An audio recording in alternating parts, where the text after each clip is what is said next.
Well, look at you city dreamer in pyjamas. I'm glad you potatoes made it to the fire tonight. It's glowing low and steady, the kind of warmth that makes even crowded streets feel far away. We're easing into what it was really like to live in 1800s New York, not as a postcard of grand avenues, but as a rhythm of noise, ambition, tight spaces, and everyday survival. If this calm, boring storytelling helps you unwind, feel free to subscribe or leave a like, and tell me where you're listening from and what time it is for you. Now draw a little closer to the warmth. Let your head rest on the pillow, slow your breathing, and let's get this rolling.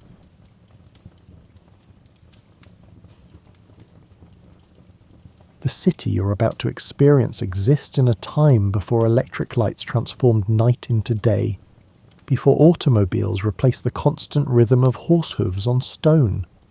This is New York in the latter half of the 1800s, a city caught between the pastoral remnants of its Dutch origins and the steel-framed future already rising along its southern tip, where nearly 1 million souls pressed together in a space that would seem impossibly small to modern sensibilities.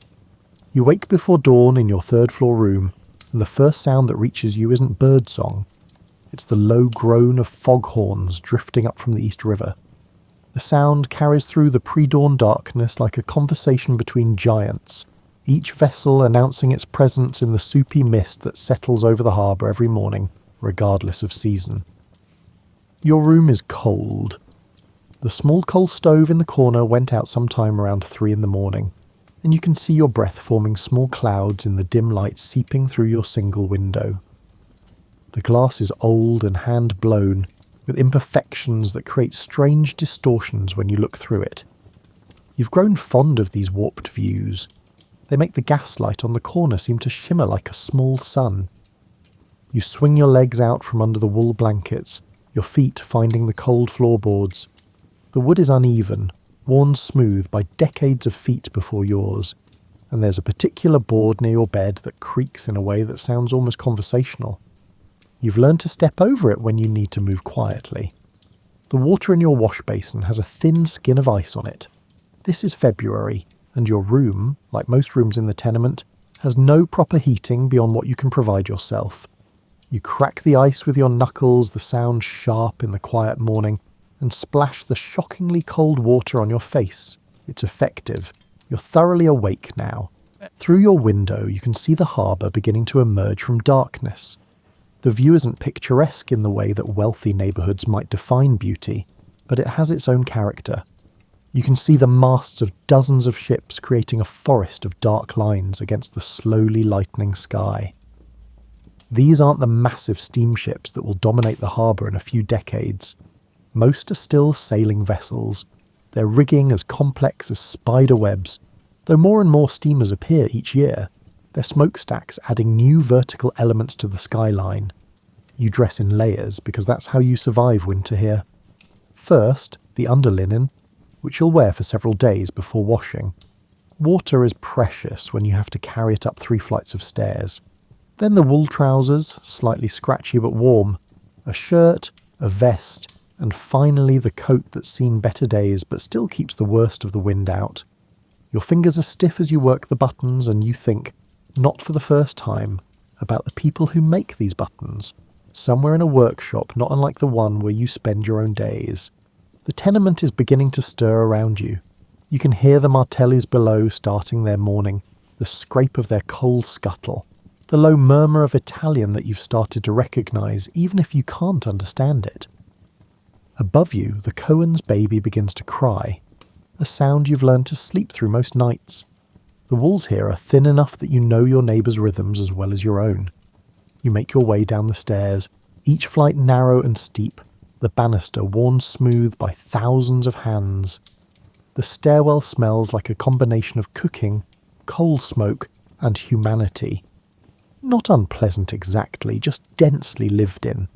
On the second-floor landing, someone has left a bucket of night soil that should have been emptied hours ago. You step around it carefully, making a mental note of which apartment it likely came from, though you won't say anything. Everyone forgets sometimes. The street door sticks, swollen from the damp, and you have to put your shoulder into it. When it finally gives way, the February morning hits you with the smell of the harbour. Salt water, fish, tar, and that particular organic scent of seaweed and marine life that tells you the tide is low. The cobblestones outside are slick with frost, and you pick your way carefully toward the waterfront. The stones themselves are uneven, laid by hand decades ago, and they've settled into a landscape of small peaks and valleys. In summer, they collect heat and radiate it back all night. In winter, they turn into an ice rink with attitude. You've learned which routes through your neighbourhood have the best footing, knowledge earned through several embarrassing falls. The gas lights are still burning, though their glow is growing pale against the increasing daylight.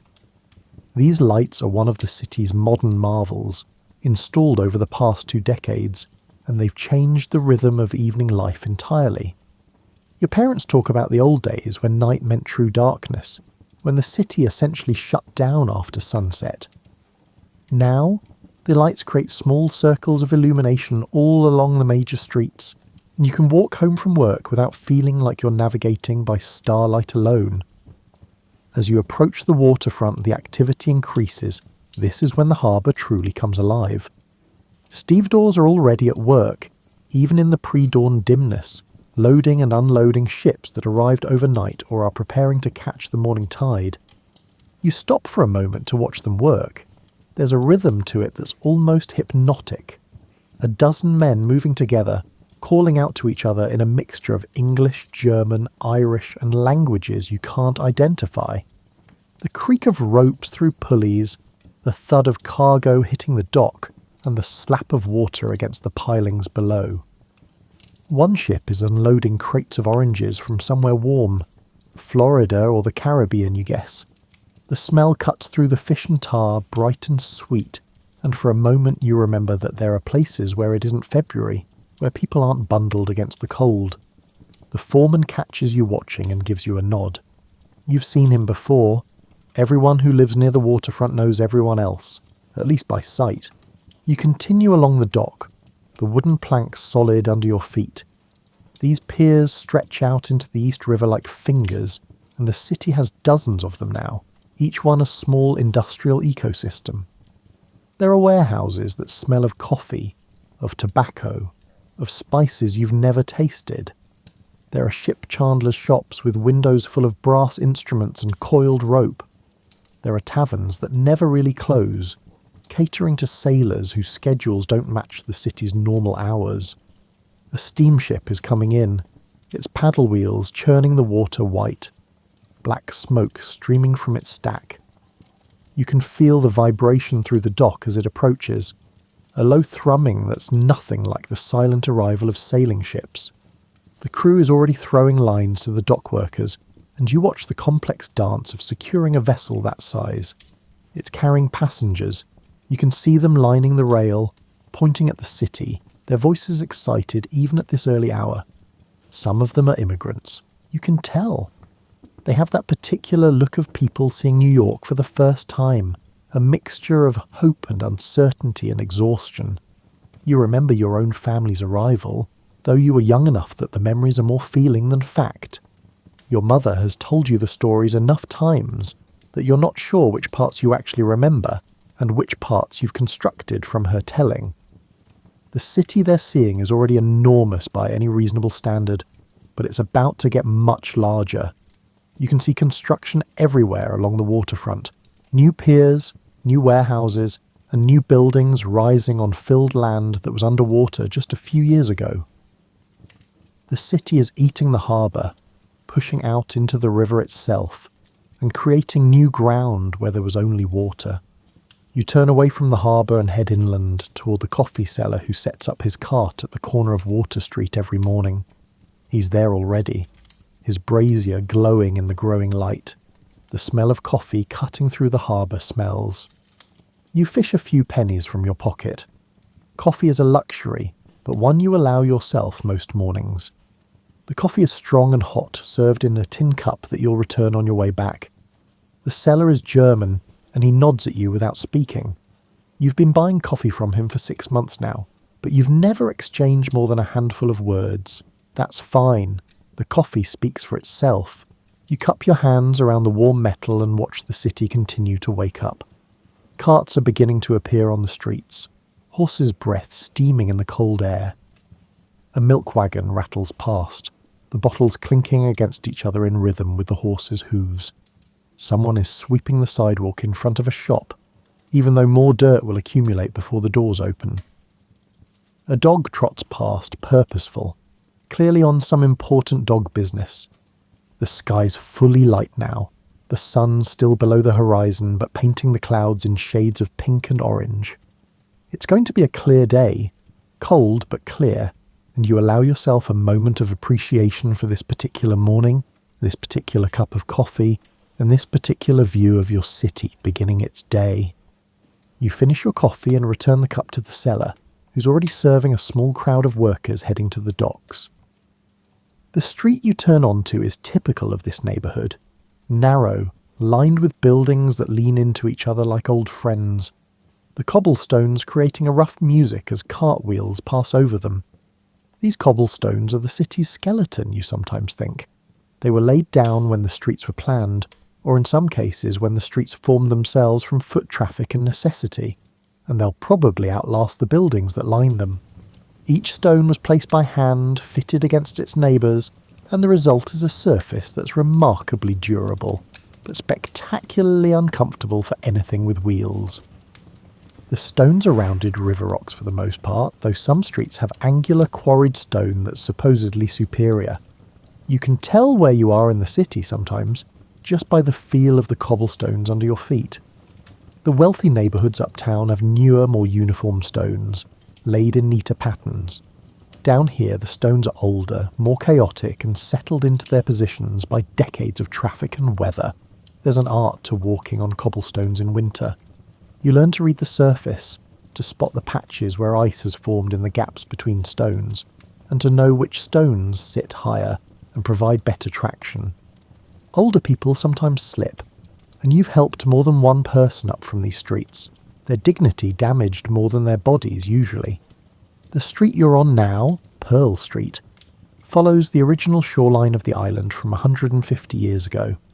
The Dutch, who first settled here, built along the water's edge, and though that edge has moved outward as the city filled in the harbour, the street remembers its origins in its curve. Streets that were planned later, further north, run in neat grids, but down here the streets follow older logic, the logic of water and available land and buildings that already existed. You pass a building that's been torn down, its guts exposed to the street. You can see the construction methods clearly. Thick wooden beams, brick infill, and plaster walls. The building is being replaced by something taller and more modern. This is happening all over the lower city. Buildings that were new 50 years ago are being demolished for buildings that will be new 50 years hence. The city is constantly eating itself and rebuilding. A particularly ornate cobblestone pattern catches your attention. Someone, probably decades ago, laid stones in a circular design around what might have been a well or a fountain. The pattern is still visible, though worn, the stones polished smooth by countless feet. You wonder if the person who laid this pattern expected it to last this long, if they thought about the future at all, or if they were just doing their work, stone by stone, day by day. The morning traffic is building now. Carts delivering goods to shops, workers heading to the docks or the warehouses or the 100 small manufactories that dot the lower city. The sound of wheels on cobblestones is constant, a rattling, clacking percussion that forms the bass line of the city's music. You add your own footsteps to it, your boots finding purchase on the uneven surface. You pass a horse that slipped on the cobblestones, its legs spread awkwardly, the carter trying to calm it while simultaneously trying to get it back on its feet. This happens sometimes. Horses aren't naturally suited to cobblestones, especially wet or icy ones, and you've seen more than one seriously injured this way. Other carters are already routing around the obstacle, some offering advice that's probably not welcome, others simply navigating past with the resigned efficiency of people who've seen this before. The smell of the city is changing as the morning progresses. The harbour smells are fading, replaced by closer, more domestic scents. Bread baking somewhere nearby. There's a German bakery 2 streets over, and they start early. Coal smoke from 100 chimneys. The particular organic smell of horses, which is so constant in the city that you barely notice it except when it's fresh. And underneath everything, the smell of the city itself. Stone and brick and wood and humanity all pressed together. Your tenement is one of dozens on this street, and the street is one of dozens like it in this neighbourhood, and the neighbourhood is one of several where most of the city's working people live. The building is 5 stories tall, which makes it neither particularly tall nor particularly short for this area. Newer buildings further uptown are pushing 6 or even 7 stories, testing the limits of what you can build without elevators, which remain expensive novelties for the very wealthy. You live on the 3rd floor, which is actually preferable to the higher floors despite the stairs.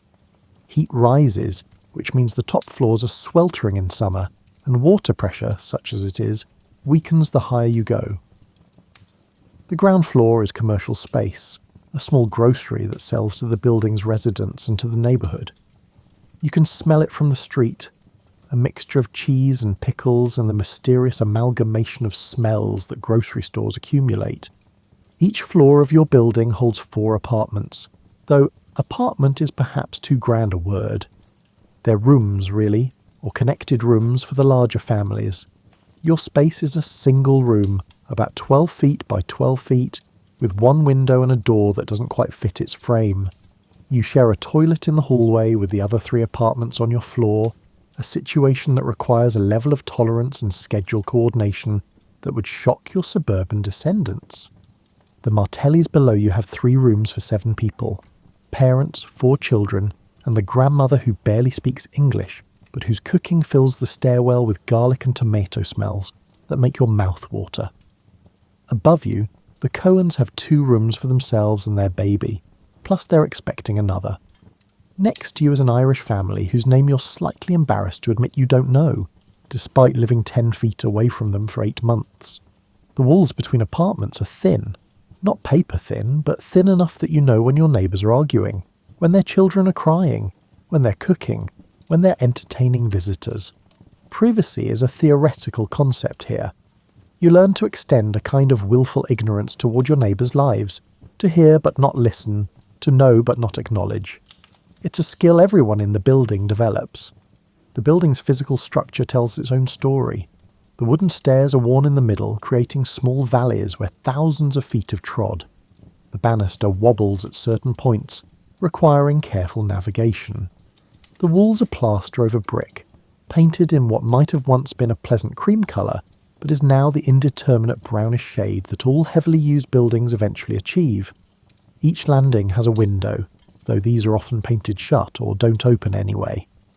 Light filters through them in the daytime, creating patches of illumination on the stairs that shift as the day progresses. You've learned to navigate these stairs in complete darkness when necessary. You know the number of steps between each floor, you know which boards creak, and you know exactly where the banister wobbles. The roof is technically off limits, but everyone goes up there anyway. In summer, people sleep on the roof when their rooms become unbearable. In fall and spring, it's where you hang laundry. In winter, it's where you go when you need to escape the pressing humanity of the building, to feel cold air and see the sky. The view from the roof shows you the density of the city. Buildings pressed together with barely an inch between them, chimneys in forests, and the grid of streets visible from above. Water is a daily challenge. There's a pump in the courtyard behind the building, shared by 3 buildings that face onto this small dark space. The pump works mostly, though it requires significant effort and sometimes needs priming. You've gotten strong hauling water up 3 flights of stairs, your arms and shoulders developing in ways that surprised you. In winter, the pump sometimes freezes, and then you're buying water from the cart that comes around, adding to your expenses. The courtyard itself is a study in efficient use of space. It's where the privies are, 2 small structures serving 60 people.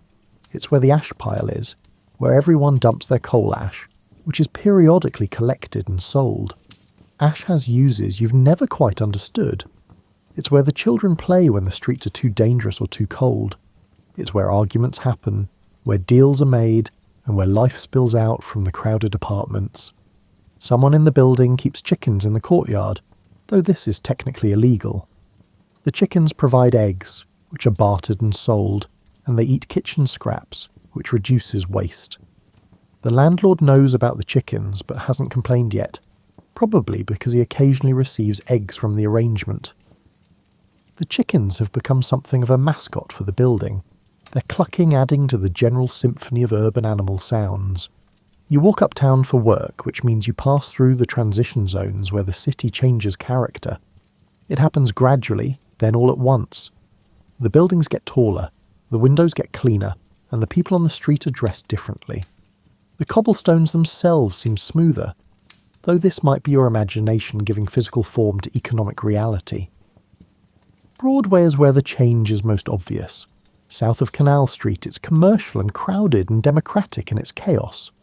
North of Canal, it begins its transformation into something more refined. The shops have larger windows and more elaborate displays. The pedestrians walk more slowly, with a particular gait of people who don't need to hurry because they're not paid by the hour. You see a woman emerge from a brownstone and the contrast with your morning is so stark you almost stop walking. Her dress is dark blue wool, perfectly fitted, with what must be dozens of buttons running down the front. A servant follows her, carrying a package. The woman's hands are gloved, her hair arranged in an elaborate style that must have taken an hour to create. She steps into a carriage waiting at the curb, barely acknowledging the driver who holds the door for her. The brownstones themselves are remarkable. These are relatively new buildings, constructed in the past 20 years as the city has pushed north, and they represent a completely different philosophy of urban living from your tenement. Instead of housing dozens of families vertically, each brownstone housed one family, sometimes one very wealthy family, spread across 4 or 5 floors of space that would seem unimaginable to your neighbours. The buildings are faced with the brown sandstone that gives them their name, carved with ornamental details that serve no purpose beyond decoration. The stoops are wide and imposing, lifting the main floor above street level, creating a physical separation between the house and the city. The windows are large, hung with curtains that hint at rooms behind them lit by chandeliers. Basement entrances lead to service areas where cooks and maids work in spaces that are still larger than your entire apartment. You've been inside one of these houses once, delivering a package to the servant's entrance. The glimpse you got of the interior was almost overwhelming. The sheer amount of stuff these people owned, the space devoted to single purposes, the casual luxury of it all. A room just for dining, a room just for receiving visitors, a room just for sitting apparently. Stairs wide enough for 3 people to walk abreast, carpeted in patterns that looked expensive even to your inexperienced eye. The funny thing is, the people who live in these brownstones think they're being modest. The truly wealthy, the Astors and Vanderbilts and their ilk, are building mansions further uptown that make these brownstones look like cottages. There's always someone richer, always another tier of wealth to aspire to. It's turtles all the way up, except the turtles are made of money. You pass Washington Square, which is the city's attempt at genteel public space. The park is surrounded by elegant townhouses, and the fountain at its centre is currently dry, waiting for warmer weather. A few nurses are out with their charges, children wrapped in so many layers they can barely move, waddling around the paths like small overdressed penguins. The contrast with the children in your neighbourhood, who play in the streets in whatever clothes their families can afford, is not lost on you. The university buildings on the east side of the square are impressive in their own right. Gothic revival architecture that's meant to inspire respect for learning. Students hurry between buildings, their scarves wrapped against the cold, their arms full of books. These are the children of the brownstone families mostly, getting educated for the professions that will keep them in brownstones. Very few of them are the children of factory workers or dock labourers. You continue north, and the character keeps changing. The buildings get more ornate, the streets get wider, The traffic shifts from commercial carts to private carriages. Even the air smells different here. Less coal smoke, more of whatever expensive perfumes and soaps wealthy people use. The dogs are different too. Small, pampered things that serve no working purpose, carried or led on leashes by servants. There's a particular kind of silence in these wealthy neighbourhoods that you find unsettling. In your area, the city is never quiet. There's always someone shouting, a baby crying, carts rattling, or neighbours arguing. Here, the streets can be almost empty, the sound of your footsteps echoing off the building facades. The noise of life is pushed inside, behind thick walls and heavy curtains, leaving the streets themselves feeling almost abandoned. You reach your destination, a small workshop that manufactures lamp fixtures, and the neighbourhood changes again. This is commercial space, neither tenement nor brownstone devoted to the making of things. The workshop sits between residential areas, serving both, belonging fully to neither. Your work involves careful, repetitive tasks performed with tools that would seem primitive to future generations, but are the height of current technology. The workshop makes gas lamp fixtures, the brass and glass creations that are slowly lighting the city, one corner at a time. Your particular job involves fitting and soldering the brass components that hold the glass globes, ensuring they're secure and won't leak gas. The workshop is a long room on the second floor of a commercial building. Windows on both sides provide natural light for most of the day, supplemented by gas lamps when needed. The irony of making lamps by lamplight is not lost on you. In summer, the windows stay open, making the heat from the soldering iron slightly more bearable. In winter, they stay closed, trapping the heat, making the room alternatively too cold and too warm as the day progresses. There are 12 workers in this shop, each with their particular role in the manufacturing process. The brass arrives already cast, which happens elsewhere. Your area handles assembly, finishing, and quality control. The hierarchy is clear. The master craftsmen, the journeymen, the apprentices, and the unskilled workers who do the truly repetitive tasks. You're somewhere in the middle of this structure, skilled enough to be trusted with complex work, but not skilled enough yet to command top wages. The day's rhythm is dictated by light and endurance. You arrive at 7 when there's enough natural light to work by. You leave at 6 in winter and 7 in summer, when the light fails enough to make fine work difficult. There's a 30-minute break for lunch, which you eat at your workbench because there's nowhere else to eat it. If you're lucky, you manage a few shorter breaks throughout the day, though this is frowned upon. The work itself requires intense concentration punctuated by moments of almost meditative repetition. Fitting a globe mount requires precision. The measurements must be exact, the angles must be right, and the solder must flow smoothly and completely. Get it wrong, and the fixture might leak gas, which in a home could mean anything from minor inconvenience to fatal explosion. Get it right, and no one will ever notice, which is exactly the point. Your hands have adapted to this work. Your fingers have developed calluses in specific places where you hold tools. Your right thumb is slightly scarred from a soldering iron mishap months ago. Your nails are permanently stained with brass residue that no amount of washing fully removes. These are working hands, and they look it. The other workers are a mixed group. O'Brien, who works beside you, is Irish, arrived 5 years ago, and is now naturalised and proud of it. He has opinions about everything, which he shares liberally and loudly. Chen, who does the finishing work, is Chinese quiet and impossibly skilled with the buffing wheel. The master craftsman, whose name is Albrecht, is German, trained in the old country, and still thinks American workmanship is sloppy but acknowledges it's improving. Conversation during work is tolerated as long as the work doesn't suffer. This means you've learned a lot about your fellow workers' lives, their families, their complaints, and their hopes. O'Brien is saving to bring his sister over from Ireland. Chen sends most of his wages back home to his family. Albrecht is planning to start his own shop eventually, though he's been planning this for as long as anyone can remember. The noise in the workshop is constant but not overwhelming. The hiss of gas lamps, the scrape of files on brass, the occasional clang of a dropped tool, and the muttered curses when something goes wrong. You've learned to work within this soundscape, to notice when something sounds wrong, and to hear the difference between normal work noise and the sound of a problem developing. Your lunch comes from home, bread and cheese, an apple if you're lucky, and coffee in a tin that's gone cold by the time you drink it. But twice a week you stop at the market on your way home from work, which means planning your route to pass through one of the city's many informal marketplaces that spring up wherever there's space and foot traffic.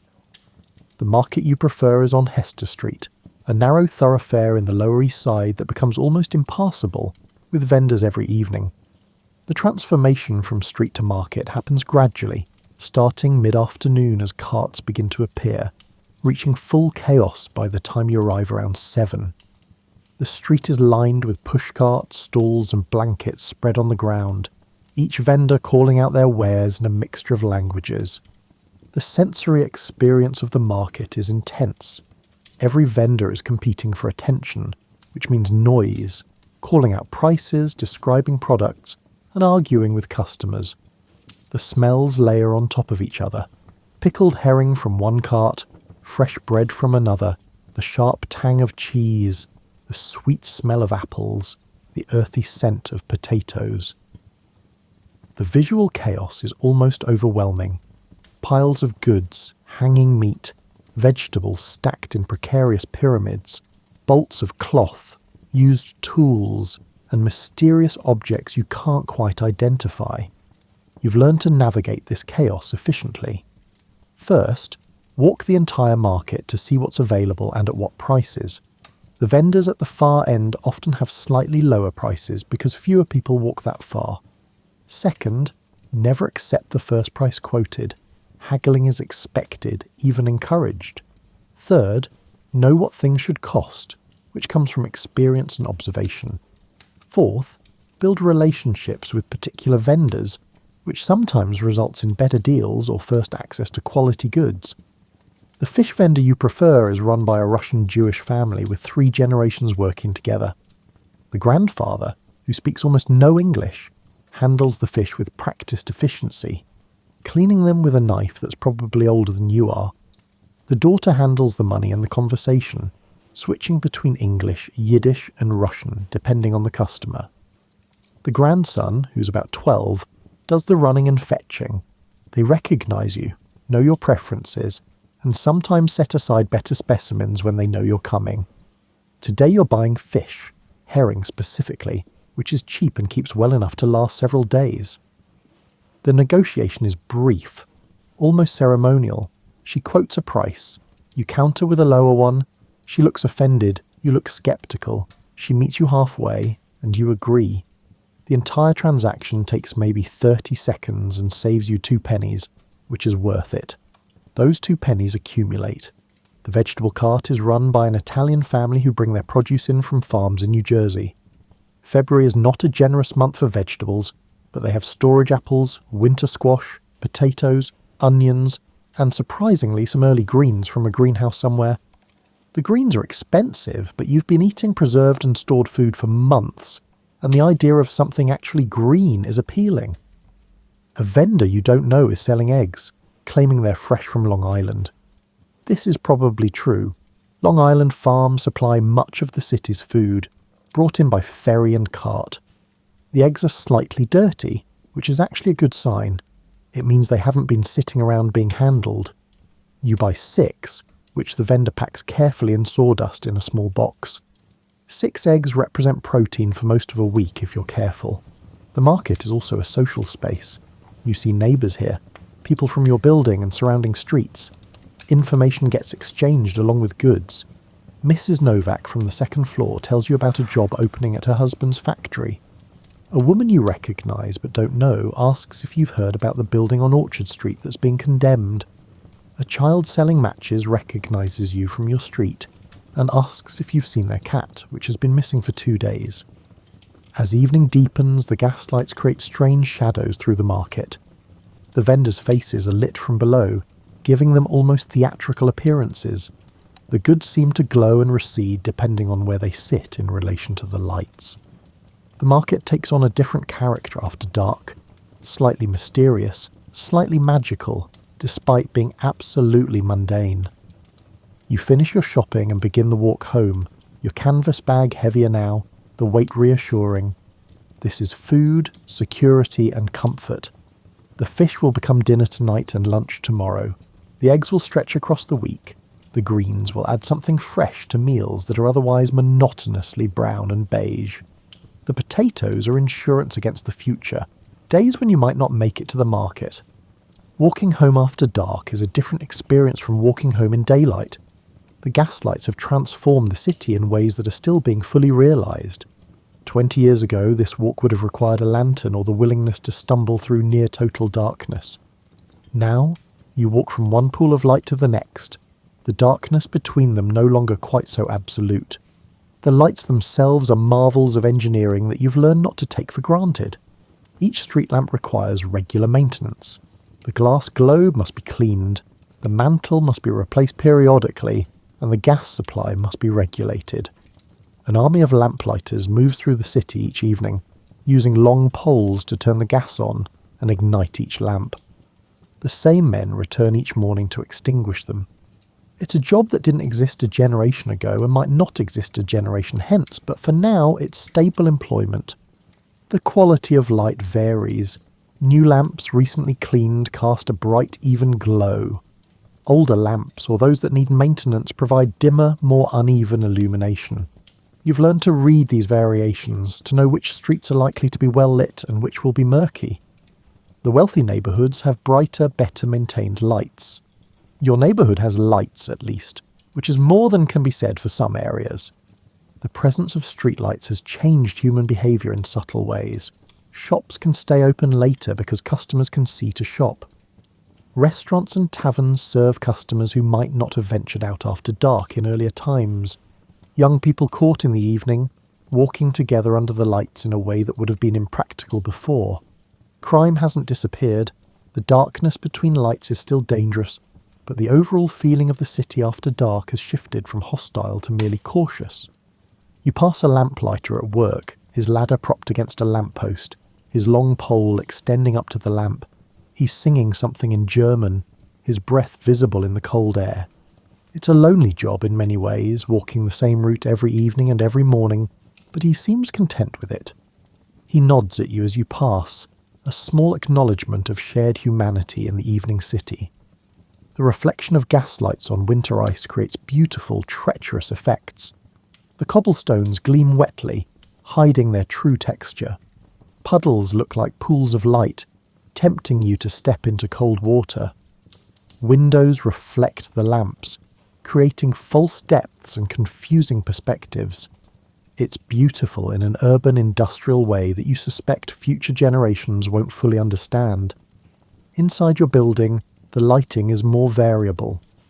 The landlord provides gas in the hallways but expects tenants to pay for their own lighting inside apartments. This means the hallways are dimly lit with a single lamp on each floor, while individual apartments range from well lit to almost dark, depending on a resident's willingness to pay for gas. You keep one lamp in your room, which you light when you're home and awake and extinguish when you leave or sleep. The gas bill is a significant expense, but less than it would cost to buy candles for the same amount of light. In your room, you light your lamp using the match safe you keep on the shelf. The match catches with a sulphurous smell, and you adjust the gas flow until the lamp burns steadily.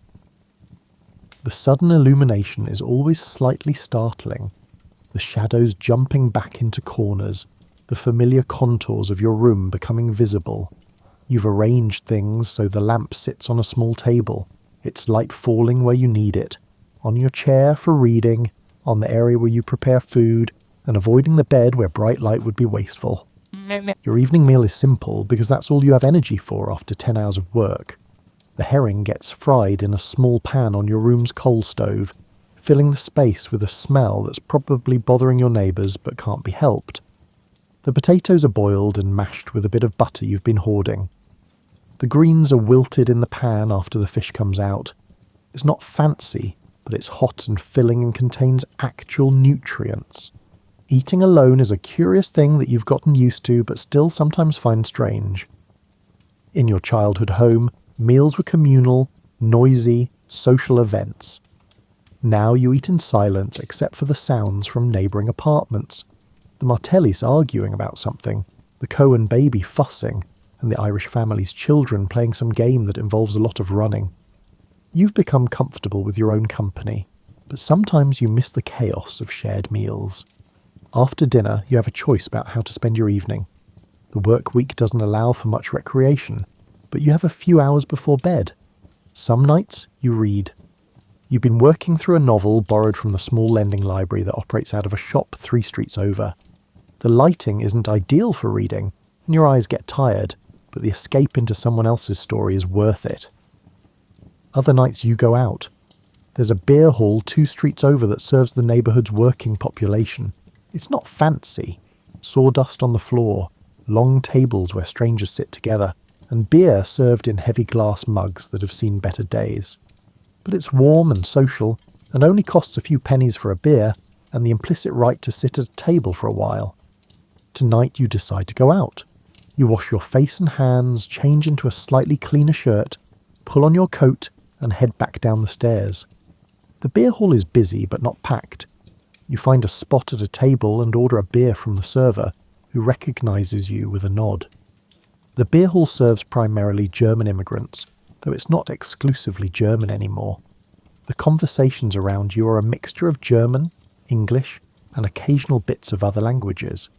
The topics are universal: work, money, family, politics, the weather, and gossip about people everyone seems to know.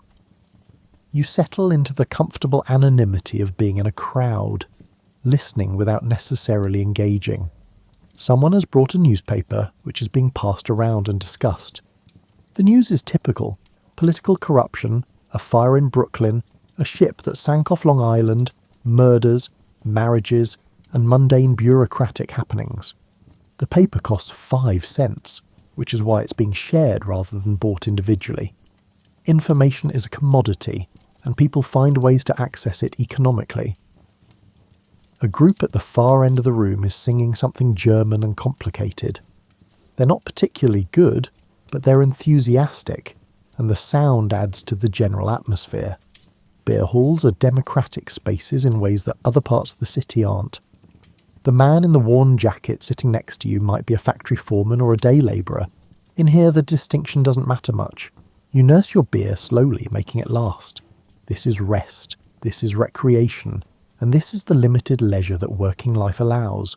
You're not thinking about tomorrow's work, you're not worrying about rent, and you're not calculating how many more weeks until you can afford new boots. You're just existing in the moment, warm, fed, slightly buzzed, surrounded by human noise. You leave before the night gets too late. The beer hall will stay open for hours yet, but you have work in the morning, and sleep is more valuable than another beer. The walk home is short. The streets are quiet now, with most people already inside. You let yourself into your building, climb the stairs, and lock your door behind you. February in New York has a particular character that you've come to know intimately over your years in the city.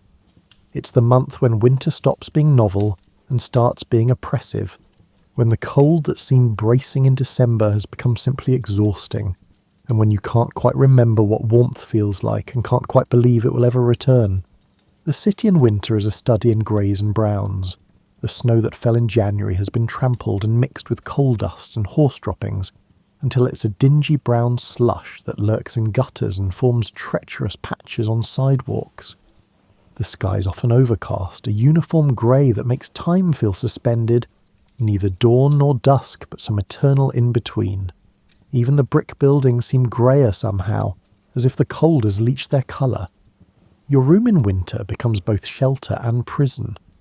When you're not at work, you're mostly here, because going out means bracing yourself against cold that penetrates every layer of clothing. You've learned to layer efficiently, wool against linen against wool, each layer trapping a thin film of air that your body heat warms. Your coat, while worn, is thick enough to break the wind, which is half the battle. The coal stove in your room is both a blessing and a curse. It provides heat when stoked, but coal costs money, which means you ration warmth carefully. You keep the stove going in the morning while you dress and in the evening while you're awake. But you let it die overnight, relying on blankets and the residual warmth from neighbours' stoves to keep the cold from becoming dangerous. You've learned to sleep in wool socks, to pile every blanket you own on your bed, and to curl into yourself for warmth. Ice forms on the inside of your window on the coldest nights, creating fantastic patterns that would be beautiful if they didn't represent heat loss and discomfort. You've learned to recognise the different types of frost, the feathery patterns that form slowly, the opaque sheets that form quickly, the clear ice that sometimes builds up in layers. Each morning, you scrape at this ice, creating small piles of frost that melt slowly on the floor. The quality of light changes in winter, and you've learned to be sensitive to these changes. The sun, when it appears, is weak and distant, casting long shadows even at midday. The brief hours of sunlight are precious, to be utilised when possible. Your internal clock has adapted to these rhythms. You wake more easily in summer when dawn comes early, and struggle more in winter when darkness dominates. Food in winter becomes an exercise in creativity within severe constraints. Fresh vegetables are rare and expensive, limited to storage crops like potatoes, onions and cabbage. Fresh fruit is essentially unavailable unless you're wealthy enough to pay premium prices for citrus shipped from the south. You eat a lot of preserved foods, pickled vegetables, salt fish, dried beans and grains that store well. Meat is occasional, a luxury reserved for better weeks. The city's infrastructure struggles in winter. The water pumps freeze regularly, requiring careful priming and sometimes hot water to get them working again. The privies in the courtyard are cold enough to make biological functions an exercise in speed. The coal deliveries are less reliable as carters struggle with icy streets and increased demand. Everything that's easy in summer becomes complicated in winter, but winter, as oppressive as it becomes, eventually loosens its grip. You first notice it not in temperature but in light. The days are getting longer, the difference barely perceptible day to day but unmistakable over weeks. The sun rises a few minutes earlier and sets a few minutes later, and those accumulated minutes begin to matter. By March, you're walking to work in daylight, which feels like a luxury after months of pre-dawn darkness. The ice on your window stops forming every night, appearing only on the coldest mornings, then not at all. The frost patterns you'd grown almost fond of disappear, replaced by simple condensation. You start to reduce the layers you wear, tentatively at first, ready to add them back when early spring betrays you with a return to winter conditions. The city begins to emerge from its winter hibernation in small ways. The pushcart vendors appear earlier in the day, selling from spots they'd abandoned in deep winter. The children in the courtyard stay outside longer, their play no longer cut short by cold that could be dangerous. Windows that had been sealed shut for months began to open, airing out rooms that had accumulated months of coal smoke and cooking smells and human occupation. The harbour activity increases as the shipping season ramps up. Ships that had avoided New York's winter coast begin to appear again, bringing goods that had been unavailable for months. The docks become more crowded, more noisy and more vital. You see orange crates on the docks in early March, and the sight makes you almost irrationally happy. The transition from winter to spring is neither smooth nor predictable. You'll have days in March that feel like April, warm and generous, followed by days that feel like January, cold enough to make you doubt spring will ever truly arrive. The city oscillates between seasons, and you oscillate with it, your mood brightening on warm days and dimming on cold ones. The smell of the city changes as winter releases its grip. The coal smoke that had been constantly present begins to diminish as people burn less for heat. The organic smells of the city, which winter had frozen and suppressed, begin to emerge, not always pleasantly. The horse manure that had been frozen in the streets begins to thaw, releasing smells that had been dormant. The harbour's marine smells become stronger as the water warms. As spring establishes itself more firmly, the city's rhythm changes. The work doesn't change. You still go to the workshop 6 days a week, still fit brass and solder joints and inspect glass globes. but the journey there and back becomes more pleasant as the days warm and lengthen. You start to notice things you'd ignored during winter survival mode. Flowers in window boxes, trees beginning to leaf out in the few places they exist, the particular blue of the sky when clouds clear. The market becomes more interesting as the season progresses. The stored vegetables of winter are supplemented and then replaced by fresh spring crops. Greens appear, then radishes, then strawberries that cost more than they should but taste like concentrated spring. The vegetable vendors are happier, more talkative, and pleased to have variety to sell after months of potatoes and onions. Your room requires less coal, which means more money available for other things. You're able to buy a new shirt to replace one that had become too worn to repair. You treat yourself to better cuts of fish occasionally. You even manage to save a little, adding to the small stash you keep in a tin under a loose floorboard. Your insurance against disaster, growing slowly but growing. The streets become social spaces again as warmth encourages people outside. On Sunday afternoons, your one day off, you see families walking together, men gathering on corners to talk, and children playing games that require space and movement. The stoop of your building becomes a gathering place where neighbours sit and watch the street, exchanging greetings and gossip and observations about the city's endless changes. The construction that had slowed during winter resumes with energy. Buildings that had been partially demolished in fall are now being rebuilt. The sound of hammering and sawing becomes part of the city's music again. New buildings are going up throughout the city, pushing north into areas that had been farmland just years before. The city is growing, transforming, and becoming something new while still being itself. You mark time by seasons now, having lived in the city long enough that the annual cycle has become familiar. You remember last spring, how you'd felt then, what was happening in your life. You anticipate next spring, making tentative plans that depend on savings and luck, and the general continuation of current circumstances. The future isn't certain, but it's become more imaginable. One Sunday in May, you walk further uptown than usual, curious about the neighbourhoods that are emerging from what had recently been open land. The transformation is startling. Streets that didn't exist on maps from 5 years ago are now lined with brownstones. Farms that had supplied the city with milk and vegetables are now neighbourhoods with street names and gas lamps. The city is growing northward up Manhattan Island with a kind of inevitable momentum. Each year, the developed area pushes further, consuming the rural landscape, transforming it into urban space. The process isn't smooth or coordinated. Some streets are completely built up while adjacent areas are still fields.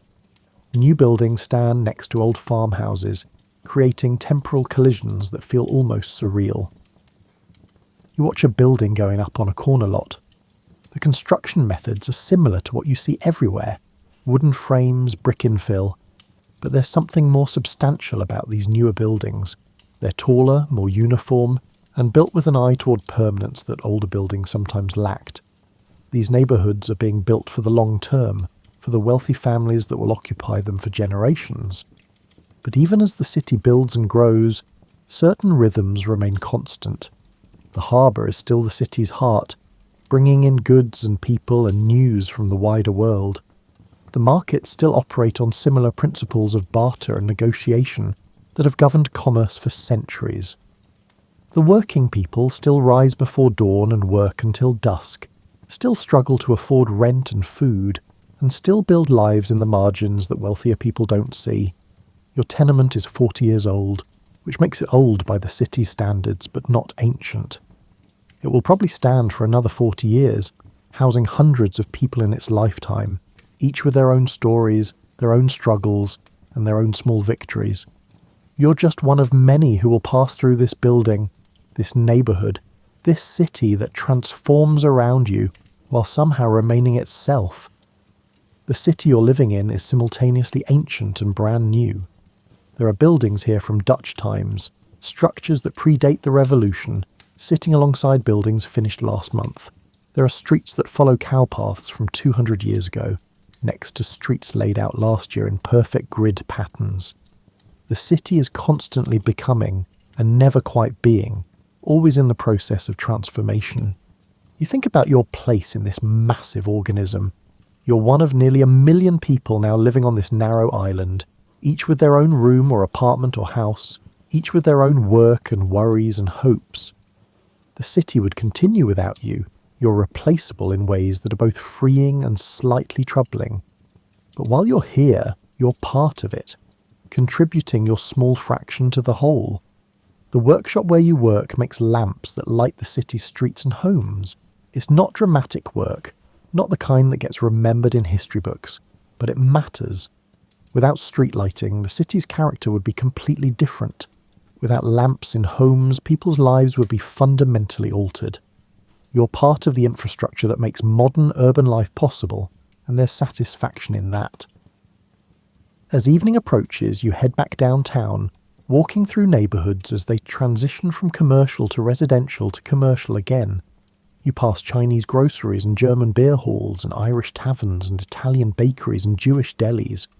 The city contains multitudes, and you're one of them, neither special nor invisible, just present.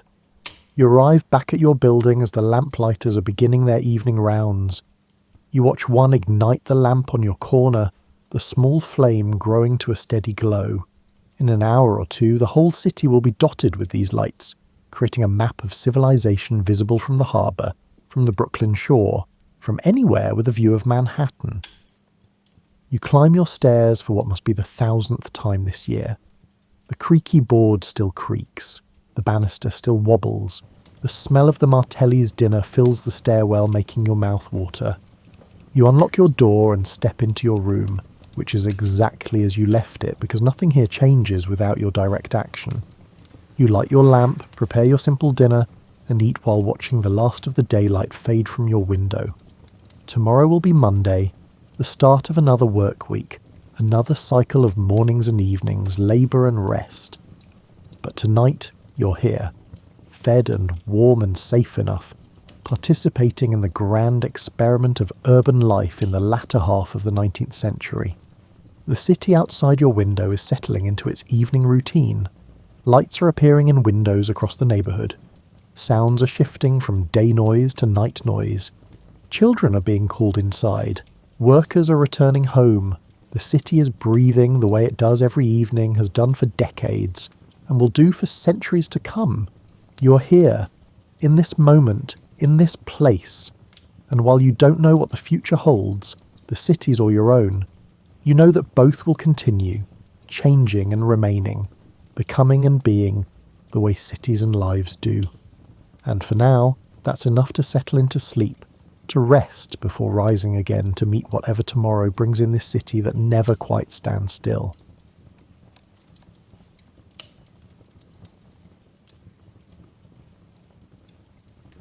You know how it feels to feel so tiny while you're lying on your back in the grass and gazing up at the stars?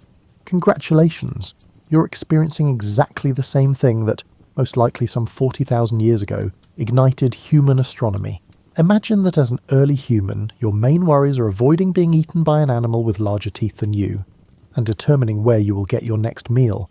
However, as night falls, there it is, this breathtaking light display above your head, totally free of cost and without the need for a subscription service. You might initially assume that these prehistoric people were too preoccupied with survival to be interested in celestial mechanics. The interesting part, though, is that they were compelled to become the first astronomers in history. You see, the sky becomes your ultimate scheduling tool when you don't have a calendar to remind you when it's time to plant crops, or a smartphone to alert you when spring is approaching. The stars weren't haphazardly strewn up there like glitter on a black tablecloth, as those early stargazers noticed. Like a cosmic clock that never needed to be wound, they moved in predictable patterns. Eventually the same stars that had emerged over the eastern horizon would march across the sky and vanish in the west, only to reappear the following night with a slight shift. Then came the sun, which was as dependable as a Swiss watch, rising in the east and setting in the west each and every day. Aside from... hold on a second. It appeared to travel a much slower, lower route across the sky in the winter, hardly bothering to reach very high before deciding to call it a day. It jumped high overhead and stayed out until what felt like bedtime in the summer, practically bouncing out of bed. This was survival information, not just idle curiosity. You knew it was time to start searching for certain plants that would soon be ripening when that specific cluster of stars appeared shortly before dawn. You could tell winter was easing when the sun began to shine for longer periods of time each day. Even more fascinating was the moon. The moon appeared to have a personality disorder, in contrast to the sun, which essentially followed a predictable routine. At times, it was a perfect circle that was visible to hunters. At times, it resembled a cosmic smile, a thin crescent. At times, it vanished completely, leaving the night as dark as a cave's interior. The moon, however, had a rhythm despite its seeming moodiness. Humanity's first calendar system was based on the dependable pattern of roughly 29.5 days between full moons. When you could simply look up and see what phase the moon was in, you didn't need to count days. These early astronomers, let's call them that, because even without fancy degrees or telescopes, they were unquestionably astronomers, started to notice something else. Night after night, year after year, the majority of stars remained in the same relative positions. That group continued to appear like a Big Dipper. It appears that ancient people had very active imaginations when it came to connecting dots, because that row of stars that someone thought looked like a belt remained a belt.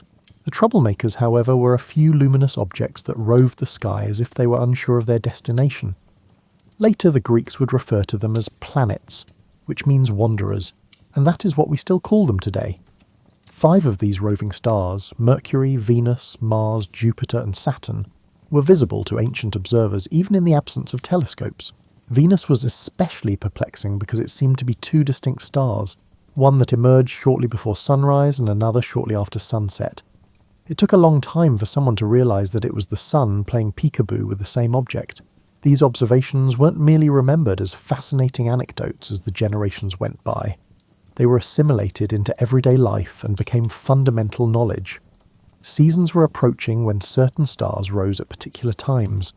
The amount of light available for nighttime activities was determined by the moon's position. Weather patterns were predicted by the path of the sun.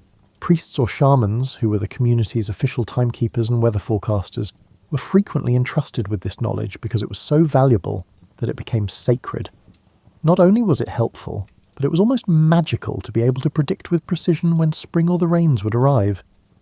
It is understandable why early astronomers frequently occupied highly esteemed and influential roles in their communities. What's truly amazing, though, is that all of this highly advanced pattern recognition and observation was taking place thousands of years before anyone even had a magnifying glass to improve their vision. All that these ancient astronomers had to work with were their unaided eyes, their intellects, and an almost unnatural patience for observing the sky year after year and night after night. They were unable to see the craters on our own moon, the moons of Jupiter, or the rings of Saturn. They didn't know that those 5 stray stars were worlds in and of themselves, or that the Milky Way was composed of billions of individual stars. However, they could tell you the precise time of the next full moon, the sun's zenith, or which stars would be visible on any given night of the year. Compared to many of us today, these early observers had a deeper understanding of the sky. How recently have you observed the Big Dipper's gradual nighttime rotation around the North Star? Or that, if you know exactly where to look, Venus can occasionally be seen during the day. The sky was a constant companion to these ancient astronomers, who read it as we do the news. The longest-running scientific endeavour in human history had suddenly started. For tens of thousands of years it would go on uninterrupted, evolving from one generation to the next and becoming more accurate and sophisticated with every century that went by, all because someone somewhere thought that perhaps the lovely lights in the sky were trying to convey something significant. We must now briefly discuss the ancient Egyptians if we are to discuss people who took astronomy seriously. These people centered their entire civilization on the stars, not just observing them. And by built, I mean literally, as they positioned their monuments with the accuracy of a fine watchmaker in relation to celestial objects. Most likely you've heard of the Great Pyramid of Giza, that enormous stone construction that still baffles engineers today and leaves them wondering how in the world it was built. What you might not know, though, is that it is oriented so closely to true north that the difference is less than 1/15 of a degree. That's more accurate than a lot of contemporary buildings, to put that in perspective. Without GPS, laser levels, or any of the other tools we now consider necessary, how did they accomplish this? Naturally, they made use of the stars. They specifically employed a method based on the North Pole's circumference, which stars follow. They were able to determine true north with remarkable accuracy by observing a star at its eastern and western extremes during the night, and then calculating the midpoint between those positions. However, the Egyptians weren't merely showcasing their prowess in building pyramids, they were obsessed with astronomy for pragmatic reasons. The Nile River's yearly flooding, which spread rich, fertile silt over the farmlands, was essential to Egypt's entire agricultural system. You risk starvation if you miss the timing of this flood. If you do it correctly, you will have a lot of crops. The issue was that, unlike many other cultures, the flooding of the Nile did not occur according to the lunar calendar. Rather, it tracked what is now known as the solar year, which is the amount of time it takes for Earth to complete one orbit around the Sun. As a result, the Egyptians had to monitor the Sun's position far more precisely than their neighbours. Every year, they observed that a specific star would emerge on the eastern horizon just before dawn, right before the Nile started to flood. Their cosmic alarm clock was this star, which we call Sirius, and they call Sopdet. After being invisible for weeks, Sirius appeared in the pre-dawn sky, signalling that the flood would arrive in a few days.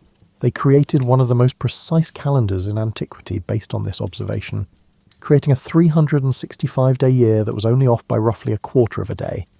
Not bad for those with boundless patience and stone tools.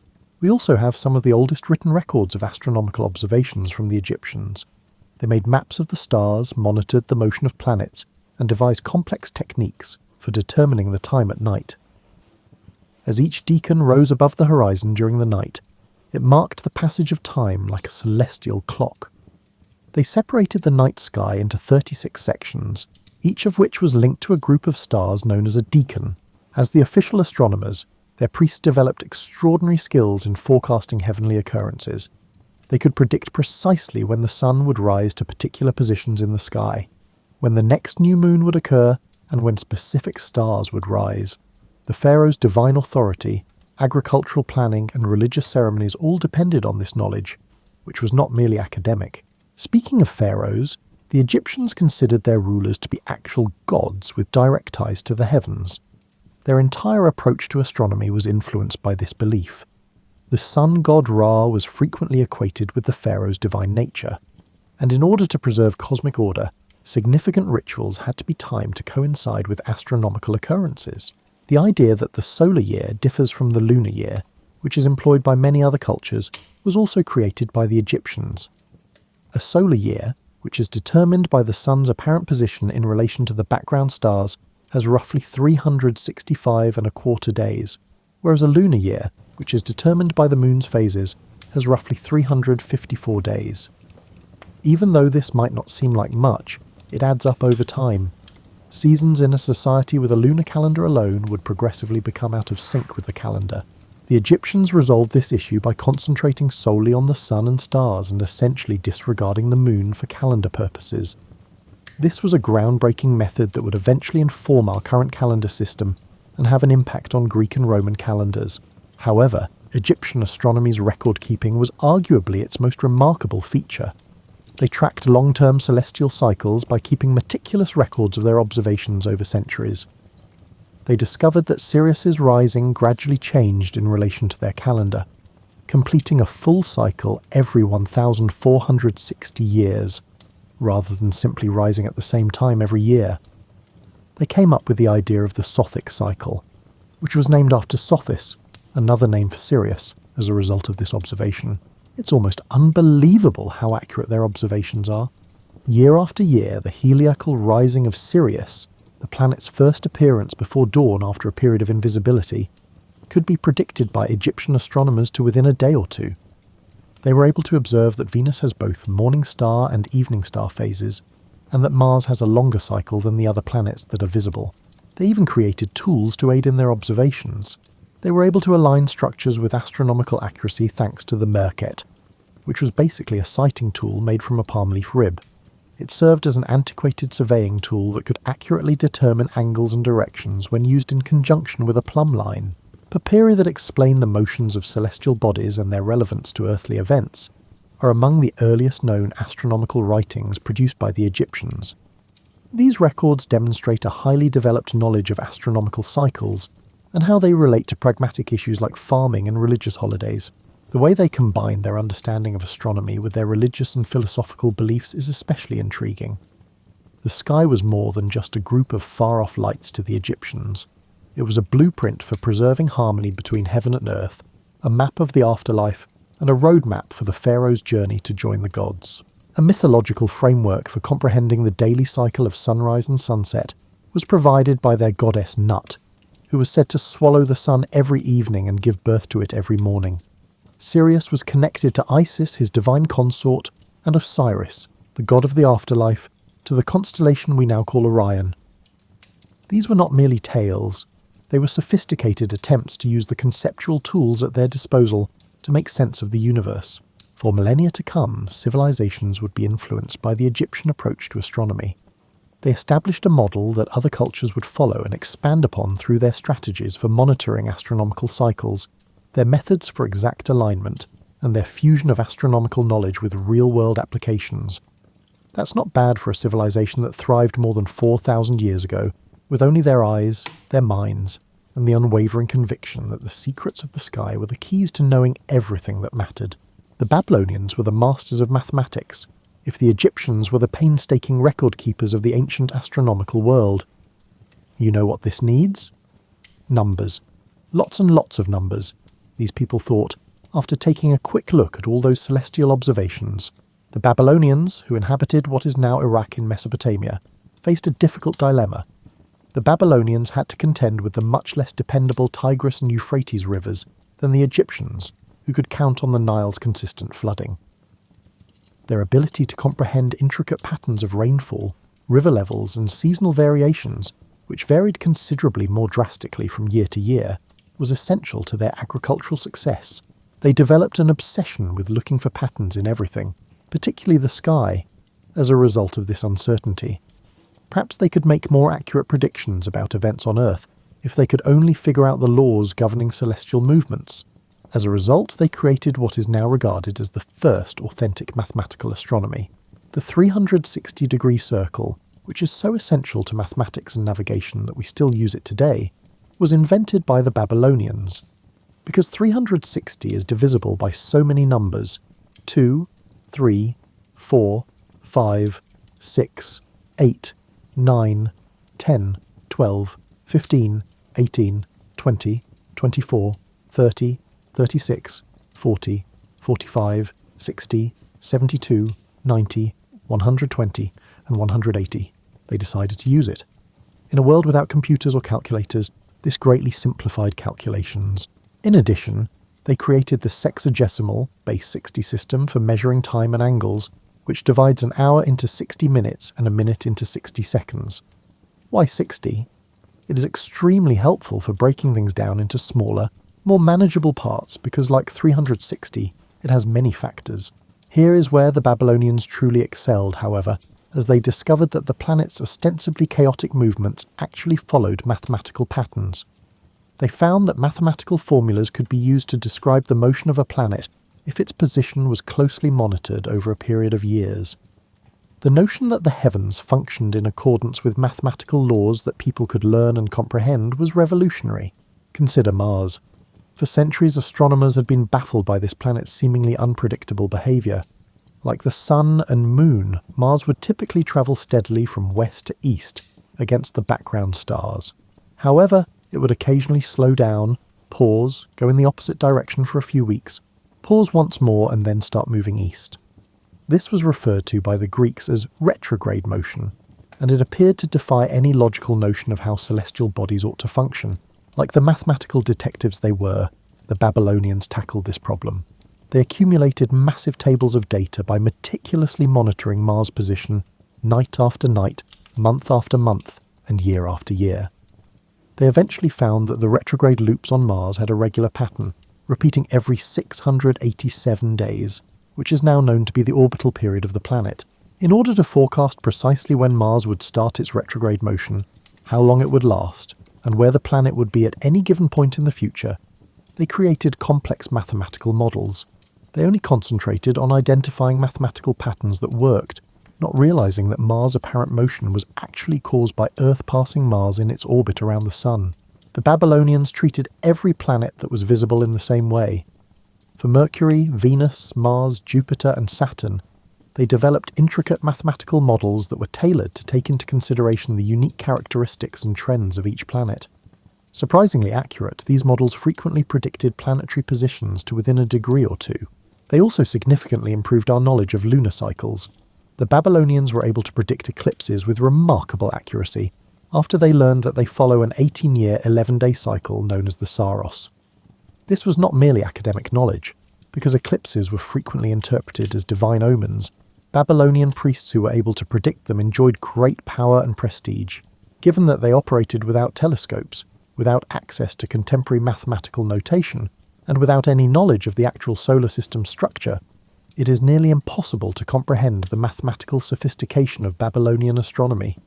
They employed iterative algorithms, produced mathematical models that would not be out of place in a contemporary calculus textbook, and developed polynomial functions. Thousands of cuneiform scripted clay tablets that contain their astronomical records have survived to this day. Perusing them is akin to peering into the ancient mathematical astronomer's workshop. You can observe them solving issues, experimenting with various strategies, and progressively improving their models to attain higher accuracy. Babylonian astronomy's long-term outlook was among its most remarkable features. Because they kept meticulous records for centuries, they were able to identify cycles and patterns that observers working over shorter time periods would miss. They observed that some celestial patterns recurred over decades and even centuries, in addition to years. They discovered what are now known as great conjunctions, rare alignments of multiple planets that only happen once every few decades as a result of their long-term approach. They were highly regarded as the most accomplished astronomers and mathematicians of antiquity because they were able to forecast these events centuries in advance. The zodiac was also created by the Babylonians, who divided the sky into 12 30-degree segments, each of which was connected to a constellation along the sun's apparent annual path. This was mainly a coordinate system that enabled them to precisely and mathematically describe the positions of celestial objects, not just for astrological purposes, though they did use it for that as well. It is difficult to overestimate their impact on later astronomy.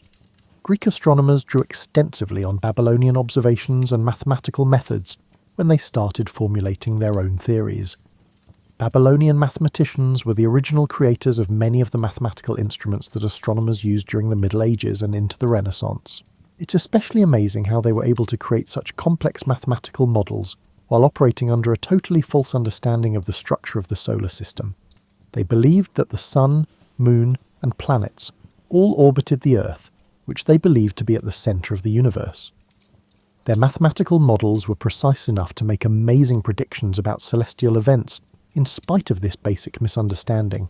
The Babylonians demonstrated that it is not always necessary to comprehend the fundamental physics of a system in order to mathematically explain its behaviour.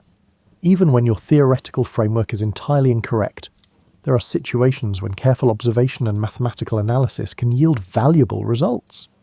It began with some very patient astronomers in ancient Mesopotamia, staring at the sky and writing numbers on clay tablets. This lesson would prove useful throughout the history of science. The Greeks, on the other hand, had views on everything, including the sky. If the Egyptians were the practical astronomers, and the Babylonians were the mathematical record keepers, then the Greeks were the ones who gazed up at the night sky and asked themselves, "This is all very nice, but what does it mean?" The Greeks wanted to know why celestial objects moved the way they did, not just where they would be. Despite the fact that many of their conclusions were wildly incorrect, this move from what and when to why signalled the start of what we might identify as modern scientific thinking. One of the first Greek philosophers to take astronomy seriously was Thales of Miletus, who lived circa 600 BCE. A battle between the Lydians and Medes is said to have been ended by Thales' famously prophesied solar eclipse in 585 BCE, when both armies were so frightened by the unexpected darkness that they promptly declared peace. Regardless of its veracity, this tale demonstrates the kind of authority that ancient astronomy could bestow. However, Thales was only the start.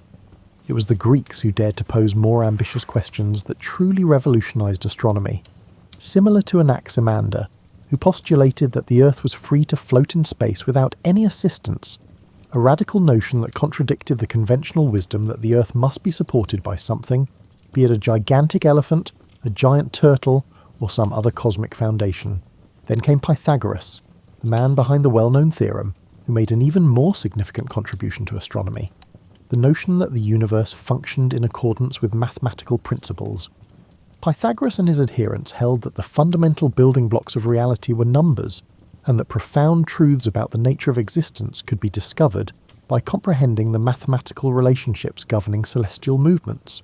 Pythagoras and his followers saw that musical harmony was based on basic mathematical ratios, and they theorized that the planets, moving through their celestial paths, must create a kind of cosmic music based on similar mathematical principles.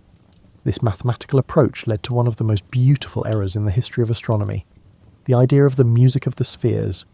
They thought that because we had been exposed to this celestial music since birth, we were unable to hear it even though it was playing all around us. Though it's a beautiful notion and wholly incorrect, it highlights a significant aspect of Greek thought. They sought to understand and give meaning to celestial phenomena rather than merely describe them.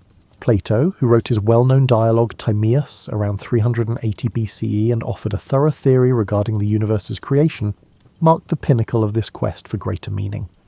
Plato claimed that a divine craftsman known as the demiurge created the universe by arranging chaos into a logical, harmonious whole using mathematical principles. Aristotle, a pupil of Plato, took these concepts and ran with them, developing the universe model that would dominate thought for almost 2 millennia.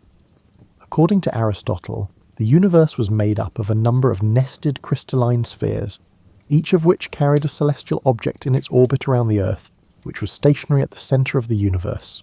Many of the observations made by ancient astronomers were explained by this model. Because all of the stars were embedded in the outermost sphere, which rotated once a day, they stayed fixed in relation to one another. Because each planet, moon, and sun had its own sphere, they travelled across the sky at different speeds and took different routes. Aristotle, however, attempted to explain why the universe had to be this way, rather than merely explaining the mechanics of celestial motion. Since the Earth was clearly the heaviest object in the area, and heavy objects gravitate toward the centre, he contended that the Earth must be at the centre. Since circles were the most ideal geometric shape, and the heavens had to be flawless, he insisted that all celestial objects must move in perfect circles. This union of philosophy, mathematics, and observation was distinctly Greek. They sought to comprehend the fundamental ideas that underpin the necessity and inevitability of the celestial movements, not merely to monitor them. Hipparchus, one of the most remarkable Greek astronomers, lived in the 2nd century BCE and produced observations that were so accurate they were unrivaled for more than a millennium. By charting the locations and relative brightnesses of more than 800 stars, Hipparchus produced the first thorough star catalogue. Additionally, he discovered the precession of the equinoxes, which is the gradual oscillation in Earth's rotation that results in a shift in the north celestial pole's position over a roughly 26,000-year cycle.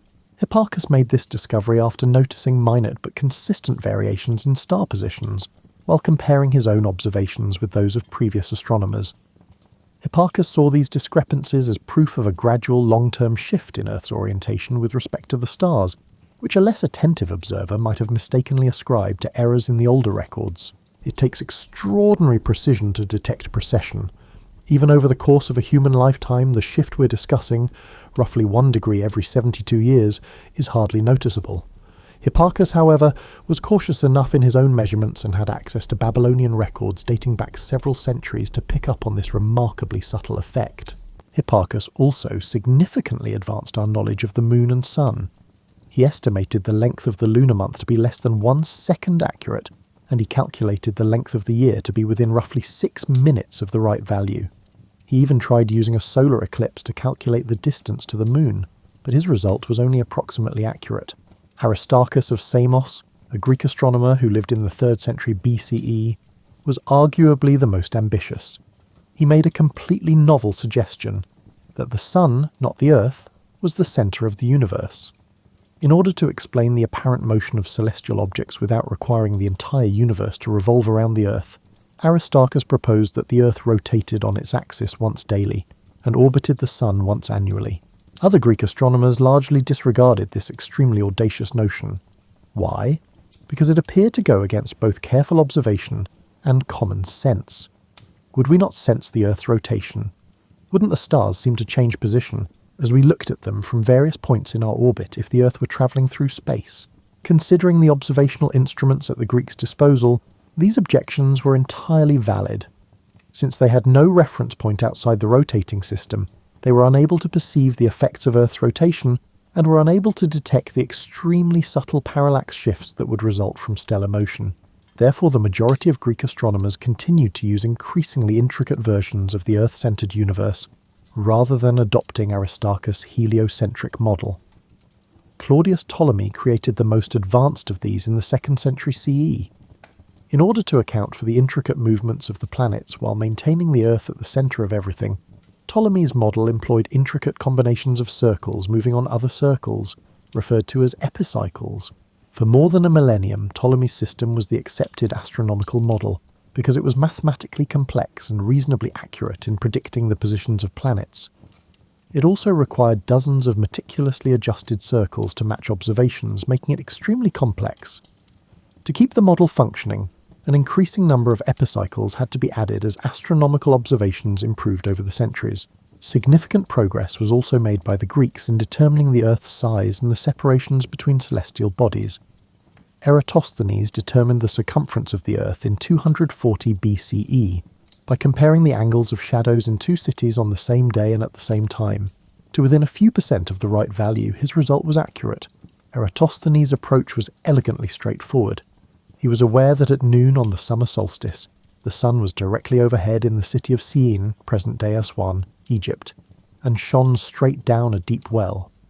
He used the shadow cast by a vertical pole to determine the sun's angle in Alexandria, some 500 miles to the north, on the same day and at the same time. He was able to determine the circumference of the Earth by using the geometry of circles and the known distance between the two cities. This accomplishment is especially noteworthy because it called for both mathematical proficiency and the organisational ability to coordinate observations over a great distance. It illustrates the advanced degree of scientific cooperation that Greek researchers were able to accomplish. The Greeks' contribution to astronomy was their method of comprehending the universe, not just their particular discoveries. They were the first society to approach astronomical phenomena methodically using philosophical analysis and mathematical reasoning. They created many of the logical and mathematical instruments that would be crucial for later developments in astronomy, and they established the idea that the universe functions in accordance with logical, discoverable laws. Even though they were incorrect, and they were incorrect about a lot of things, their errors were constructive ones that produced better inquiries and more advanced methods of comprehending the cosmos. In astronomy, the Greeks left behind a whole system of scientific investigation, not just the particular facts they found. For a group of people who believed that the Earth was motionless at the centre of the universe, it's not bad. You might assume that astronomical knowledge would have vanished into the European Dark Ages following the collapse of the Western Roman Empire. However, it's one of those historical oversimplifications that creates a great story, but a bad history. The Islamic world was going through what is now known as the Islamic Golden Age, and astronomy was one of its crown jewels, even though Europe was going through some difficult times.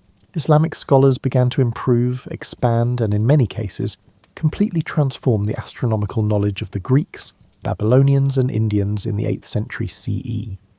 They made some of the most important contributions to pre-telescopic astronomy by combining their religious convictions, pragmatic need, and intellectual curiosity.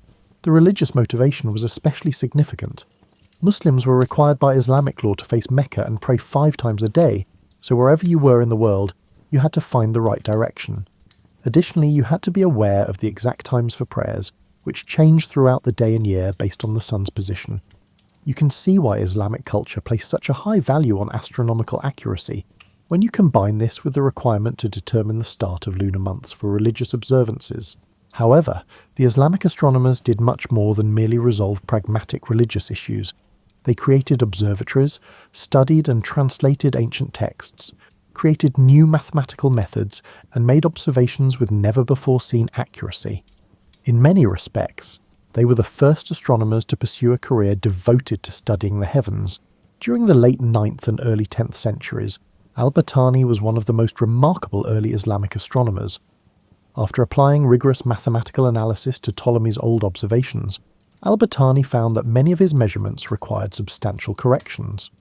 He calculated the solar year's length to within 2 minutes and 22 seconds of the right answer, achieving an accuracy that would not be surpassed for several centuries. Albertani also observed the Sun's apparent movement year-round and found that the Sun's perihelion, or closest approach to Earth, was progressively changing. This observation demonstrated that Earth's elliptical orbit rotates slowly, a phenomenon that would not be completely understood until centuries later, when Newton developed his theory of gravitation. However, the institutional approach that Islamic astronomers developed was perhaps even more impressive than individual discoveries. They set up important observatories in places like Baghdad, Damascus, and later Samarkand and Istanbul. They were research institutes where groups of astronomers collaborated on long-term projects, keeping meticulous records and transferring knowledge from one generation to the next. These were more than just buildings with instruments. Founded in the early 9th century, the observatory at Baghdad was especially noteworthy. Here, astronomers worked on improving star catalogues, improving planetary position prediction techniques, and carrying out systematic observations of celestial phenomena.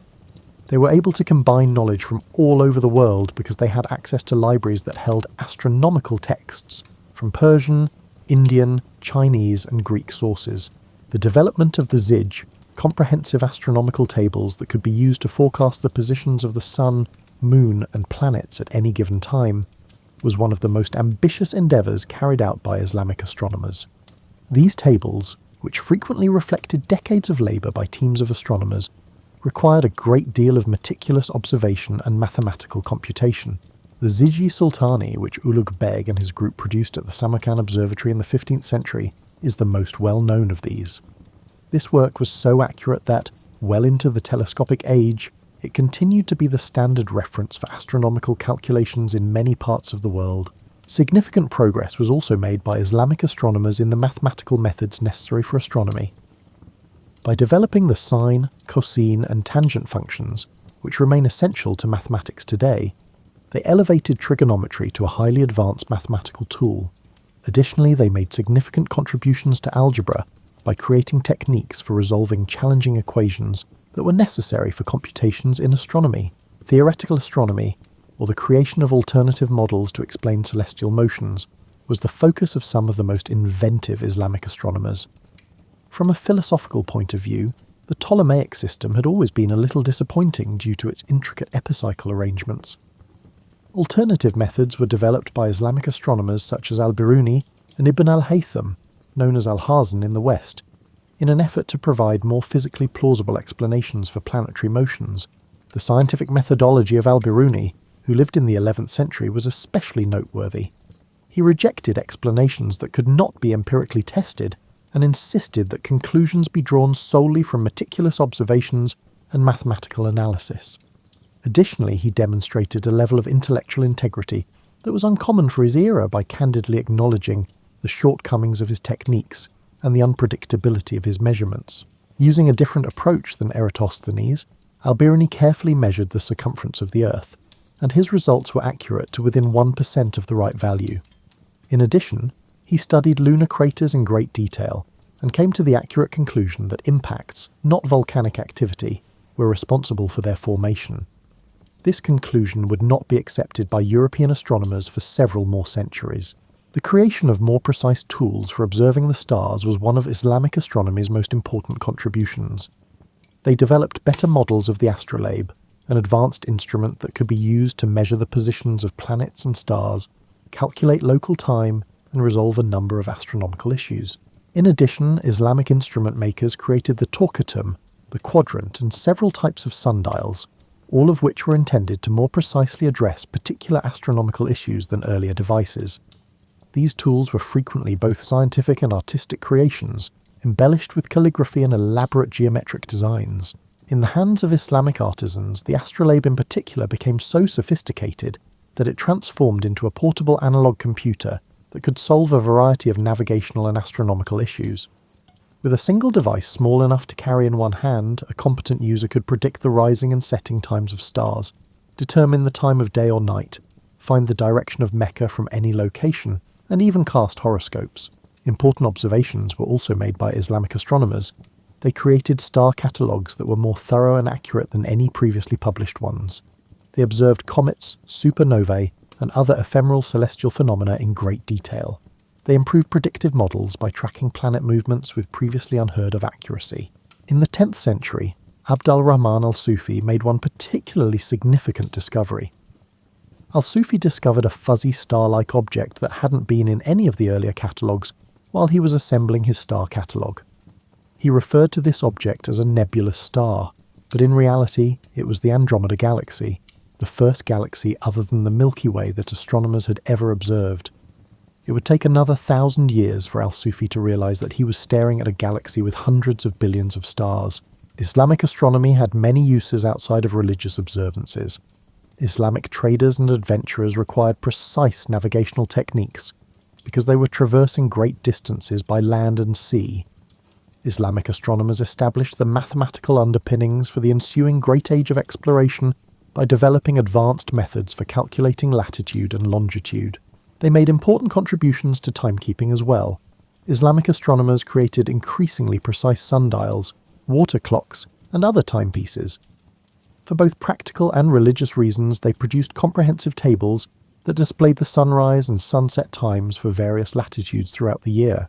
Most significantly, Islamic astronomers preserved and advanced the knowledge base they had acquired from past societies. They did more than simply replicate old books.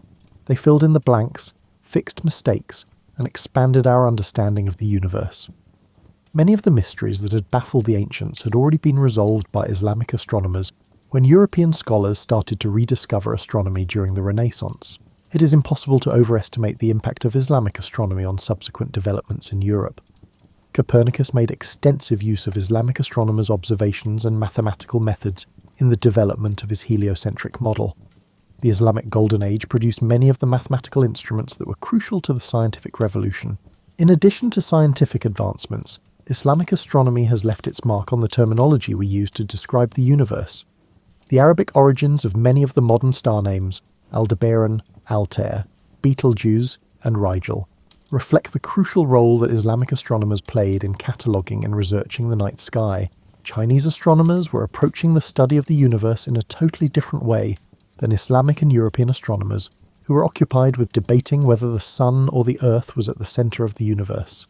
Developing grand theoretical models to explain the motion of celestial objects was not a major concern of theirs. Rather, they concentrated on what now appears to be almost more scientific, meticulously documenting precisely what they saw, when they saw it, and how it connected to earthly events. This method developed from a distinctively Chinese philosophical tradition that believed that, although in a very particular sense, human affairs and the heavens were closely related. The emperor, according to Chinese astronomers, had the mandate of heaven, divine consent that validated his reign. Unusual astronomical occurrences might indicate that this mandate was being revoked, which would support rebellion or a change of government. As a result, Chinese courts hired official astronomers whose responsibility it was to continuously monitor the sky for comets, supernovae, eclipses, and other anomalies that might have political ramifications. The timing, duration, and apparent connection to current political events were all carefully documented by these court astronomers in addition to the phenomena themselves. As a result, an astronomical record-keeping system was created that was unparalleled in the world in terms of longevity and consistency. In one form or another, Chinese astronomical records date back more than 3,000 years, and they have remained remarkably consistent throughout political upheavals, invasions, and dynasties. For contemporary astronomers researching long-term celestial phenomena, these records have proven to be extremely helpful. Chinese astronomers, for instance, documented the emergence of guest stars, stars that appeared out of nowhere where none had previously been seen, glowed brilliantly for weeks or months, and then vanished. We now know that these were novae and supernovae, which are stellar explosions capable of momentarily outshining entire galaxies. Modern astronomers have been able to study the remnants of these ancient cosmic catastrophes thanks to the Chinese records of these events, which are frequently the only historical documentation we have of particular stellar explosions. The most well-known example is most likely the supernova of 1054 CE, which Chinese astronomers noted was visible to the naked eye at night for almost 2 years, and during 23 days during the day.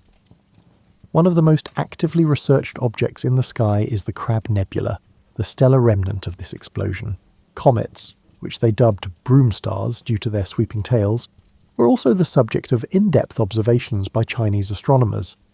They kept records that enabled them to identify when specific comets returned on regular schedules, observed comet orbits, and recorded the correlation between a comet's position in relation to the Sun and its tail.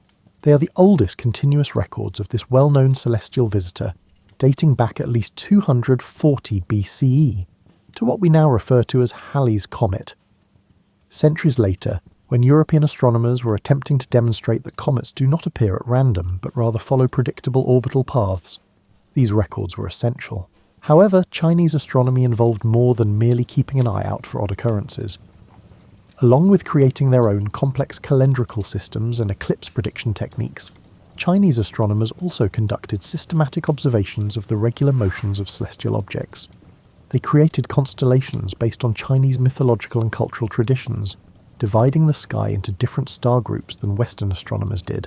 Chinese astronomers developed a system based on 28 lunar mansions, star groups that corresponded to the moon's position on each day of its monthly cycle, instead of the 12 zodiacal constellations that Western astronomy used to divide the sky along the ecliptic, or the sun's apparent path. This system was especially helpful for keeping track of time and arranging activities according to the phases of the moon. Additionally, Chinese astronomers created their own tools for observing the stars. Chinese instrument makers developed the armillary sphere, a three-dimensional representation of the celestial sphere constructed from intersecting metal rings, to a remarkable degree of accuracy. These tools could be used to show astronomical relationships and track the movements of celestial objects. Susong's water-powered clock tower, constructed in 1092 CE, was one of the most impressive Chinese astronomical instruments. This enormous machine, which stood more than 30 feet tall, was essentially the first astronomical computer in history. It was made up of a celestial globe, an armillary sphere, and a mechanical clock. In addition to having a sophisticated system of bells and gongs that announced the time and other astronomical events, the clock tower was able to automatically track the positions of the sun, moon, and planets. A number of the discoveries made by Chinese astronomers would take centuries to replicate in the West. They kept meticulous records of sunspot activity and were the first to identify that the sun had dark patches on its surface, which we now refer to as sunspots. Additionally, they observed irregularities along the border between the illuminated and dark portions during lunar phases, indicating that the moon's surface was not entirely smooth. The 11th century work of the astronomer Shen Kuo is one especially noteworthy accomplishment. After closely examining the magnetic compass, Shen Kuo found that magnetic north and true north are not exactly the same. It would take another century for Europe to independently discover magnetic declination, which was essential for precise navigation. Based on his observations of the shapes and shadows of these features, Shen Kuo also postulated that impacts were the cause of lunar craters. He even proposed that the Milky Way was made up of far-off stars, a theory that would not be accepted by European astronomers until the telescopic era. Chinese astronomers created complex mathematical methods for astronomical computations, such as eclipse prediction techniques that were frequently more accurate than modern Western methods. They produced intricate star maps and celestial globes that accurately depicted the positions and motions of stars. Practical applications were another noteworthy aspect of the Chinese approach to astronomy. For long-distance land and sea travel, Chinese navigators employed astronomical methods. Centuries before the magnetic compass was invented in Europe, the Chinese used it as navigational aid. By combining compass readings with astronomical observations, they were able to determine position and direction with remarkable accuracy. Astronomical observations were also incorporated into Chinese medical theory, because it was thought that human health was influenced by celestial forces. From a modern standpoint, this may appear to be purely superstitious, but it prompted Chinese doctors to keep meticulous records that linked astronomical events, seasonal variations, and disease patterns, observations that occasionally showed real links between environmental influences and health. The most remarkable thing about Chinese astronomy is how it was able to preserve scientific integrity, despite using a theoretical framework that was entirely different from that of Western astronomy. Chinese astronomers were not attempting to demonstrate that celestial motions could be explained by physical laws, or that the universe was built on geometric principles. Rather, Their goal was to comprehend how earthly events and celestial patterns relate to one another. Because of this method, they were able to concentrate on astronomical topics that Western astronomers occasionally overlooked.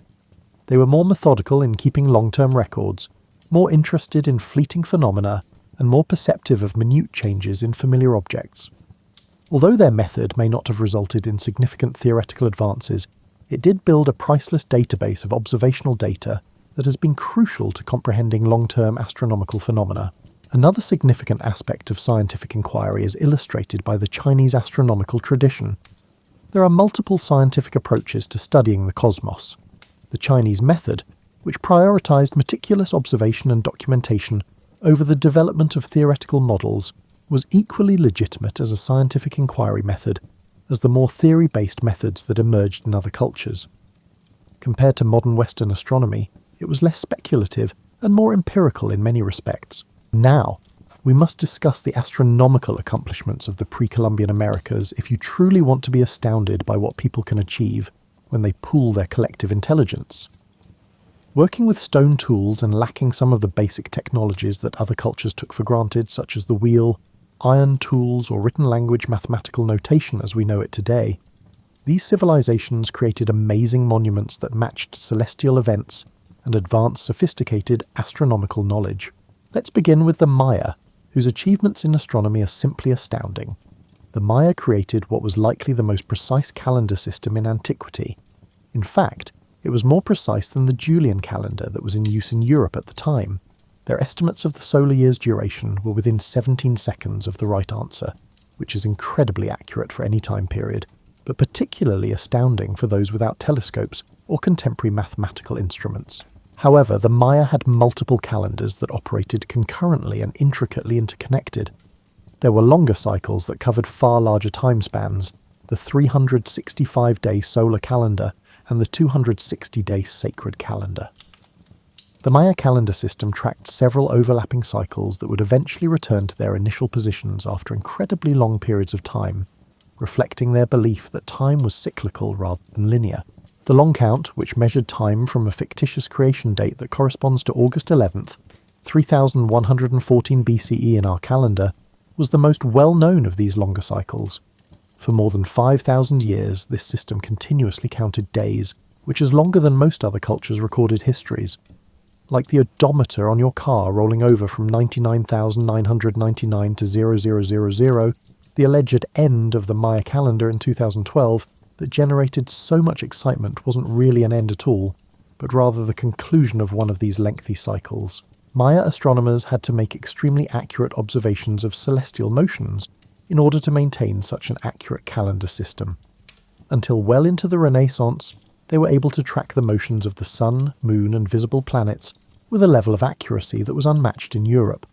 Venus, which was essential to Maya mythology and military strategy, piqued their interest in particular. According to Maya records, they were able to forecast Venus's morning and evening star appearances years in advance.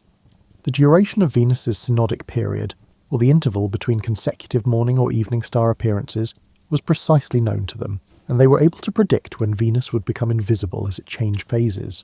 These astronomical predictions were put to use by the Maya rulers for more than just academic purposes.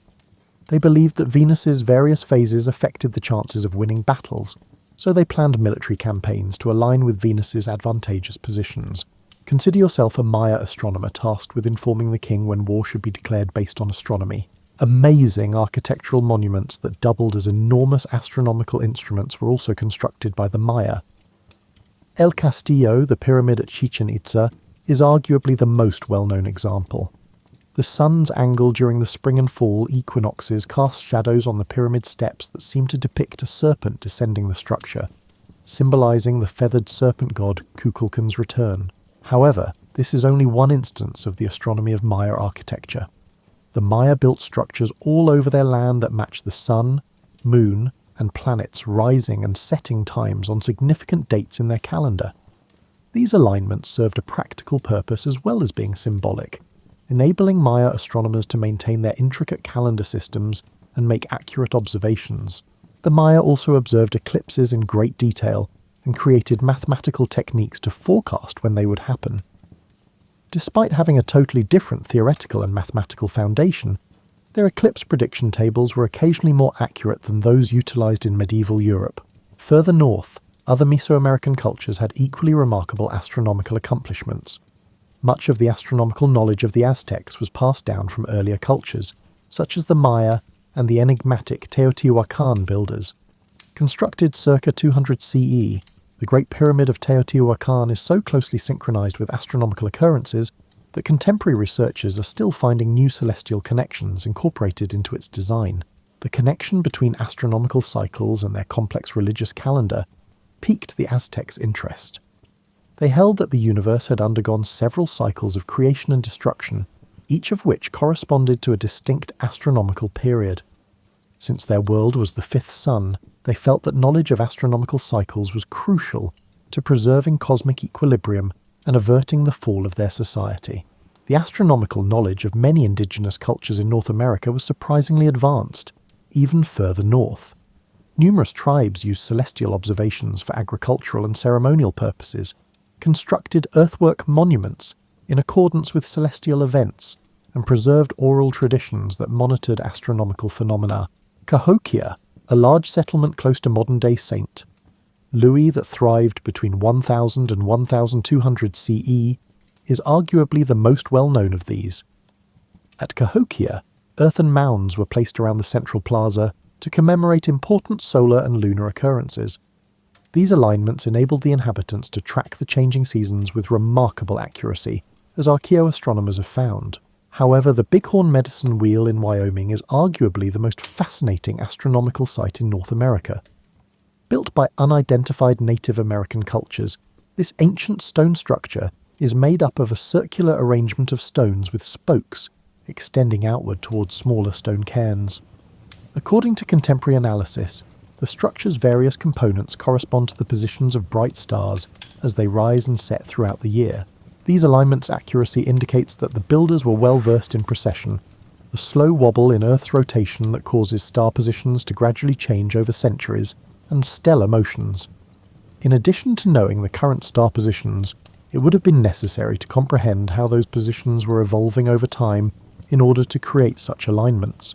Despite lacking a written language as we know it today, the Incas in South America created their own complex astronomical traditions. They recorded numerical data, including astronomical data, using a sophisticated quipu system of knotted strings. To keep their agricultural and religious calendars up to date, Inca astronomers monitored the motions of the sun, moon, and stars. Astronomical principles guided the layout of the Inca capital at Cusco, with key structures and ceremonial areas lining up with important astronomical occurrences. Among the many buildings at the well-known Inca site of Machu Picchu that serve as astronomical observation points is the Intihuatana stone, which creates shadows that follow the path of the sun year-round. The use of dark constellations, which are patterns created by dark patches in the Milky Way rather than bright stars, was one of the most amazing features of Andean astronomy. Andean astronomers paid equal attention to the dark regions between bright stars, recognizing the forms of animals and other important figures there, whereas other cultures concentrated mainly on bright star patterns. This focus on dark constellations shows a deep comprehension of the structure of the Milky Way. These dark patches were identified by Andean astronomers as regions where something was obstructing the light of farther-off stars, not as empty space. In actuality, they were observing galactic structure in ways that European astronomy would not formally comprehend until the 20th century. The fact that astronomical accomplishments in the Americas were made by societies with little exposure to Old World astronomical traditions makes them especially remarkable. These societies produced their own theoretical frameworks, mathematical methods, and techniques for making accurate observations. Frequently, their findings were more accurate than those of recent research in Asia or Europe. The variety of methods employed by various American cultures also shows a significant aspect of human ingenuity in scientific research. With an emphasis on cyclical computations and numerical patterns, Maya astronomy was highly mathematical. More architectural in nature, Inca astronomy incorporated astronomical knowledge into the actual design of cities and ceremonial locations. The integration of astronomical knowledge with seasonal activities and oral traditions was frequently emphasized in North American approaches. All of these methods, however, were remarkably accurate in tracking celestial phenomena and forecasting astronomical events. They demonstrate that there are numerous scientific approaches to studying the cosmos, and that advanced astronomical knowledge can arise autonomously in various cultures using various instruments and theoretical frameworks. In the medieval era, European astronomy started to come back to life after centuries of what historians used to refer to as the Dark Ages, though they weren't quite as gloomy as once thought. It was more like someone slowly waking up from an extended nap, stretching, yawning, and gradually remembering that there was this interesting thing called the sky that might be worth observing. Due in large part to contact with Islamic civilization through Spain and the Crusades, the reawakening started in the 12th century. Suddenly, European scholars realized that Islamic astronomers had been making incredible strides in their understanding of the cosmos while they had been preoccupied with more mundane issues, such as surviving invasions, plagues, and the occasional apocalyptic panic. By translating Islamic astronomical text into Latin, the first European response was essentially a catch-up move. By translating the writings of Islamic astronomers, mathematicians and philosophers, scholars such as Gerard of Cremona devoted their entire careers to reintroducing Europe to the astronomical knowledge that had been evolving in other parts of the world. However, medieval European astronomers started to contribute and create their own methods for solving astronomical problems, rather than merely passively absorbing Islamic knowledge.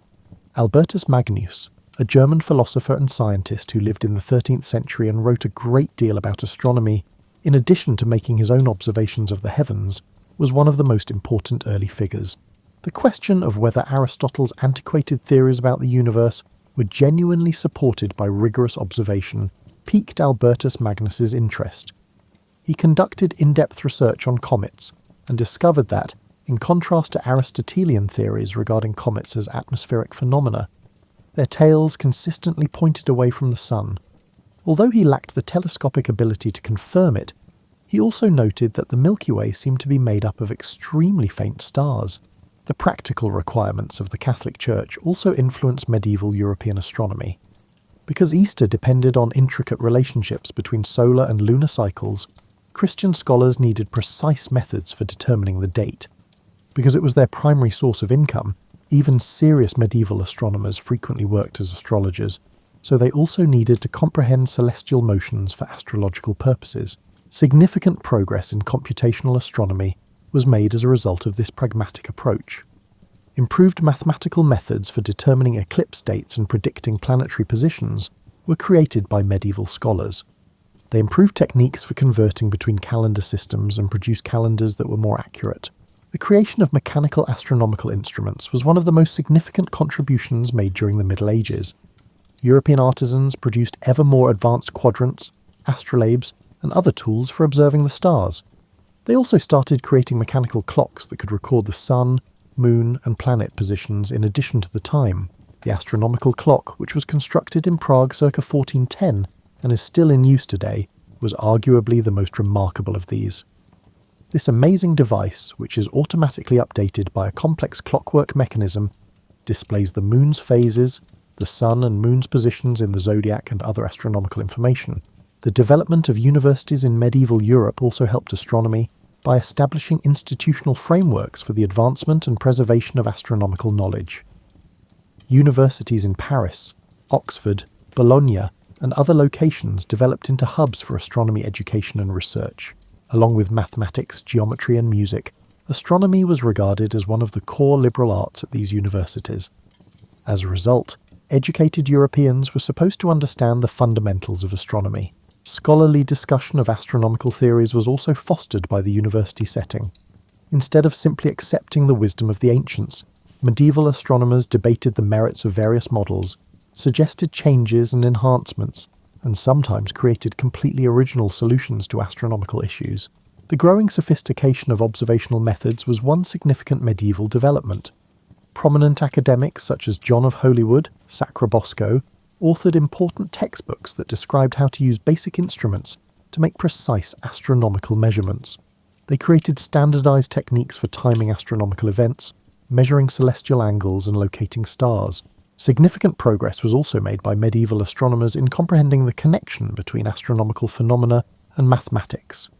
They improved geometric models for planetary motions, developed trigonometric methods for calculating angles and distances, and started applying algebraic methods to solve challenging astronomical problems.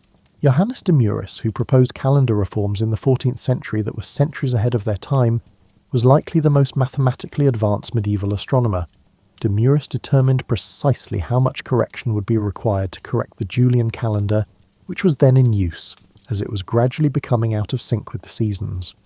Although most of his suggestions were disregarded at the time, they foreshadowed many of the modifications that would later be made to produce our current Gregorian calendar. Important observations were also made by European astronomers in the Middle Ages. They made meticulous observations of planetary positions, tracked comet movements, and created new star catalogues. They were especially intrigued by what they dubbed conjunctions, rare, close approaches between planets that were believed to have astrological meaning. More complex theoretical solutions to astronomical issues also emerged during the Middle Ages.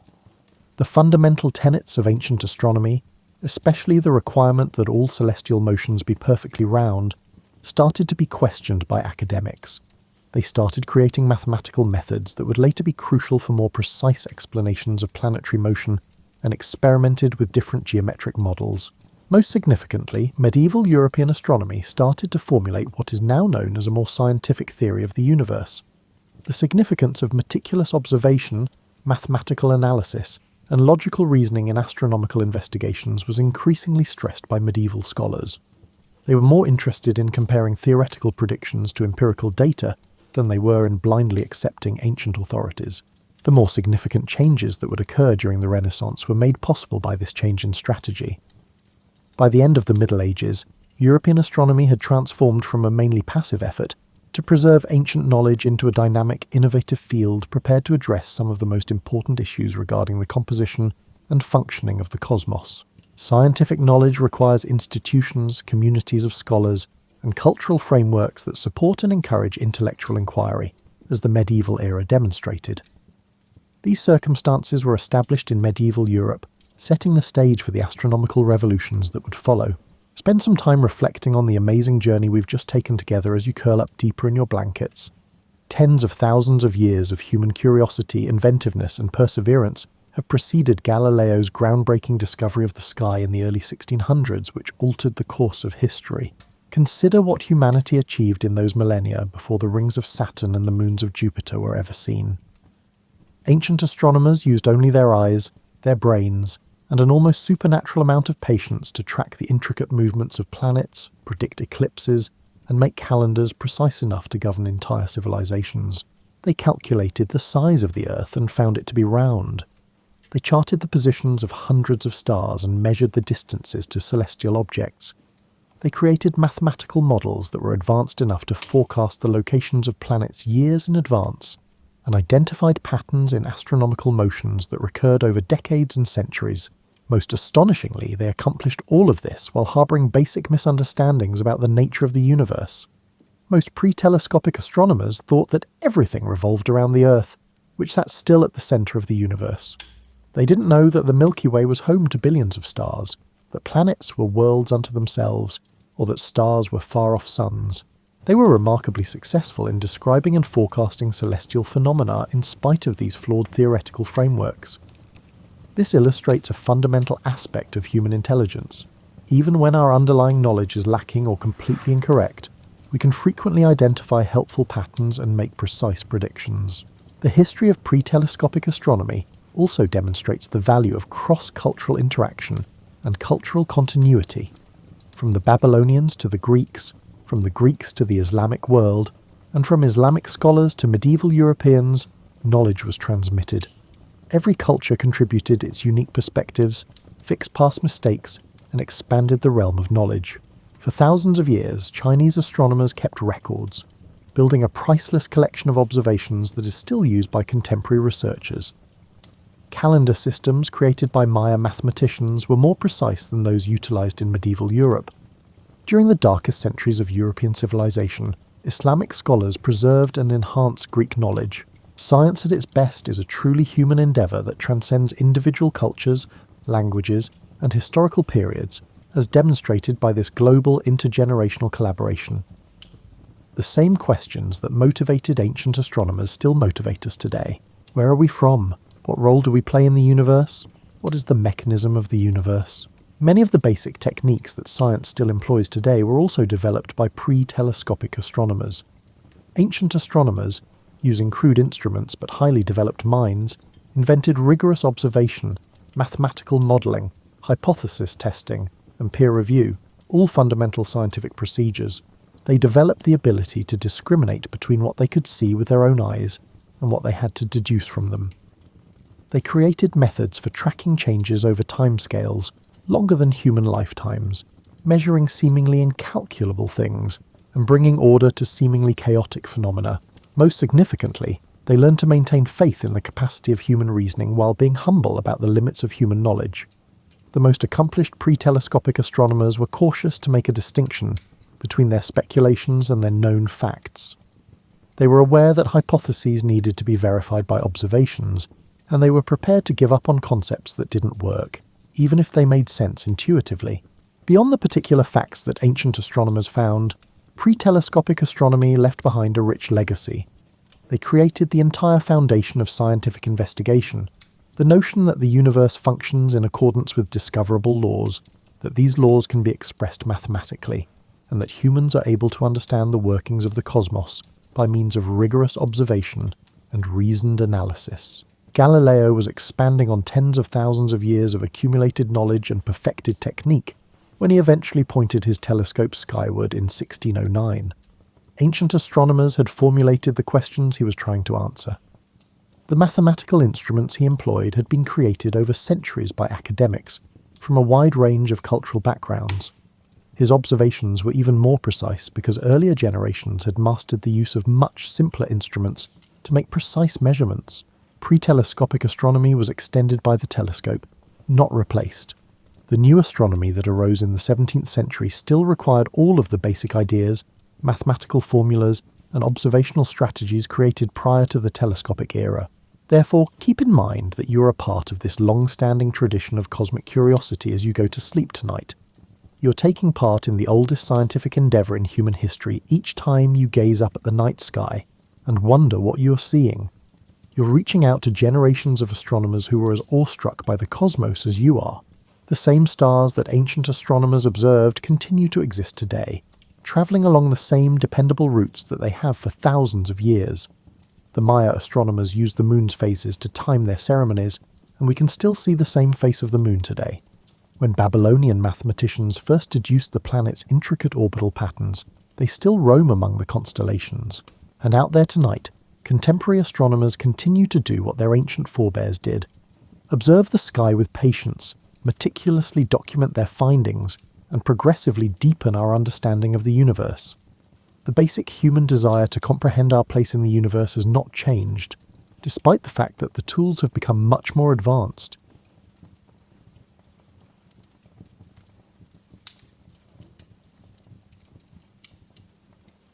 You're settling into a time when stories aren't just entertainment, but the invisible framework of ordinary days.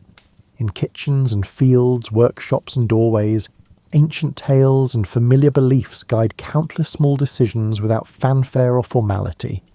Tonight, you'll explore how mythology and folklore became woven into the fabric of daily life, shaping routines with a quiet, steady presence that brought meaning, comfort, and continuity to people across generations. You wake before dawn, and the day ahead already carries the subtle influence of stories you've known since childhood.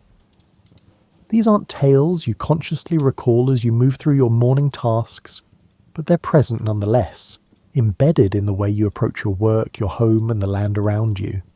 In farming communities, the rhythm of planting follows more than just the weather.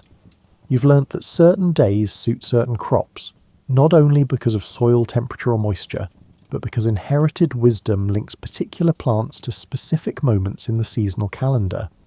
These connections trace back to old stories about gods associated with harvest, or tales of how certain grains came to humans through divine gift or fortunate accident.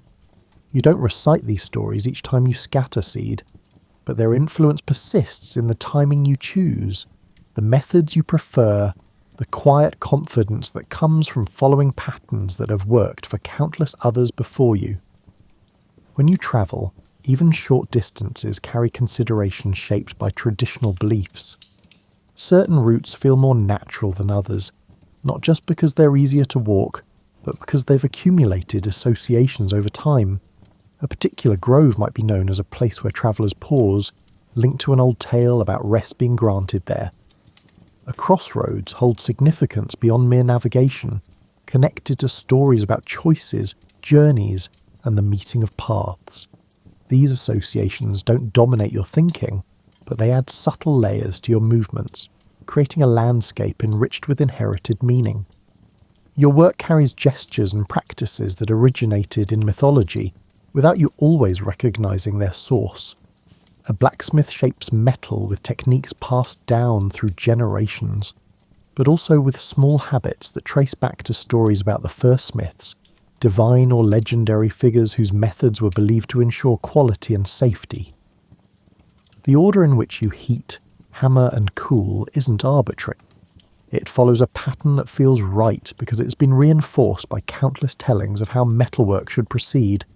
Stories that emphasize patience, precision, and respect for the material.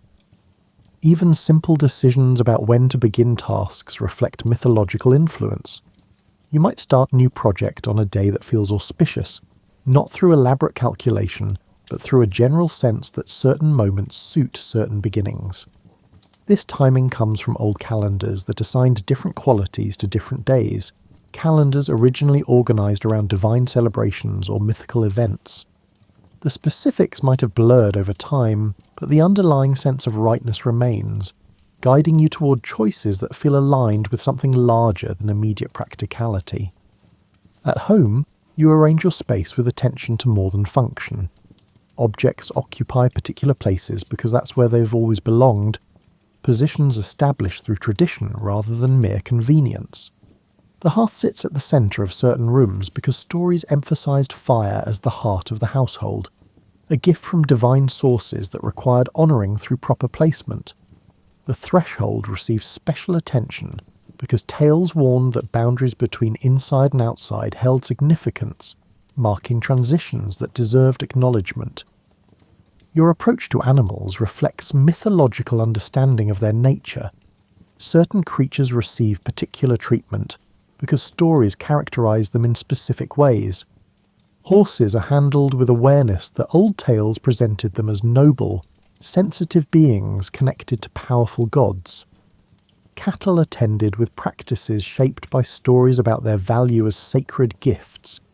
Even common animals like chickens or sheep are cared for with methods influenced by beliefs about their relationship to human communities, relationships defined through mythological frameworks long before anyone wrote them down.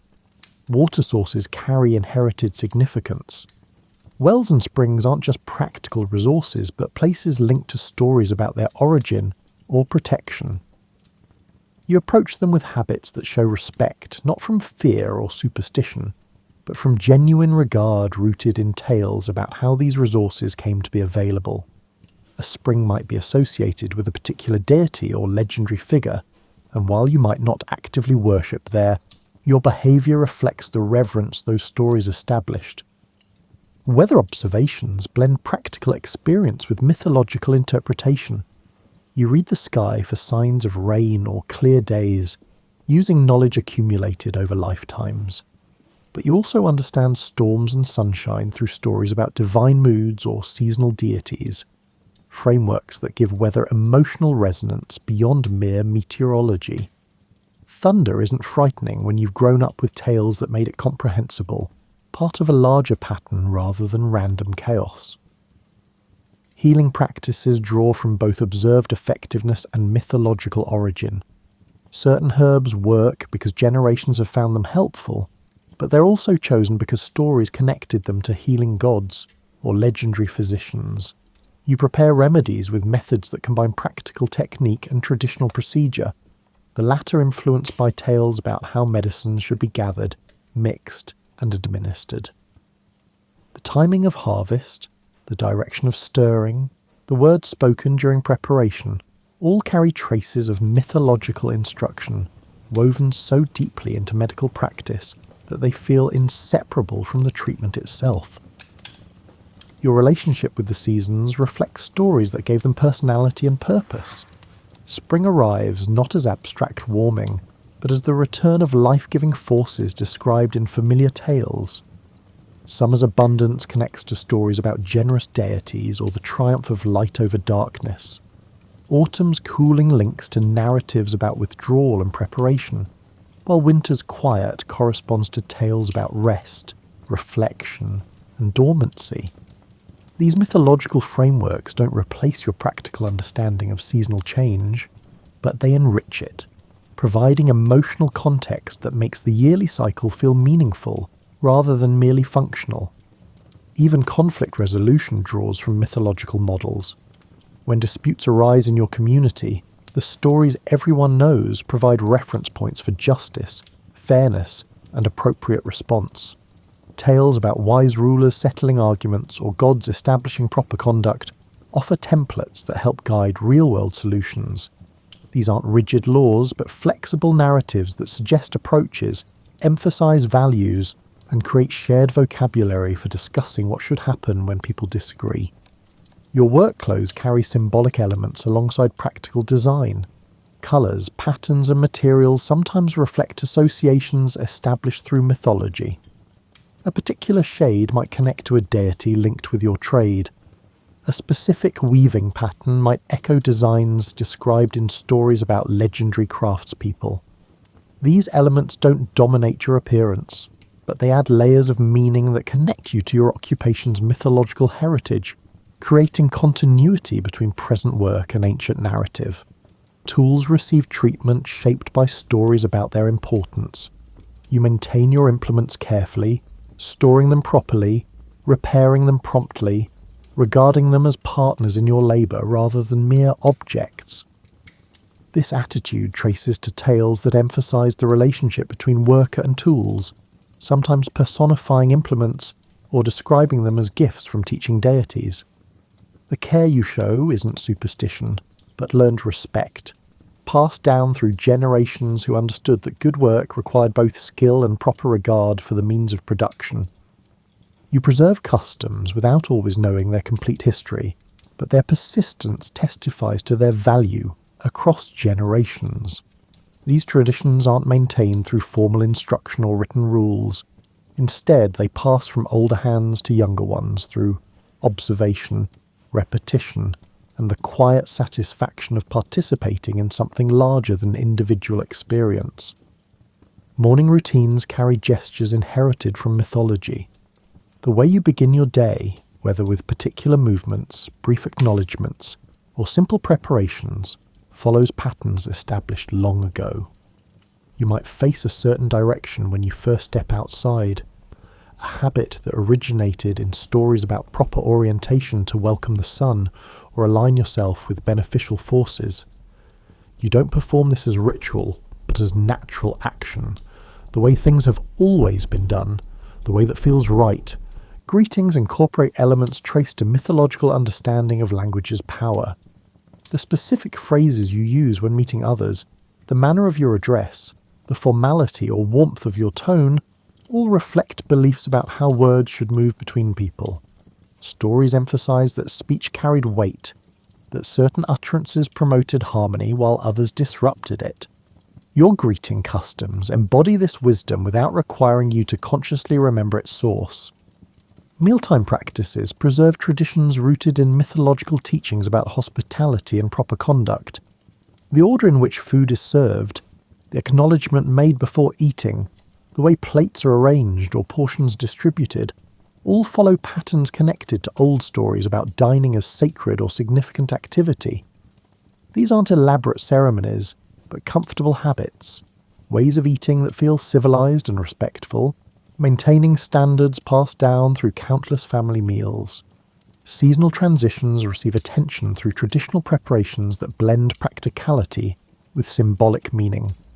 When days grow shorter, you ready your home with tasks that serve obvious purposes, insulating against cold, storing food, organizing supplies.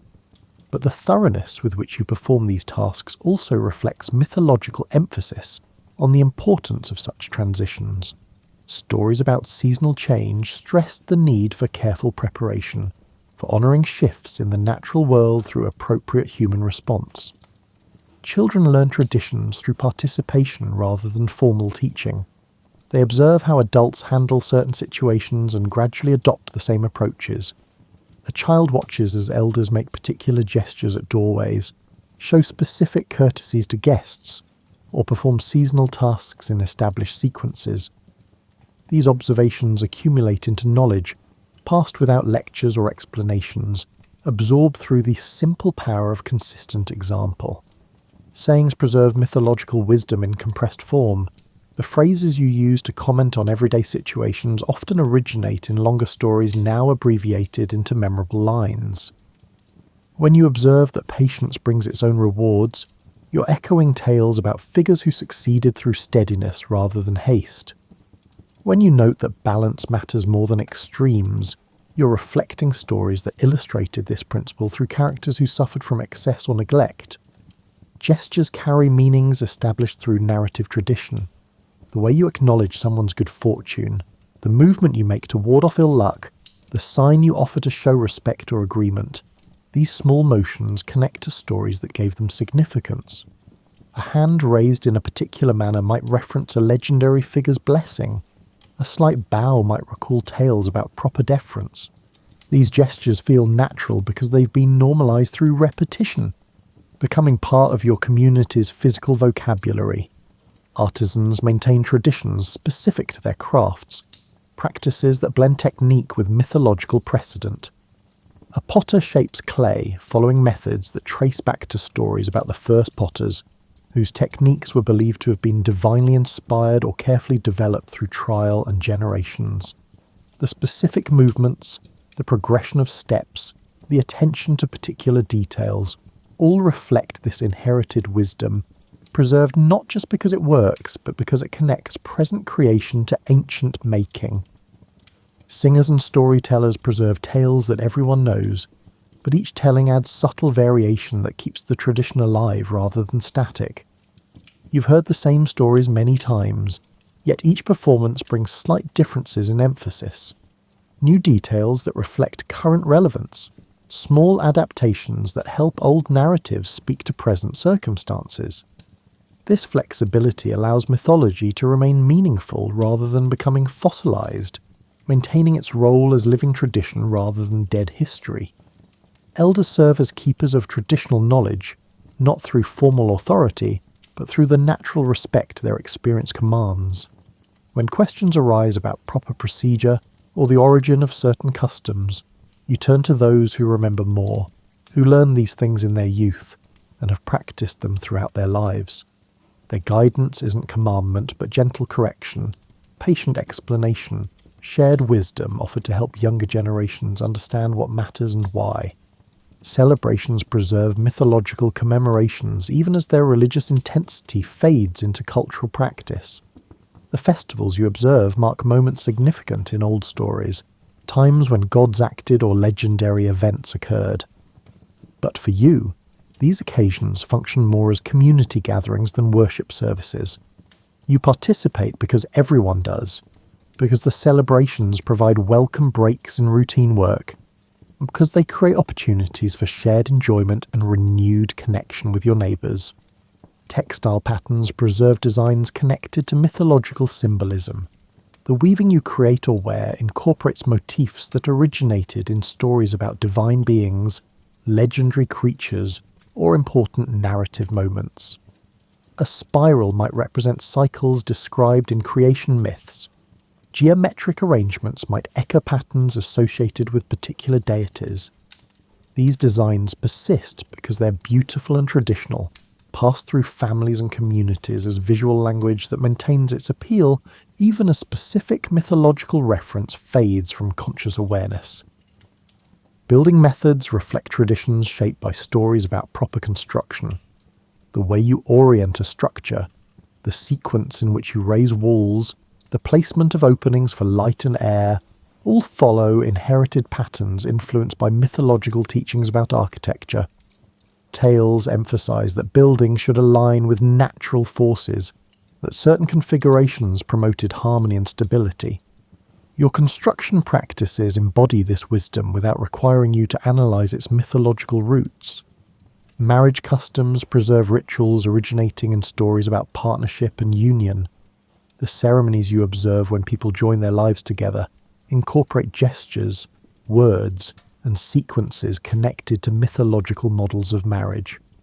These practices feel appropriate because they're familiar, because they have accompanied countless unions before yours, because they carry the weight of tradition that makes important life transitions feel properly marked and witnessed.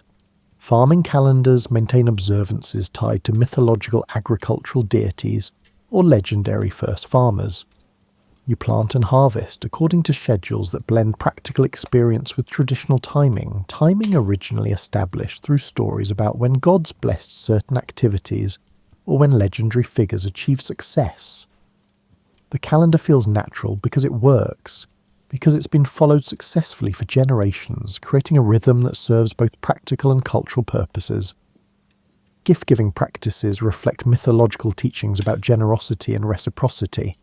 The occasions when you offer presents, the types of items considered appropriate, the manner in which exchanges occur, all follow patterns shaped by stories emphasizing the social and spiritual importance of sharing.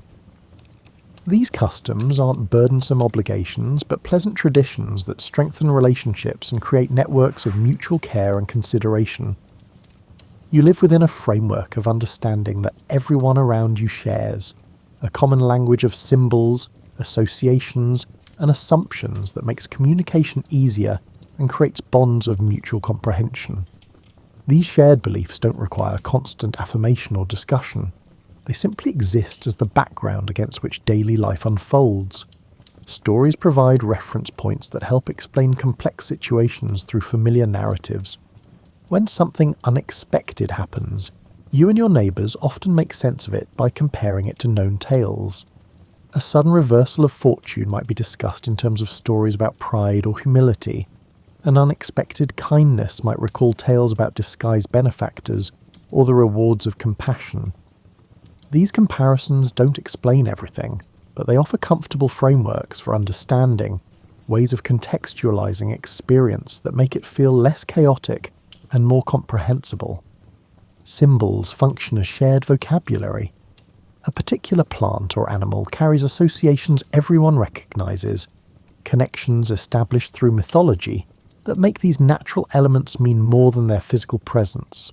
An oak tree represents strength and endurance because stories characterized it that way. A dove suggests peace and gentleness because tales linked it to those qualities. You don't need to explain these associations when you reference them. Everyone understands, creating efficient communication based on common knowledge. Proverbs preserve mythological wisdom in accessible form. The short, memorable sayings you use in conversation often originate in longer narratives, distilled into practical advice. When you observe that slow and steady wins the race, you're invoking the lesson from well-known tales. When you suggest that pride comes before a fall, you're referencing stories that illustrated this pattern. These proverbs work because everyone shares the narrative foundation that gives them meaning and authority. Common festivals create regular opportunities for community gathering, occasions when everyone participates in activities rooted in mythological commemoration. These celebrations don't feel religious in the formal sense, but they carry spiritual resonance, connecting you to cosmic patterns described in old stories. The timing of festivals aligns with seasonal changes, lunar phases, or agricultural milestones, all understood through mythological frameworks that gave these transitions meaning beyond mere calendar marking. Shared beliefs about proper behaviour create social cohesion without requiring written laws. Everyone knows how guests should be treated because stories emphasised hospitality as fundamental virtue. Everyone understands that certain offences require apology and restitution because tales about justice established these principles. Everyone recognises that elders deserve respect because mythology consistently portrayed wisdom as coming with age and experience. These understandings function as unwritten rules that maintain community harmony. Visual art draws from common mythological imagery, creating public spaces decorated with familiar symbols and scenes. You see these representations on buildings, in marketplaces, on objects of daily use.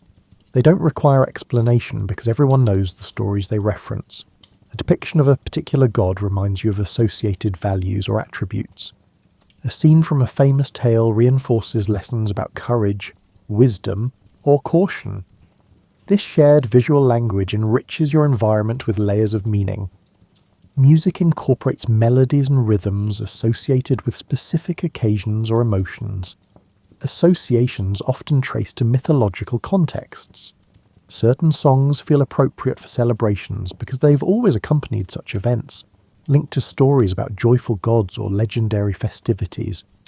Other melodies suit solemn moments, connected to tales about reflection or remembrance. You don't choose music analytically but instinctively, drawing on shared understanding of what sounds match which situations.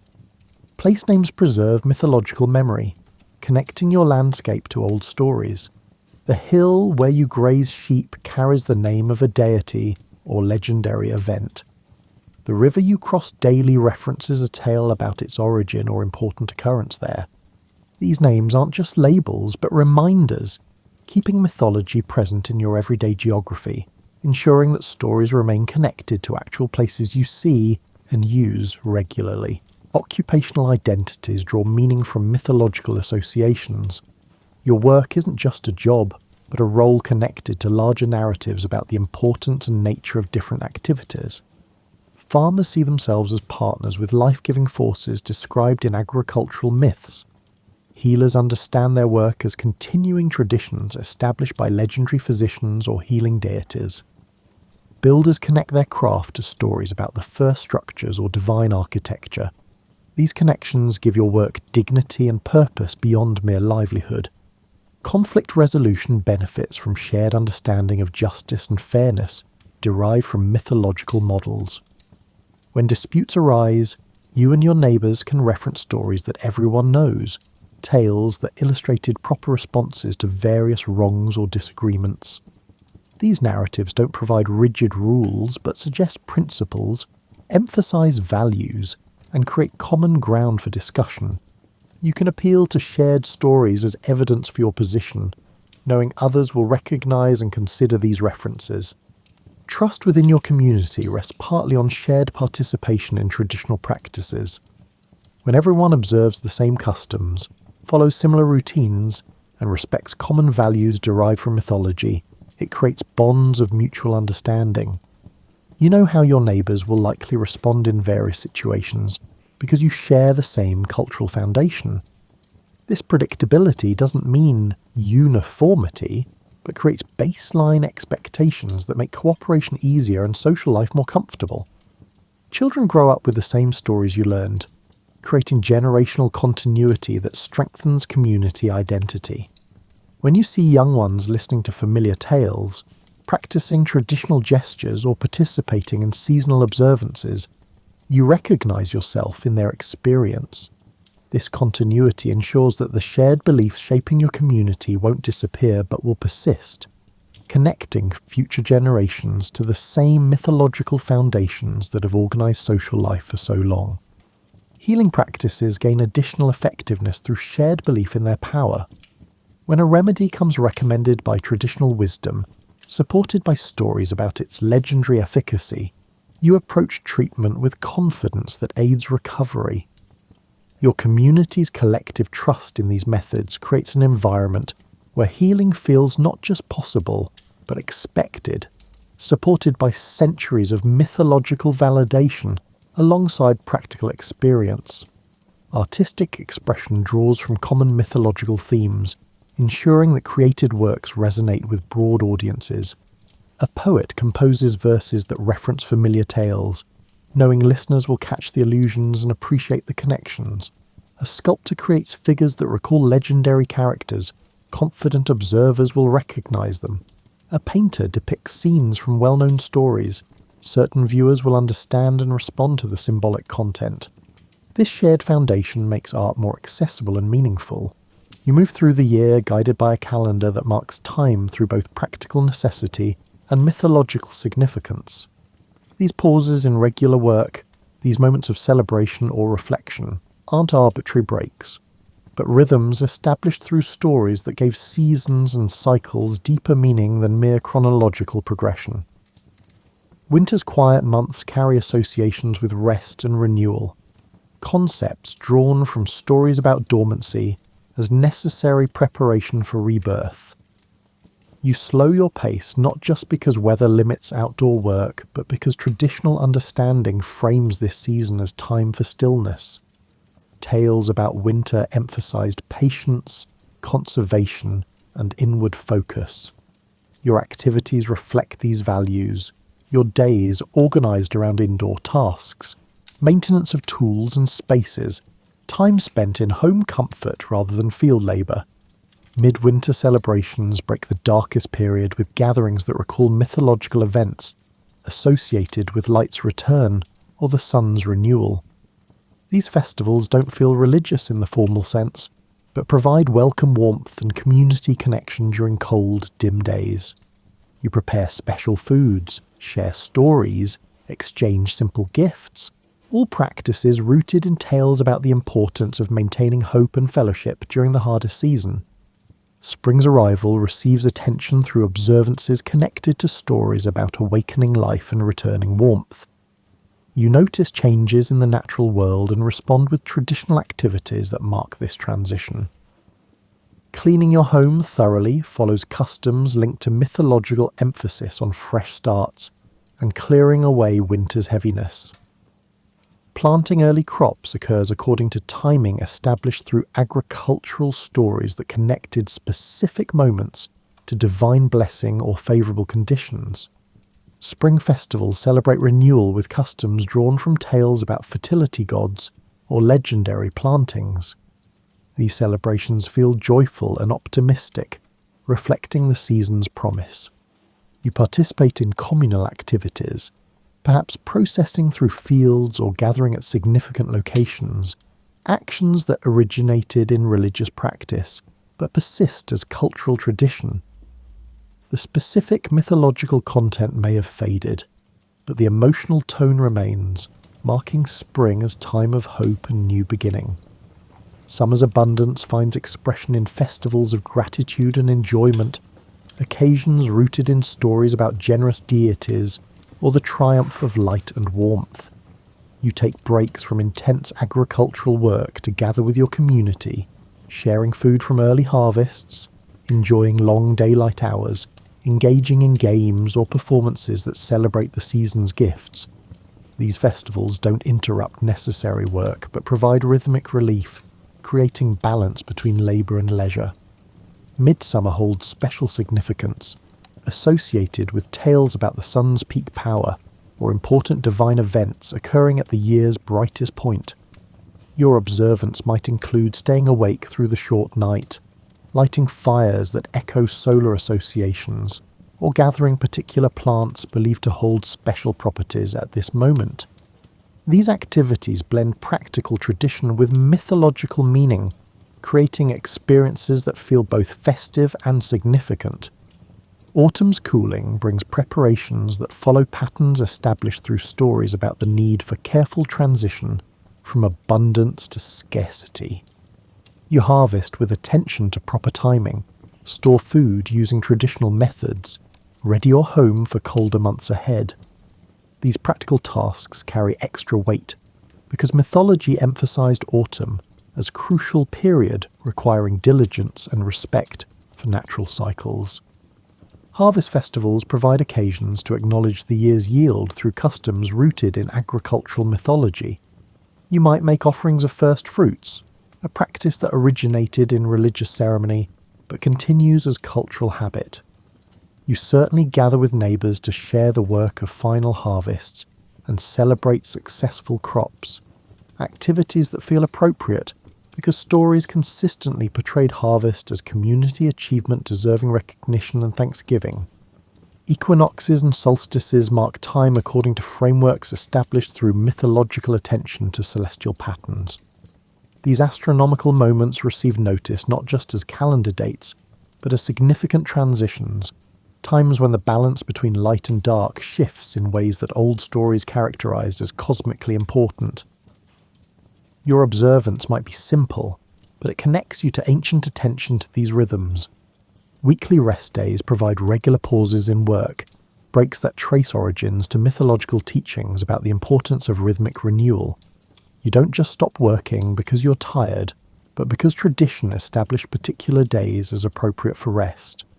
Stories justify these pauses through divine example or legendary wisdom about the need for regular recovery. Your observance maintains this pattern, creating predictable rhythm that structures time and ensures consistent respite.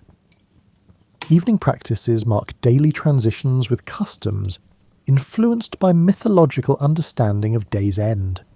You might perform particular tasks as light fades, routines that signal work's completion and movement toward rest. These habits aren't elaborate rituals but comfortable patterns, ways of closing the day that feel natural because they've been followed so consistently. Bedtime customs prepare for sleep with gestures rooted in traditional beliefs about nighttime as significant transition. The way you secure your home, the order in which you complete final tasks, the moments of quiet before actual sleep, all follow patterns shaped by mythological attention to the boundary between waking and sleeping worlds. These practices don't stem from fear, but from genuine regard for sleep as important state-deserving proper approach. Monthly cycles, particularly lunar phases, receive attention influenced by stories that characterize the moon as a significant force affecting growth, behavior, and proper timing for various activities. You notice whether the moon is waxing or waning when you plan certain tasks, following traditional associations between lunar phases and favourable conditions for planting, harvesting, or beginning projects. These observances blend practical wisdom with mythological framework that gave lunar cycles meaning beyond mere illumination. Life transitions receive marking through ceremonies that follow mythological models. Birth, coming of age, marriage, death. Each passage includes practices drawn from stories about how such moments should be acknowledged. These ceremonies aren't rigid or uniform but carry common elements, traditional components that communities recognise as appropriate ways to honour significant changes in individual lives. Anticipation of festival structures your experience of time, creating forward motion as you look ahead to upcoming celebrations. You count days until the next major gathering, prepare gradually for seasonal observances, feel the rhythm of the year through these regular punctuations. This anticipation isn't anxious but pleasant, part of life's comfortable pattern, the way traditional calendars give shape and meaning to time's passage. You prepare meals with attention to more than nutrition and taste. The foods you choose, the methods you use, the ways you serve and share, all carry traces of mythological influence that transformed eating from mere sustenance into culturally rich practice woven with symbolic meaning and inherited wisdom. Your hearth occupies central importance, treated as more than cooking space because stories emphasized fire as sacred gift requiring care and respect. You maintain your cooking fire with consistent attention, ensuring it's never completely extinguished, following tradition that traces to mythological teachings about the hearth as heart of home and family. The way you tend flames, add fuel and control heat reflects practices passed through generations that understood fire as both practical necessity and symbolic centre. Bread making follows procedures that blend effectiveness with tradition, derived from agricultural myths.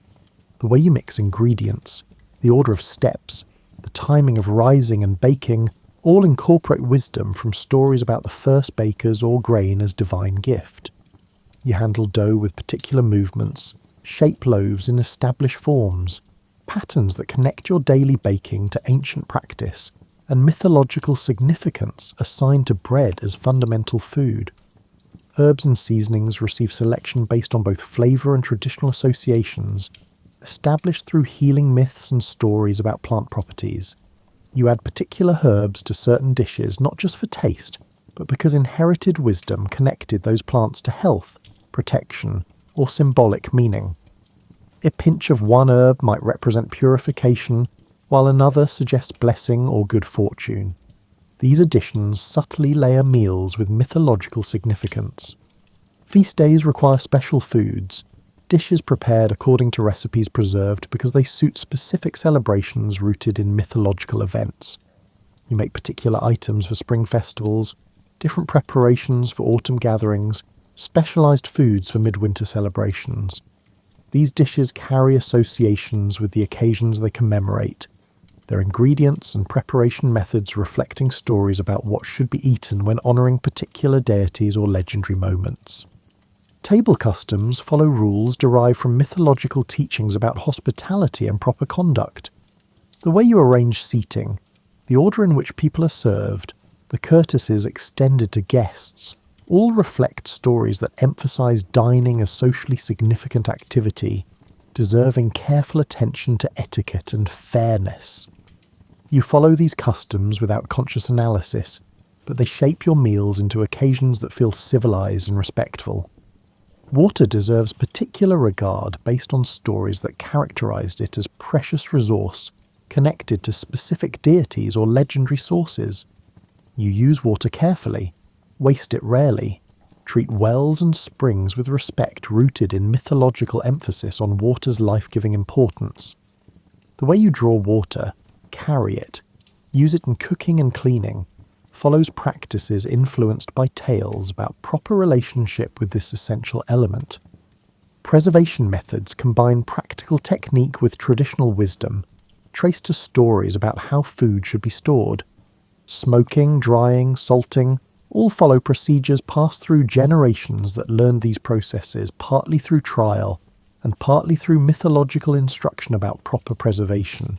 The timing of these activities sometimes aligns with seasonal moments considered favourable, according to traditional calendars, influenced by mythological frameworks. Home arrangement reflects beliefs about proper spatial organisation drawn from stories about divine dwellings or legendary households. You place furniture and objects according to patterns that feel natural because they have been consistently followed. But these arrangements originated in mythological teachings about how interior space should be organised. The location of sleeping areas, storage spaces and work zones follows inherited wisdom about functional division and symbolic significance of different domestic regions. Threshold practices acknowledge doorways as significant boundaries, a concept traced to stories that emphasise transitions between inside and outside as meaningful moments. You might perform small gestures when entering or leaving, habits so normalised they've become unconscious, but originating in mythological attention to thresholds as liminal spaces deserving recognition. These practices don't stem from superstition, but from genuine traditional regard for boundaries and transitions. Cleaning routines follow patterns influenced by stories about purity and order as virtues. The thoroughness with which you maintain your home, the specific methods you use, the order in which you address different tasks all reflect inherited practices shaped by mythological emphasis on cleanliness as both practical necessity and symbolic state. Spring cleaning, for instance, connects to tales about renewal and fresh starts, making the tradition feel appropriate beyond merely seasonal convenience. Textile care includes practices rooted in mythological associations with spinning, weaving, and fabric. The way you wash, mend, and store cloth follows procedures influenced by stories about legendary weavers or divine textile workers. You handle fabric with care, taught through generations that understood cloth as valuable material deserving proper treatment, a value system established partly through myths about textiles' importance, and partly through practical experience of their labour-intensive production. Gardens receive tending that combines horticultural knowledge with traditional plant associations derived from mythology. You grow particular herbs not just for use, but because stories connected them to protection, healing, or blessing. You arrange plants according to patterns that feel right, arrangements sometimes influenced by symbolic relationships, established through tales about specific species and their mythological significance. Animal care follows practices shaped by stories about proper treatment of domestic creatures. The way you feed livestock, shelter them, address their needs, reflects inherited wisdom influenced by myths that characterized animals as gifts or partners deserving respectful management. You speak to animals with consideration, handle them with awareness that old tales consistently portrayed certain creatures as possessing dignity and sensitivity. Evening meals provide daily gathering moments that follow customs traced to mythological emphasis on shared food as community-building activity. You sit together at regular times, share the day's events, maintain conversation that strengthens family bonds. These practices feel natural, but they reflect traditions rooted in stories about communal eating as essential to social cohesion and household harmony. Leftovers receive treatment guided by beliefs about waste and gratitude derived from agricultural myths. You use remaining food carefully, transform it into new dishes, avoid throwing away edible material. This frugality stems partly from practical necessity, but also from traditional teachings about food as precious resource deserving complete utilization. Teachings reinforced through stories about hunger, abundance, and the proper relationship between humans and their sustenance. You settle into evening hours with a different quality of attention, the day's work complete and night approaching. These hours carry their own customs, quieter practices that preserve mythological wisdom through indirect recall rather than formal recitation, maintaining connection to old tales through subtle reference and gentle remembrance.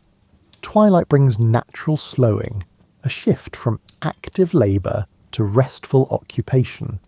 You move indoors as light fades, following patterns established through generations that understood evening as time for different activities.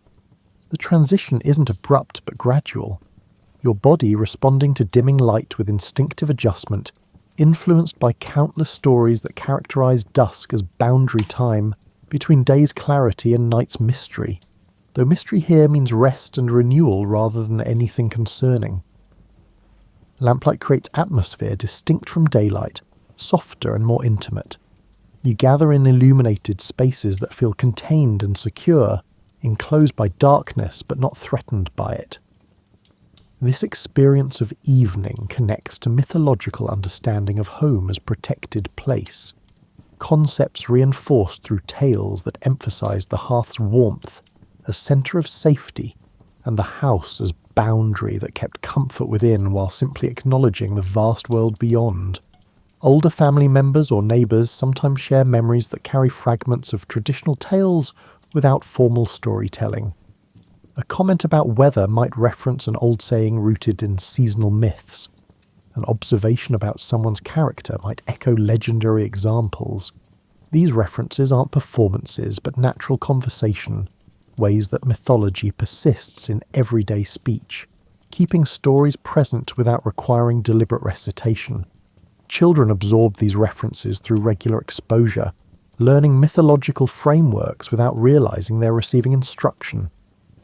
A casual comment about patience recalls tales that illustrated this virtue. A gentle correction invokes standards established through legendary examples. The cumulative effect of these small moments builds comprehensive cultural knowledge, ensuring younger generations inherit the same mythological foundation that shaped their elders' understanding. Handwork occupies evening hours with tasks suited to indoor quiet. You mend clothing, prepare materials for tomorrow's work, engage in crafts that don't require intense concentration. These activities allow for conversation, reflection, or comfortable silence. The rhythm of repetitive tasks creates meditative quality, your hands moving in familiar patterns while your mind rests or wanders, processing the day without demanding focused thought.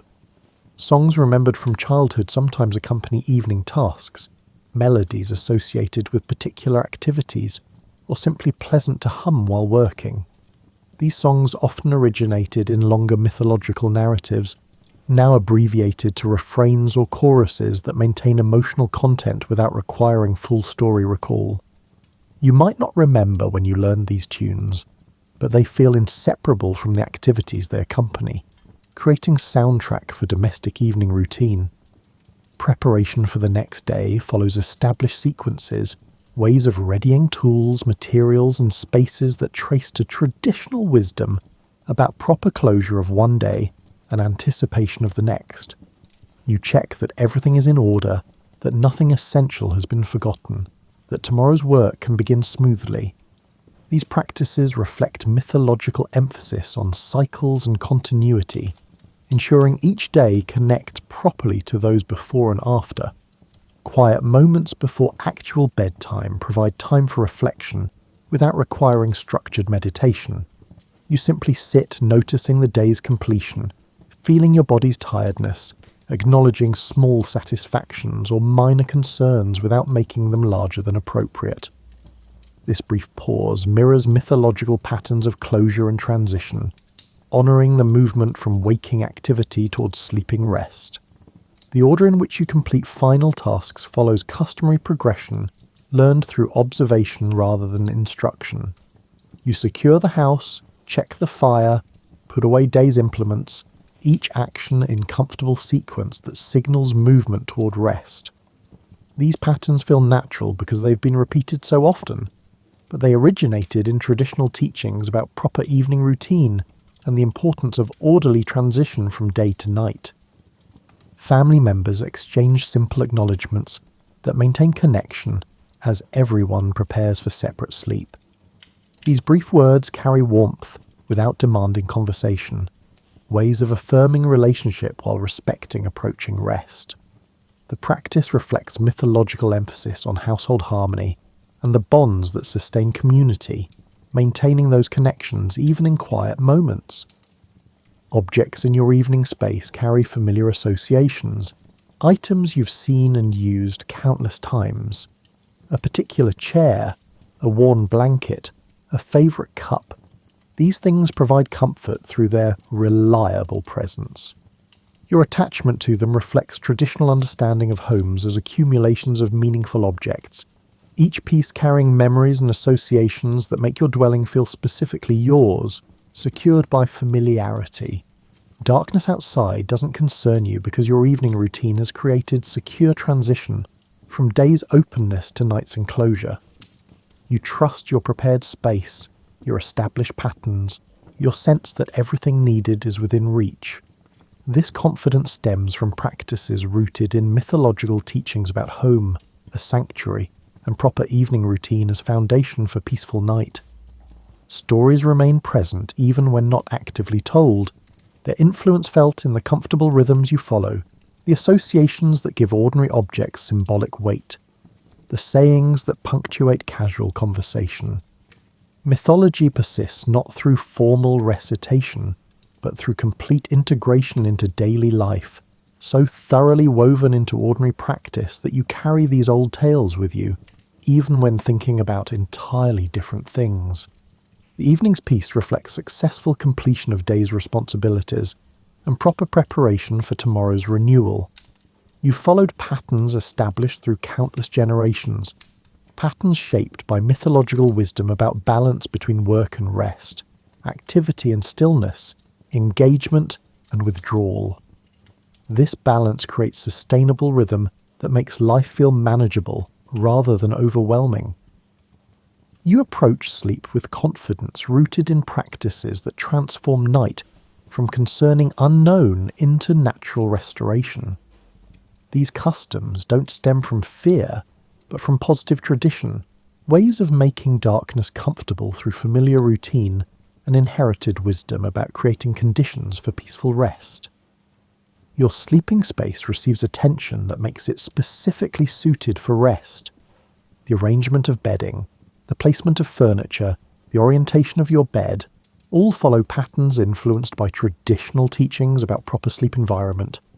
These aren't rigid requirements but comfortable preferences, ways of organising space that generations have found conducive to good rest, practices preserved because they genuinely work. Objects near your bed provide reassurance through their familiar presence. Items you see last before sleep and first upon waking accumulate comforting associations, becoming part of your sleep routine through sheer repetition.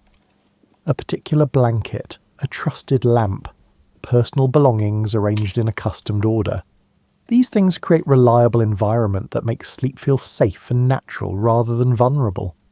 The sequence in which you prepare for bed follows established pattern, learned so thoroughly it requires no thought. Each step flows naturally to the next, creating rhythm that signals your body sleep approaches. This automatic progression reflects traditional wisdom about the importance of consistent routine in promoting good rest. Wisdom passed through generations who understood that bodies respond well to predictable patterns. Breathing naturally slows as you settle, your body recognizing the familiar position and environment that mean rest. This physiological response is enhanced by the comfort your evening routine has created, the sense that everything is properly arranged and you're free to let go of waking awareness. Your relaxation comes easily because nothing feels wrong or concerning, just the simple satisfaction of day completed and night welcomed. Children especially benefit from evening practices that create secure transition to sleep. The customs they observe in adult behaviour teach them that night is natural part of daily rhythm rather than something problematic. They absorb confidence through witnessing calm adult approach to darkness and rest, learning that bedtime means comfort, not concern. Traditional lullabies carry melodies shaped by mythological understanding of sleep as gentle rather than frightening. These songs emphasize rest's restorative nature, characterizing night as kind and sleep as welcome gift. The tunes feel soothing because they've been refined through countless uses, their rhythm and tone specifically developed to calm and reassure. Your bed's location and orientation follow traditional preferences rooted in practical wisdom and mythological teaching. The position might consider airflow, temperature and access to morning light, but also reflects inherited beliefs about favourable placement. These considerations combine into overall sense that your sleeping spot is well chosen, properly situated for good rest. Darkness itself becomes comfortable rather than unsettling through consistent positive association. Your experience of night in your familiar room, surrounded by known objects and following trusted routine, trains you to find darkness restful rather than concerning. This conditioning reflects traditional understanding that proper environment and confident approach transform night into welcome opportunity for renewal. Clothing for sleep follows customs that prioritize comfort alongside tradition. The garments you wear might reflect inherited preferences about appropriate sleep attire, choices influenced by practical considerations and cultural standards established through mythological frameworks about proper dress for different activities and times. Temperature regulation receives attention through practices that ensure comfortable warmth without excess. You adjust coverings, maintain appropriate room conditions, follow methods passed down for creating optimal sleep environment. These practical matters carry traditional wisdom about the relationship between physical comfort and quality rest. Morning approach brings natural lightening of sleep, your body preparing for waking as dawn nears. This gentle transition reflects healthy sleep cycle, the kind of rest that traditional practices aim to promote. You wake feeling restored rather than groggy, ready to begin the new day with energy restored through night's successful renewal. The reliability of this pattern creates deep confidence in sleep's value. You don't dread bedtime or struggle with rest because your approach is soundly established through traditional practices that generations have found effective. This confidence itself promotes good sleep, creating beneficial cycle where expectation of rest helps produce the very restoration you anticipate. Dreams, when remembered, feel like natural part of sleep rather than significant messages requiring interpretation.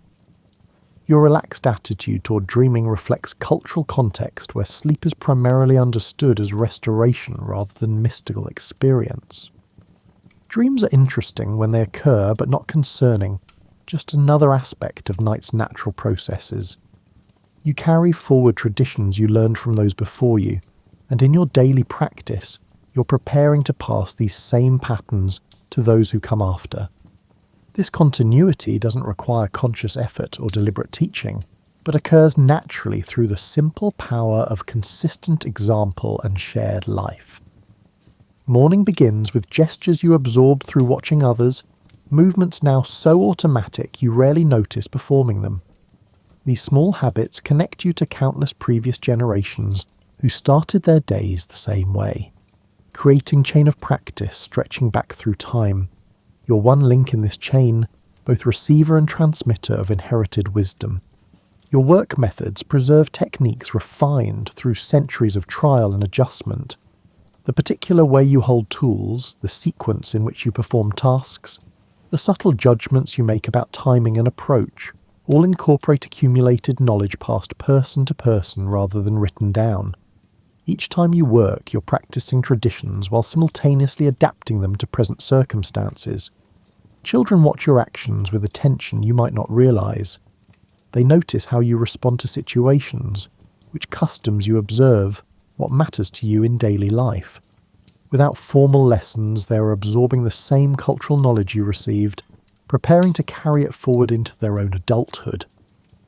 This transmission occurs through shared life rather than explicit instruction, making cultural continuity feel natural rather than imposed.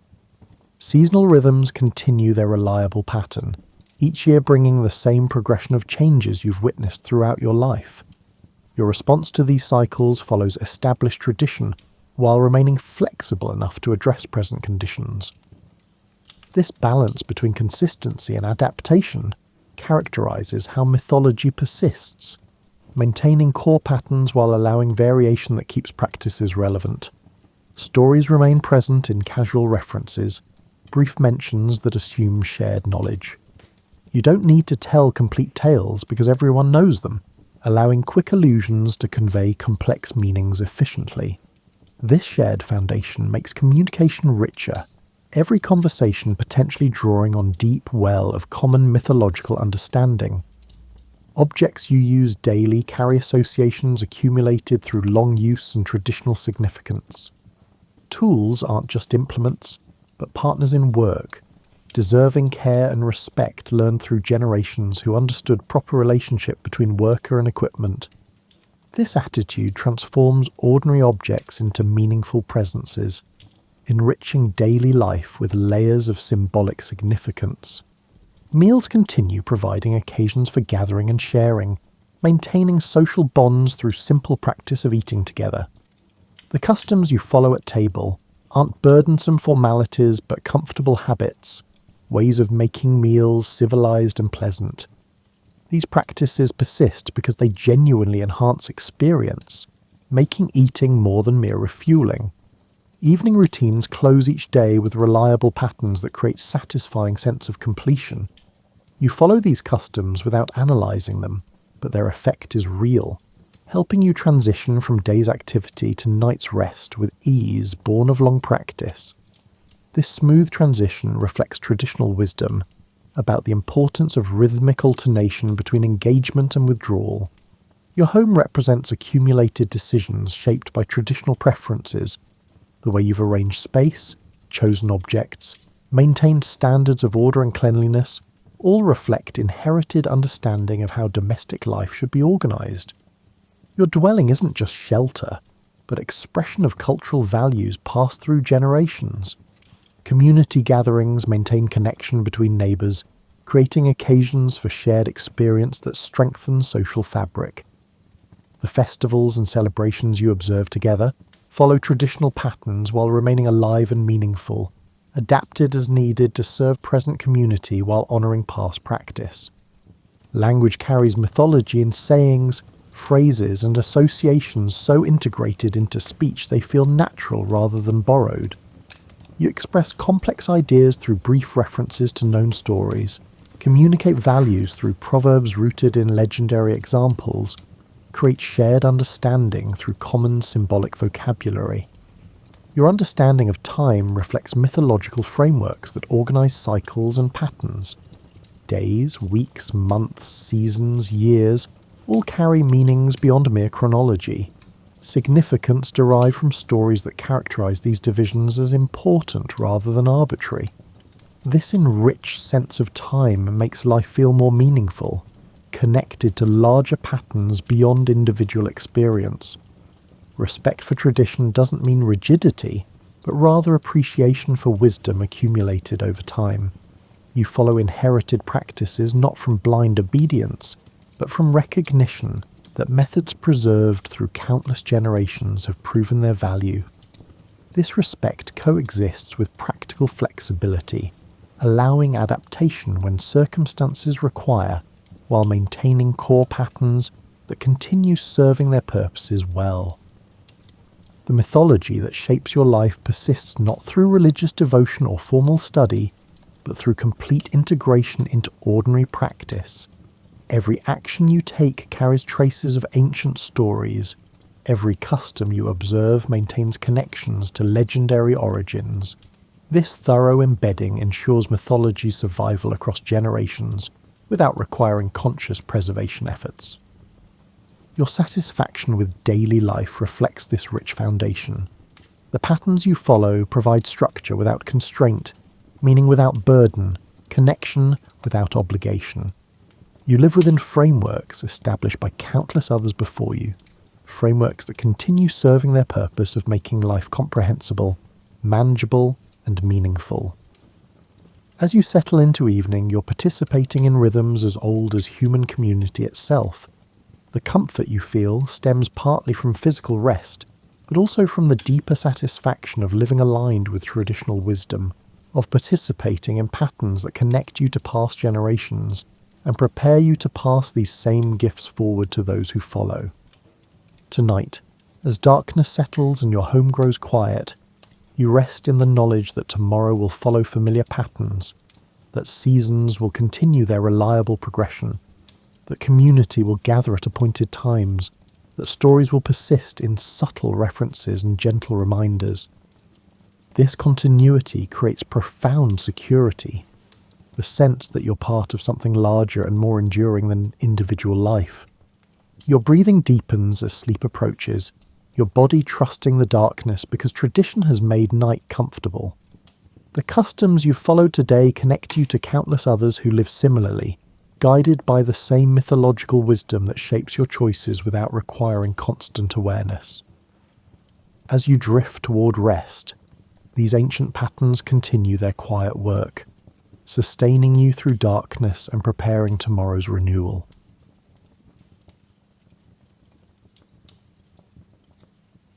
Welcome to tonight's journey through one of history's most understated treasures. For the next hour, you'll discover how a single golden liquid transformed kitchens, illuminated cities, healed bodies, and connected distant shores across thousands of years. Now please imagine, if you will, in that comfy purple mattress that's so snuggly and cosy, that you're standing in a grove that predates written language. The trees around you twist skyward with bark as gnarled as braided rope. Their trunks wide enough that you'd need 3 people linking hands to encircle the oldest ones. These olive trees have witnessed empires rise and crumble, their roots drinking from the same limestone soil for 1,000 years or more. The leaves catch afternoon light with a peculiar shimmer, silver underneath, grey-green on top, creating a rustling canopy that sounds like distant rainfall even on windless days. Your fingers brush against bark that feels like cooled lava, all ridges and valleys frozen mid-flow.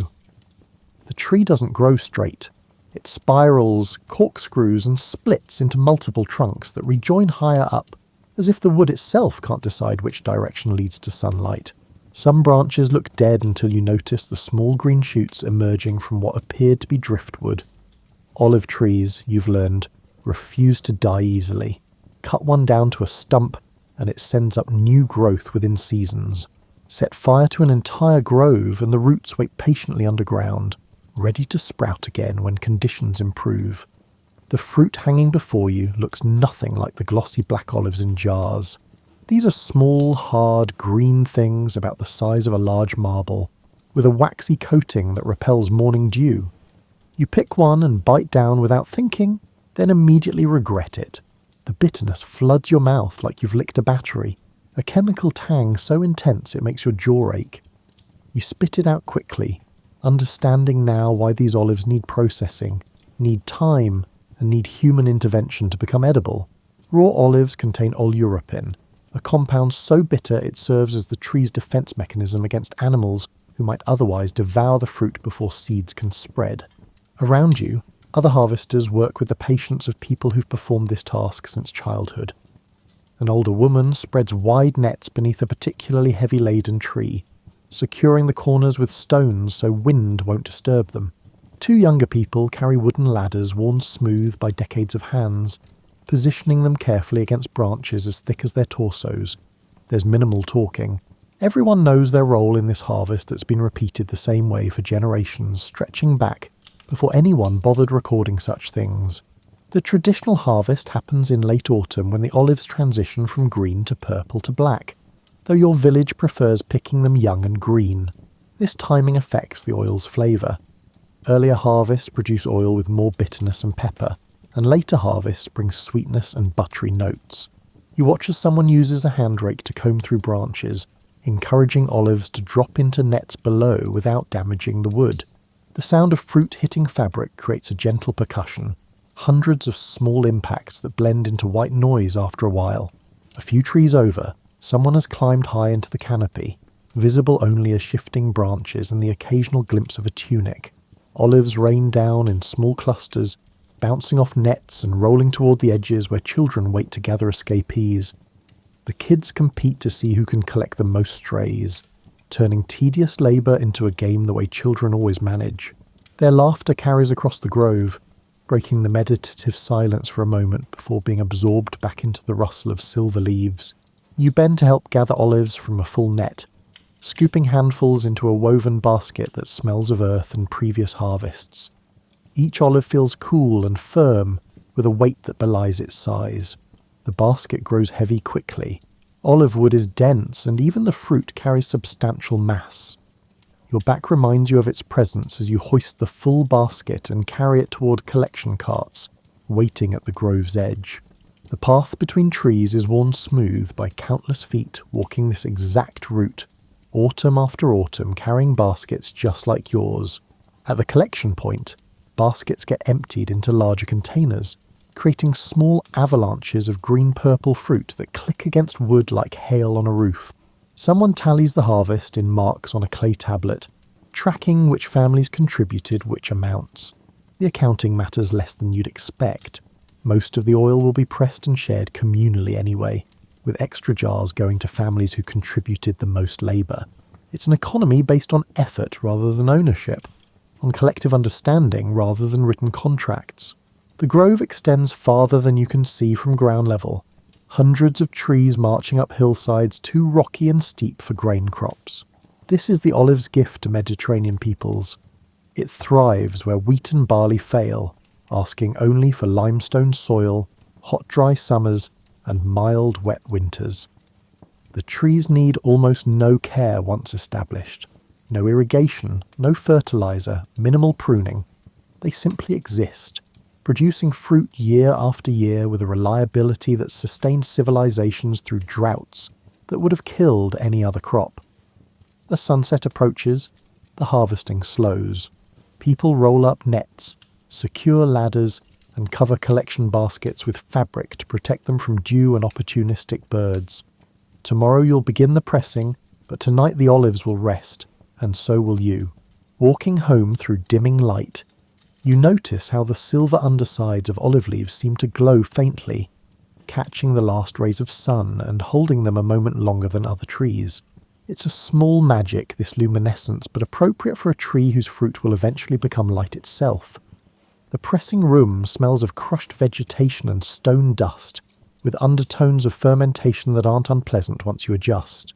You're standing before a millstone larger than a wagon wheel, watching it rotate slowly around a vertical axis, while a donkey plods in circles, connected to the stone by a worn wooden beam.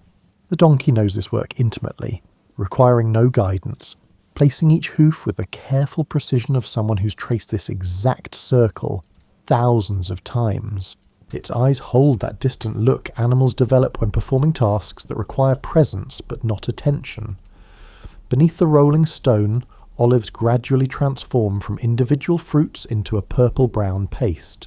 The millstone doesn't crush so much as grind. its weight sufficient to break down flesh and pit together into a thick mixture that releases the first hints of oil. You can see it glistening on the stone surface, catching light from oil lamps hung around the room. The paste collects in a stone basin carved smooth over centuries of use, its surface stained dark from countless pressings. Someone adds a new basket of olives to the mill's edge, where the stone will eventually reach them and pull them into its grinding path. The addition barely interrupts the rhythm. The donkey continues its circuit, the stone continues its rotation, and the paste grows deeper in the collection basin. Watching the process induces a kind of trance. The circular motion, the steady progress, and the gradual transformation happening at a pace that defeats impatience. This isn't work you can rush. Oil extraction requires time to do its work properly. When the paste reaches sufficient consistency, something judged by eye and texture rather than measurement, workers scoop it into woven bags made from esparto grass or hemp. These bags get stacked carefully on a pressing platform, alternating with round wooden discs that distribute pressure evenly. You help position the bags, feeling the paste's cool moisture seep through the weaving, leaving your hands slick. The paste smells vegetal and alive, nothing like the refined oil you'll eventually pour into storage jars. The press itself dominates the room, a massive wooden screw carved from a single beam, operated by a long lever that extends out like a ship's boom. The screw's threads are hand-cut, showing the irregular marks of the adze that shaped them. 4 people take positions along the lever, preparing to walk the circle that will drive the screw downward into the stacked bags. Someone gives a signal and everyone pushes, leaning their weight into wood smoothed by countless palms. The screw descends slowly, grudgingly, protesting with creaks that echo off stone walls. As pressure builds, the first oil emerges. It seeps through the bag, weaving, runs down the sides of the discs, and collects in a shallow trough carved into the pressing platform. The liquid catches lamplight and throws it back transformed, no longer white light but something golden, viscous, and alive. This first pressing produces the finest oil, cold extracted without heat, carrying the full complexity of the fruit. You watch it accumulate with the satisfaction of witnessing creation. Raw material becoming treasure through nothing but pressure and patience. The workers continue pushing, walking their circle around the press, adding their strength to the screw's mechanical advantage. The more oil flows, the more the bags flatten, and the paste inside compresses into denser layers. Eventually the flow slows to occasional drops, each one forming at the bag's lowest point, swelling, then falling to join its predecessors in the collection trough. When drops become rare enough to count individually, the pressing stops. The bags get removed, and the compressed paste inside is now formed into hard cakes. These pressed cakes still contain oil, but extracting it requires different methods. Some producers add hot water and press again, creating a lower grade oil suitable for lamps rather than tables. Others save the cakes as fuel. They burn slowly and steadily, perfect for heating bath water or firing pottery kilns. Nothing goes to waste in this economy where olives represent months of labour transformed into liquid value. You help transfer the freshly pressed oil from the collection trough into settling vessels, wide clay containers where the oil will separate from residual water and plant particles. The settling takes days, gravity doing slow work that can't be hurried. Oil floats naturally above water, creating a distinct boundary you can see even in lamplight. The finest oil rises to the top, clear and golden. Below it, a layer of cloudy oil mixed with plant particles. Below that, the vegetable water, called amurca, is still useful for various purposes, but is no longer food. The pressing room maintains a temperature cooler than outside, taking advantage of thick stone walls and minimal windows. Heat damages oil, encouraging rancidity and destroying the delicate compounds that give good oil its character. The workers here understand chemistry without knowing its name, using observation and tradition to guide processes that modern science has only recently explained. They know that green olives pressed early yield spicy oil. They know that damaged fruit creates off flavours. They know that metal containers corrupt the taste while clay preserves it. A large jar in the corner holds oil from earlier pressings, its surface covered with a layer of natural sediment that protects the liquid beneath from oxidation. Someone dips a small clay cup into the clear oil below the sediment layer, then offers it to you. You taste it carefully. First the fruit, then the pepper at the back of your throat, then a bitterness that's somehow pleasant, all of it balanced in a way that makes you understand why people have valued this substance for thousands of years. It tastes like the grove, like sunlight on silver leaves, like patient labour rewarded. As the day's pressing concludes, workers clean tools with hot water and coarse cloths, scrubbing away paste residue before it can harden. The millstone gets a final rotation with nothing beneath it, clearing away remaining debris. The donkey is unhitched, led to water and feed. Its work done until tomorrow brings another rotation of the same wheel, the same circle, the same transformation of fruit into gold. You leave the pressing room with hands that smell of olives, a scent that will linger for days no matter how many times you wash. Your kitchen measures perhaps 12 feet square, with a floor of packed earth worn smooth as river stones. Sunlight enters through a single window covered with an oiled cloth that glows amber when backlit. The room's heart is a raised hearth built from stacked stone, its surface blackened by decades of cooking fires. Next to the hearth sits a row of storage vessels, each taller than a child, their clay surfaces cool despite the warm afternoon. One of these jars holds olive oil, perhaps 40 litres pressed last autumn, sealed with a clay stopper and wax to keep air from spoiling its contents. You tip the large jar carefully, letting oil flow into a smaller vessel that's easier to handle. The oil moves more slowly than water, with a thickness that makes it want to cling to surfaces. It catches light as it pours, transforming from golden to amber to almost green depending on the angle.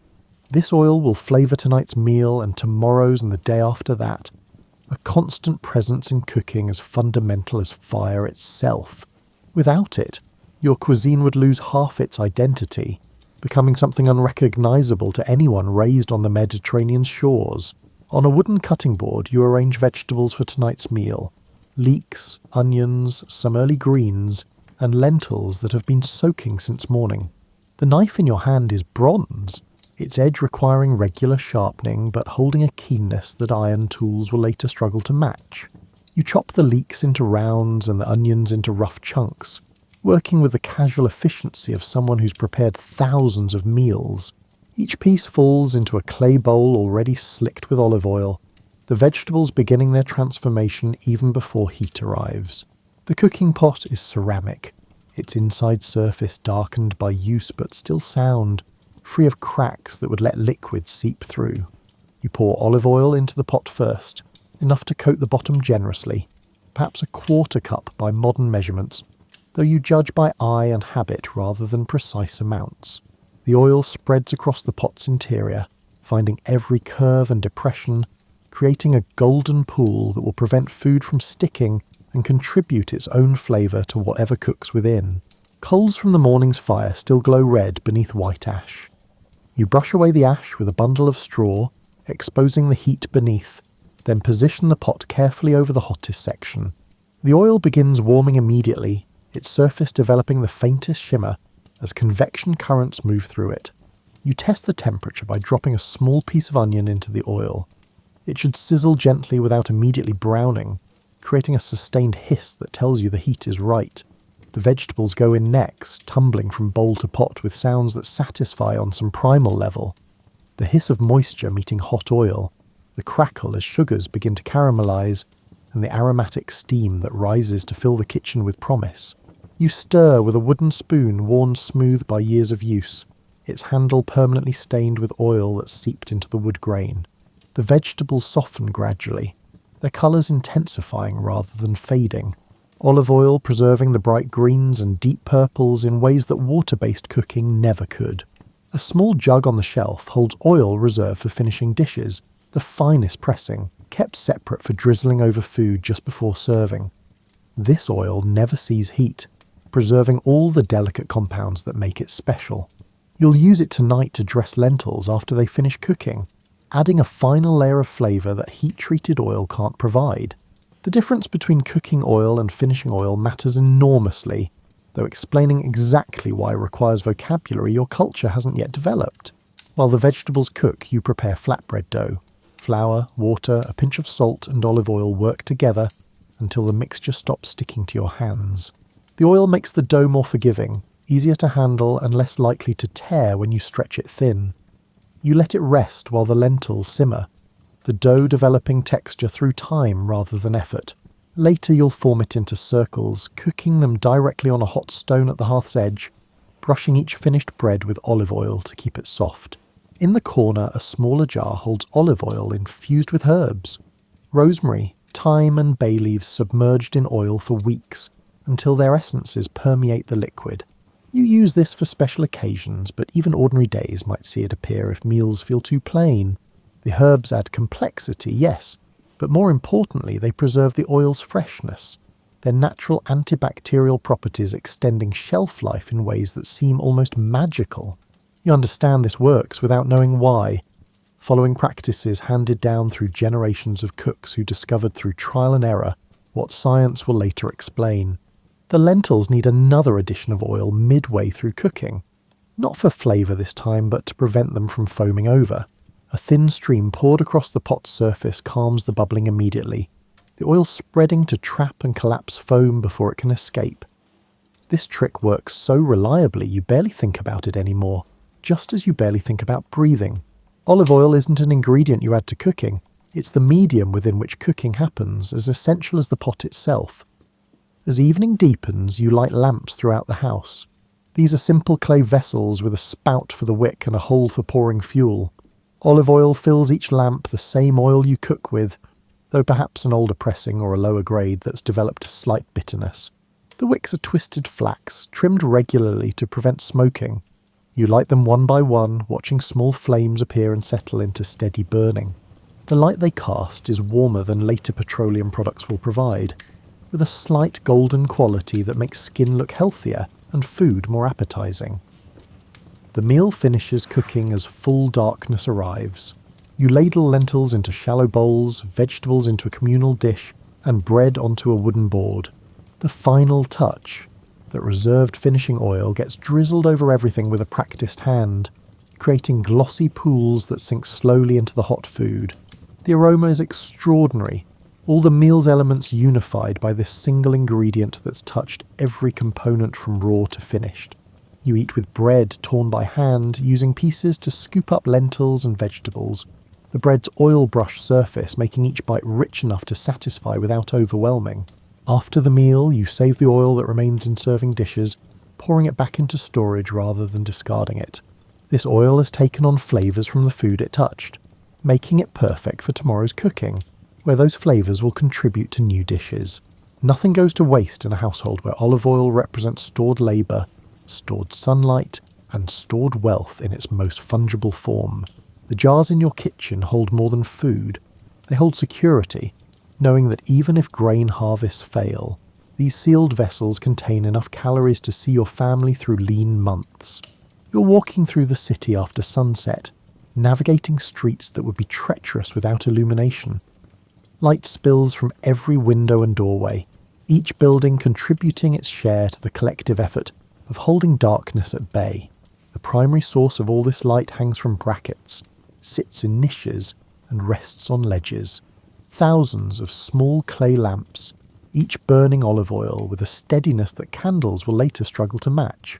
The flames are surprisingly bright, numerous enough that you can read inscriptions on public buildings, recognise faces from 20 feet away, and avoid stepping in things better left unmentioned.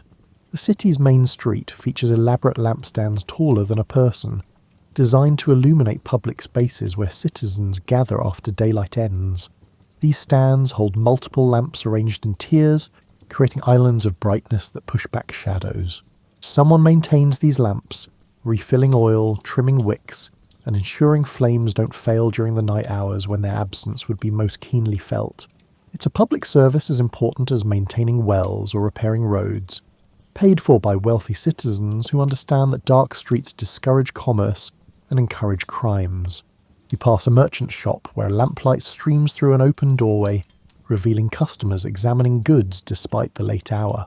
The shop's interior blazes with perhaps 20 lamps positioned throughout the space, on counters, hanging from the ceiling, tucked into corners to eliminate all shadows.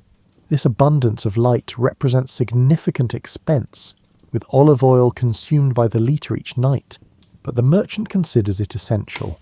Customers won't buy what they can't properly see, and the extended hours more than compensate for the fuel costs. A temple ahead uses light as an element of religious experience, with hundreds of lamps arranged to create specific effects.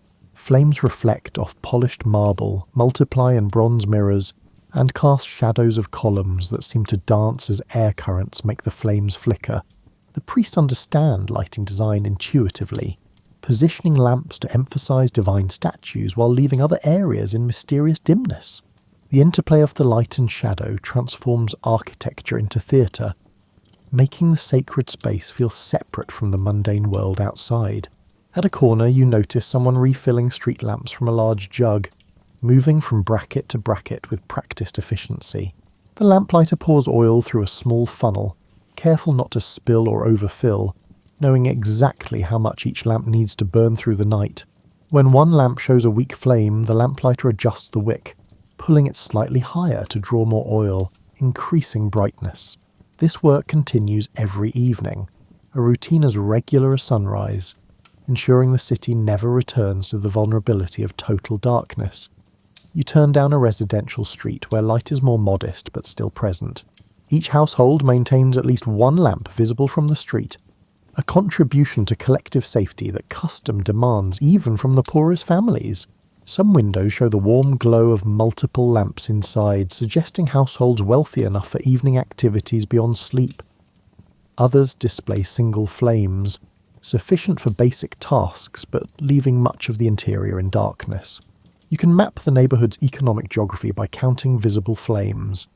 A tavern ahead spills light and sound into the street, its doorway bright as midday. Inside, lamps hang from every available beam, clustered so densely their individual flames blend into general brilliance. The tavern keeper understands that darkness encourages sleep, while light encourages spending. So the oil flows freely, the wicks burn tall, and customers linger hours past what they originally intended. This calculated generosity with lighting costs less than the additional wine and food sales it generates. Down a side alley, you glimpse a different kind of flame, the blue-tinged burn of a lamp fueled by something other than pure olive oil.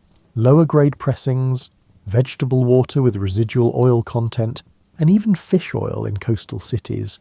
All these find their way into lamps when pure olive oil's cost exceeds someone's budget. The resulting flames burn dirtier, producing more smoke and less light, but still push back darkness more effectively than no light at all. You can judge household finances by the quality of flame visible through windows. A bathhouse complex ahead glows like a beacon, light streaming from high windows where steam clouds the glass. Inside, hundreds of lamps maintain illumination even in the bathing rooms, where moisture and heat create challenges for maintaining flames. Special lamps with protective covers keep water from drowning wicks, while ventilation systems draw smoke away before it can accumulate enough to bother bathers. The bathhouse advertises its luxury partly through this profligate use of light. If they can afford to illuminate even the changing rooms brilliantly, clearly they spare no expense elsewhere. You reach your destination, a friend's apartment on the third floor of an insula. The building's stairwell is dark except for a single lamp on each landing, just enough to prevent falls but requiring careful attention to where you place your feet. This minimal lighting represents a calculated economy. The building's landlord provides enough oil for safety but nothing more.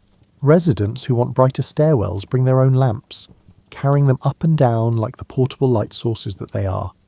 Inside your friend's apartment, several lamps create a comfortable glow that makes the small space feel welcoming. The lamps sit on a shelf specifically designed for them, positioned to illuminate the room without risk of being knocked over. Wicks are trimmed short to prevent smoking, and flames are adjusted to provide light without wasting oil. Your friend demonstrates a technique for making oil last longer, adding water to the lamp's base, creating a layer beneath the oil that the wick can't reach. As the oil burns down, it eventually sits atop water, and the wick stops drawing fuel precisely when the oil is exhausted, preventing waste. You notice how the lamplight makes everything look slightly golden, skin tones warmer, food more appetizing, and the room's worn furniture more presentable. This is olive oil's gift beyond mere illumination. It transforms vision itself, making the night world gentler than daylight ever appears. Modern electric light will later strip away this warmth, replacing it with harsh neutrality that claims to show things as they really are. But people raised by olive oil flames know the truth. Reality has always been golden at the edges, warm in the shadows, and soft where darkness and light meet. As you eventually leave and walk home, the city's lights create a constellation at ground level, each flame a small star burning olive oil instead of hydrogen. The collective brightness is sufficient that you can see clouds reflecting the glow, the night sky above the city subtly lighter than the rural darkness beyond the walls. This artificial day extends human activity hours past what nature intended, and all of it runs on olives, on groves and presses and jars of golden fuel that makes civilization possible after sunset. You're watching a physician prepare for treatment in a room that smells of herbs and heated olive oil. The physician works at a table covered with small ceramic vessels, each containing different preparations, some pure oil, others infused with plant materials whose properties have been observed and catalogued through generations of practice. The doctor's hands move with the confidence of someone who's performed these preparations thousands of times, measuring by eye, adjusting proportions based on factors that have more to do with intuition than formula. A patient sits nearby, an older man with joint pain that worsens each winter. The physician warms olive oil in a shallow bronze pan held over a small brazier, monitoring temperature by testing drops on the back of one hand. When the oil reaches the right warmth, hot enough to feel therapeutic but not burning, the physician applies it to the patient's knees, working the oil into the skin with firm circular motions. The patient's expression shifts from discomfort to relief as warmth penetrates into joints, the oil carrying heat deeper than it would penetrate alone. The massage continues for perhaps 20 minutes, the physician's hands never pausing, maintaining constant contact with skin that gradually pinked from increased blood flow. More oil gets added as the first application absorbs into the skin, the physician using far more than you'd expect, believing that generous amounts work better than conservative applications. The excess doesn't bother anyone. What doesn't absorb will be wiped away, and the oil will be transferred to cloths that will later be used for other purposes. Nothing goes to waste. On the table, another preparation waits. Olive oil infused with chamomile, lavender, and something else you don't recognize. The physician explains that this mixture helps with sleep troubles, the herb's properties carried into the body through skin absorption. You're skeptical about herbs affecting sleep through topical application, but the physician insists that patients report better rest after evening massages with this particular blend. Whether it works through absorption or simply because warm oil massage relaxes people, the result seems consistent enough to justify the preparation's existence. A younger woman arrives with a skin condition, patches of dry, flaking skin on her arms that itch constantly. The physician examines the affected areas, then reaches for a jar of olive oil mixed with beeswax and something that smells faintly of pine. This preparation has the consistency of soft butter, spreading easily, but staying where it's applied rather than running off skin. The physician applies it generously to the affected areas, explaining that the oil softens the skin while the wax creates a barrier that prevents moisture loss.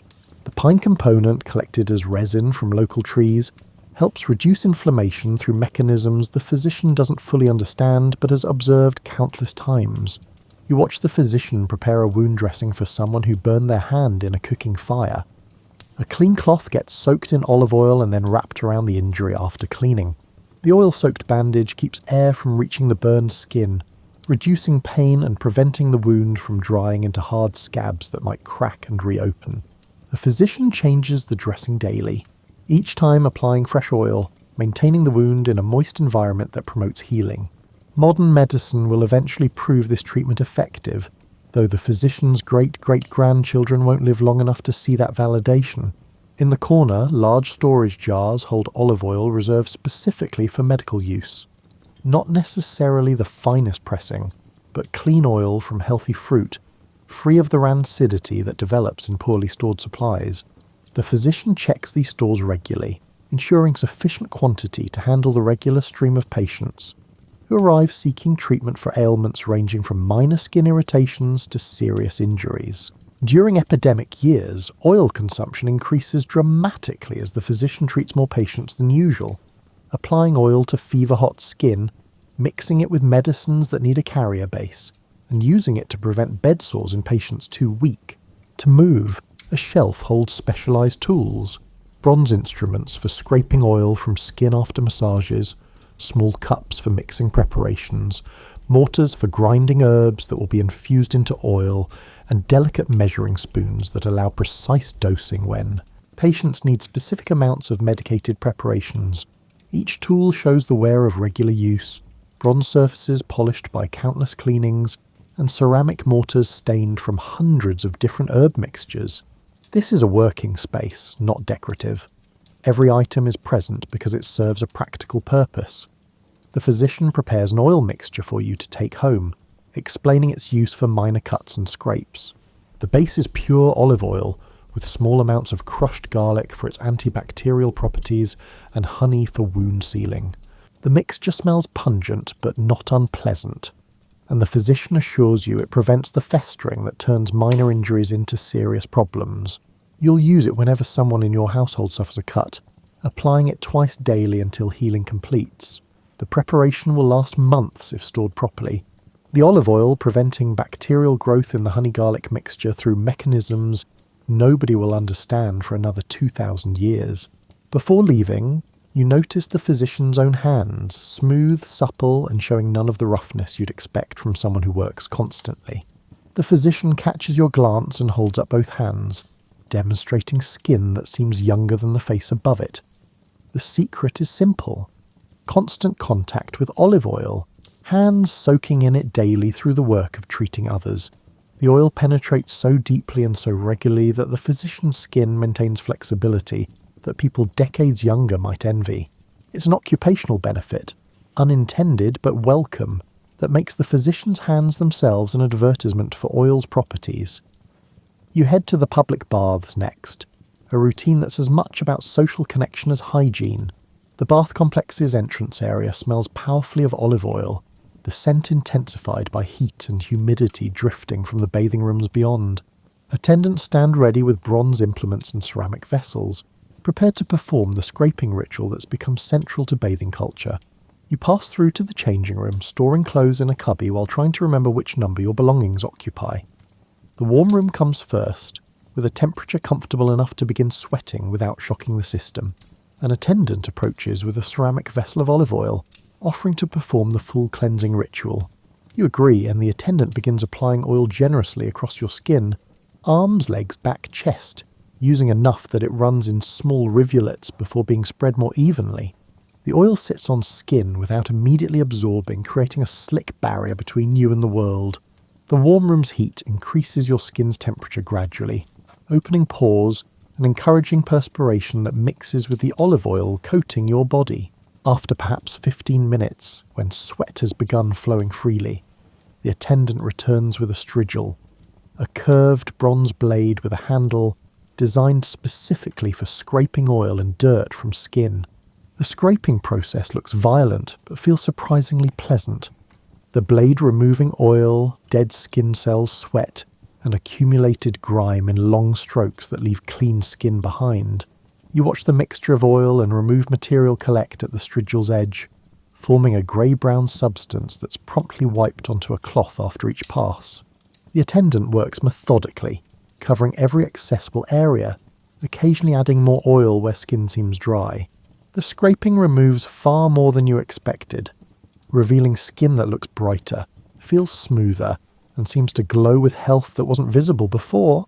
This is cleaning through oil, paradoxically using fat to remove fat, relying on olive oil's ability to dissolve the oils and grime that water alone can't touch. After the scraping completes, a rinse with clean water removes any remaining oil, though some inevitably stays absorbed into skin, providing moisturizing benefits that will last for days. You move through the progressively hotter rooms, then to the cold plunge, the temperature shock closing pores that the warm rooms opened. Throughout the process, olive oil remains present, in lamps providing light, in the massage oil an attendant offers for an additional fee, and in the preparation people apply to their hair to maintain shine and manageability. Leaving the baths, your skin feels different than when you arrived. Softer, cleaner, and somehow more alive. The olive oil treatment has removed layers of dead cells, stimulated circulation, and moisturized deeply enough that you won't need any additional treatment for days. This bathing ritual, practiced by millions across the empire, represents olive oil's role in daily life. A role so fundamental that imagining bathing without it seems impossible. Future generations will use soap and will shower under running water, but they'll lose something in the process. The ritual intimacy with oil that's made skincare a meditative practice rather than a rushed necessity. You're standing on a dock where cargo ships arrive from distant ports. Their holds filled with trade goods that represent the economic lifeblood of maritime commerce. Among the crates and bundles, one type of container dominates, the amphora, a clay vessel designed specifically for transporting olive oil across seas. These amphorae stand taller than a child, with pointed bottoms that make them useless for setting on flat surfaces, but perfect for securing in ship holds. Their shape has evolved over centuries toward maximum efficiency, holding approximately 25 litres while remaining light enough for a single person to carry when full. Longshoremen work in teams, moving amphorae from ship to dock using techniques that minimise breakage. One worker positions himself in the ship's hold, hoisting amphorae to a second worker standing at the rail, who passes them to a third on the dock. The amphorae never touch ground during this transfer, always held by someone or leaning against something, their pointed bottoms making them tip immediately if released. This instability is intentional. It forces careful handling, reducing the casual roughness that breaks containers and spills valuable contents. Each amphora bears stamps pressed into its clay handles before firing, marks identifying the producer, the origin estate, and sometimes even the specific year of pressing. These stamps serve as quality guarantees, reputations distilled into small symbols that buyers learn to recognize. An amphora stamped with certain marks commands premium prices because everyone knows those producers harvest early, press carefully, and store properly. Other stamps indicate bulk oil suitable for lamps or soap making rather than direct consumption. The entire system relies on reputation because there's no way to test oil quality before purchasing except by trusting the stamps. You watch a merchant examining amphorae just unloaded from a ship that arrived from somewhere in Greece. The merchant inspects seals on each vessel, ensuring they haven't been broken during transport, checking for cracks in the clay that might indicate spoilage from seawater infiltration. One amphora shows a small crack near the bottom, and the merchant sets it aside for immediate use, knowing it won't survive further transport or extended storage. The oil inside remains good, but the container has become a liability rather than an asset. Prices fluctuate based on information that flows through the same shipping lanes as the oil itself. Word arrives that the harvest failed in one region, and immediately amphorae from that area become more valuable. News of bumper crops elsewhere suppresses prices for oil from successful regions. Pirates captured a convoy last month, and the lost cargo creates temporary scarcity that drives up values. This price instability means merchants who can store oil safely through lean periods make fortunes by selling when supply tightens. In a warehouse behind the docks, thousands of amphorae stand in organised rows, each marked with information about contents, origin, and arrival date. The warehouse keeper maintains careful records, knowing exactly which oils are aging well and which should be sold quickly before they turn rancid.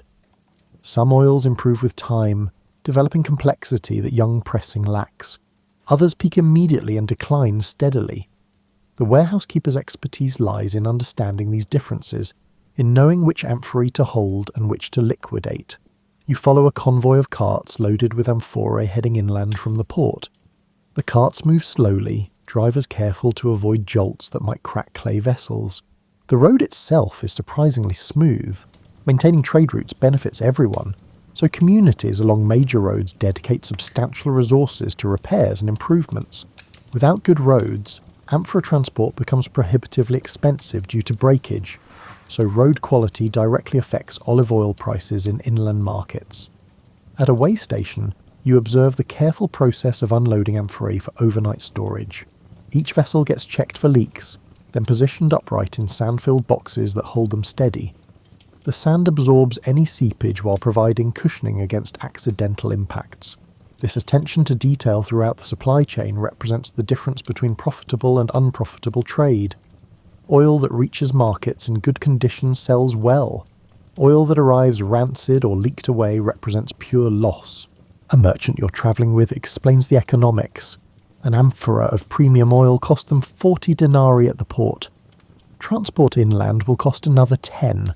If they reach the destination city without losses, they can sell for 70 denarii, a healthy but not excessive profit that rewards the risk and effort of moving goods from coast to interior.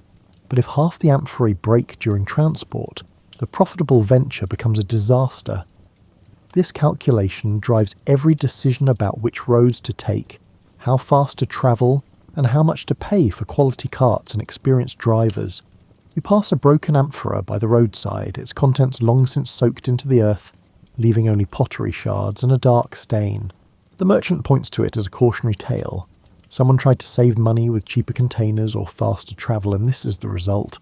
The broken amphora likely represented someone's profit margin for an entire shipment, the loss enough to make the difference between success and failure for a small merchant's yearly ventures. At a market in an inland city, you watch the final step of the journey. Amphorae being opened for the first time since sealing months earlier at Mediterranean coastal estates. A merchant breaks the wax seal carefully, then extracts the clay stopper, immediately smelling the contents to verify quality. Good oil smells fruity and fresh despite its journey. Poor oil reeks of rancidity, of oxidation that's turned fats into compounds that taste as bad as they smell. The merchant's nose determines whether an amphora's contents will be sold as food-grade oil or diverted to industrial uses. Some amphorae contain oil that's travelled unbelievable distances, from groves in North Africa, from estates in Spain, and from islands in the eastern Mediterranean. Each amphora's stamp tells a story of climate and soil and production methods specific to its origin. The diversity available in large city markets would have been unimaginable a few generations earlier, before maritime trade networks integrated olive-producing regions into a single economy. Now you can taste oil from a dozen different regions in a single afternoon. Comparing flavours that reflect terroir as distinctly as wines will later demonstrate. The merchant who opened the amphorae offers taste to potential buyers, pouring small amounts into clay cups. People taste thoughtfully, letting the oil coat their mouths, paying attention to the finish and aftertaste. Some spit after tasting, saving their appetite for food rather than consuming oil directly. Others swallow, appreciating oils that are good enough to enjoy by the spoonful. The tasting process resembles later wine culture's formality, with its own vocabulary for describing qualities that separate excellent from merely adequate. You purchase an amphora of oil from somewhere you've never visited, trusting the stamps and the merchant's reputation. The pointed bottom means you'll need to find a stand to hold it upright in your home, or sink it into sand in a storage room, or lay it on its side in a rack designed for that purpose. The awkward shape that made transport efficient now becomes your problem, a puzzle to solve before you can access the contents. But once solved, this amphora will provide oil for your household for weeks or months. A connection to distant groves and foreign hands that pressed these olives, sealed this container, and sent it off on a journey that ends in your home. You're standing in a temple where olive oil's role transcends practical utility, entering the realm of the sacred. The air smells of burning oil from dozens of lamps, but also of fragrant oils prepared specifically for religious purposes. Olive oil infused with myrrh, frankincense, spikenard, and other precious substances that transform it, from cooking fat to holy ointment. A priest prepares for evening rituals, checking that eternal flames still burn, that oil reserves remain sufficient, and that the sacred objects requiring anointing have received their regular applications. The eternal flame occupies the temple's central position, burning in a special lamp that's never allowed to extinguish.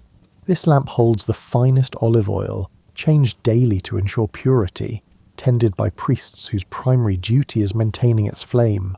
The theological implications run deep. Light itself represents divine presence, and olive oil fuels that presence. making it a medium through which the sacred enters the physical world. When priests light lamps from the eternal flame, they're not just providing illumination, but propagating holiness through fire fed by blessed oil.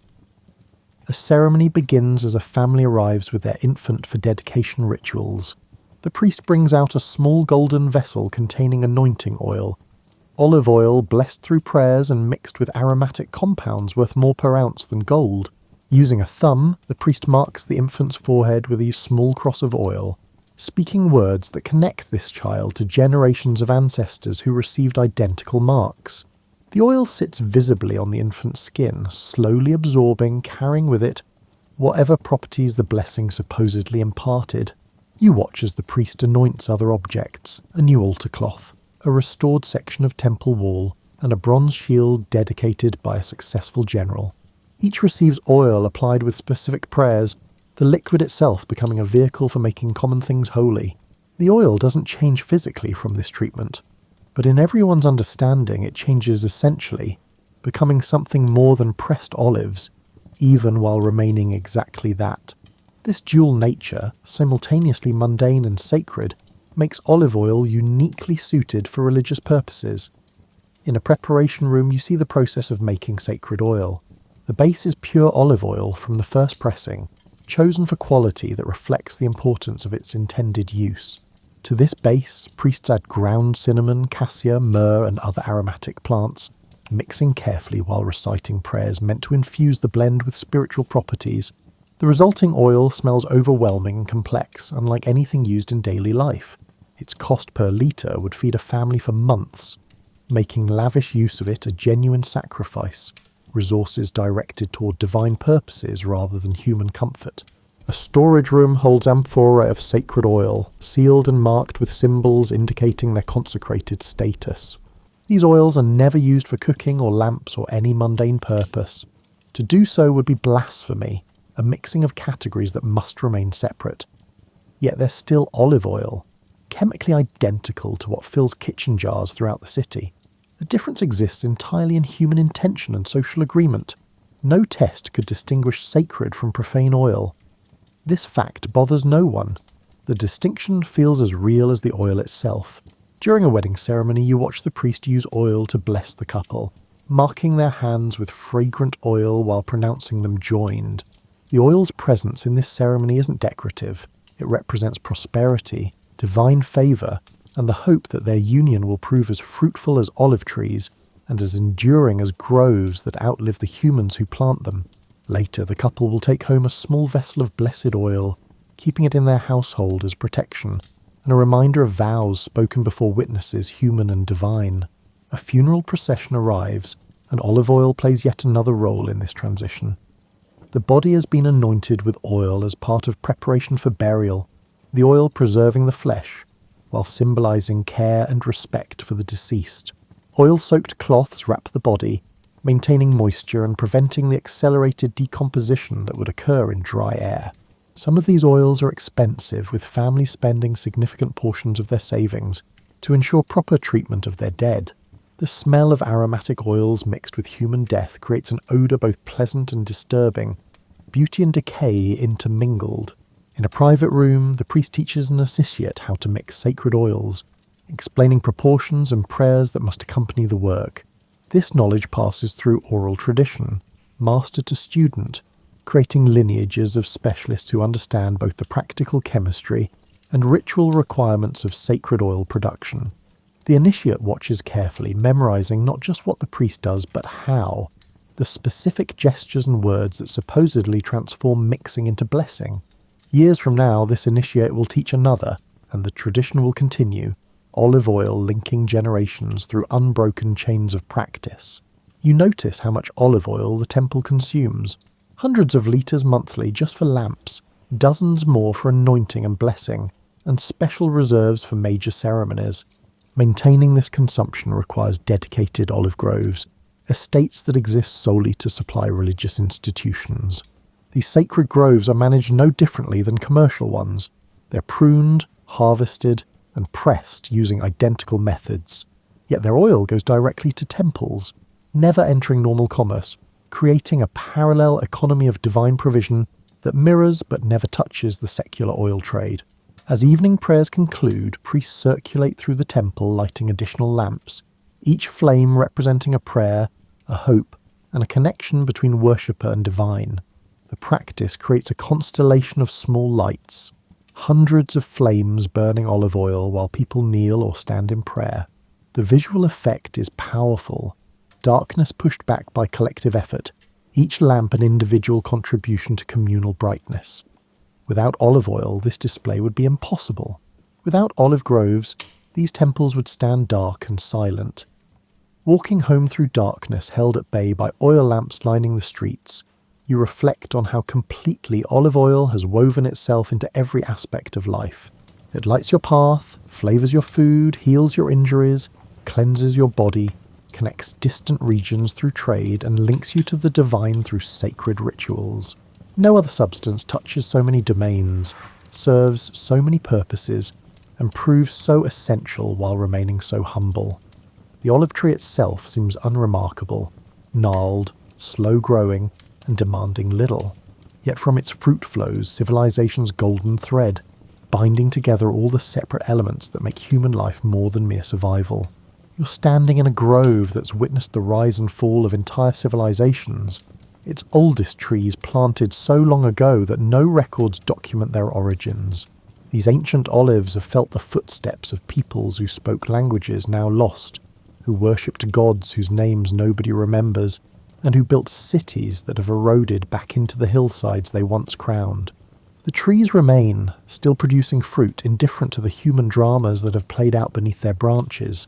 An archaeologist working nearby explains that olive pits found in local excavations date back 8,000 years, meaning people have been harvesting these hillsides since before pottery, before metal tools, and before writing. The relationship between humans and olives here predates civilization itself, existing in some form through every era of human development from stone tools to satellite imagery. The groves you're standing in might not be that ancient, but they descend from those first cultivated trees in an unbroken chain of propagation that spans hundreds of generations.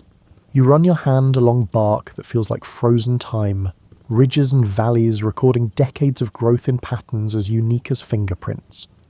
This particular tree is old enough that 3 people linking hands couldn't encircle its trunk.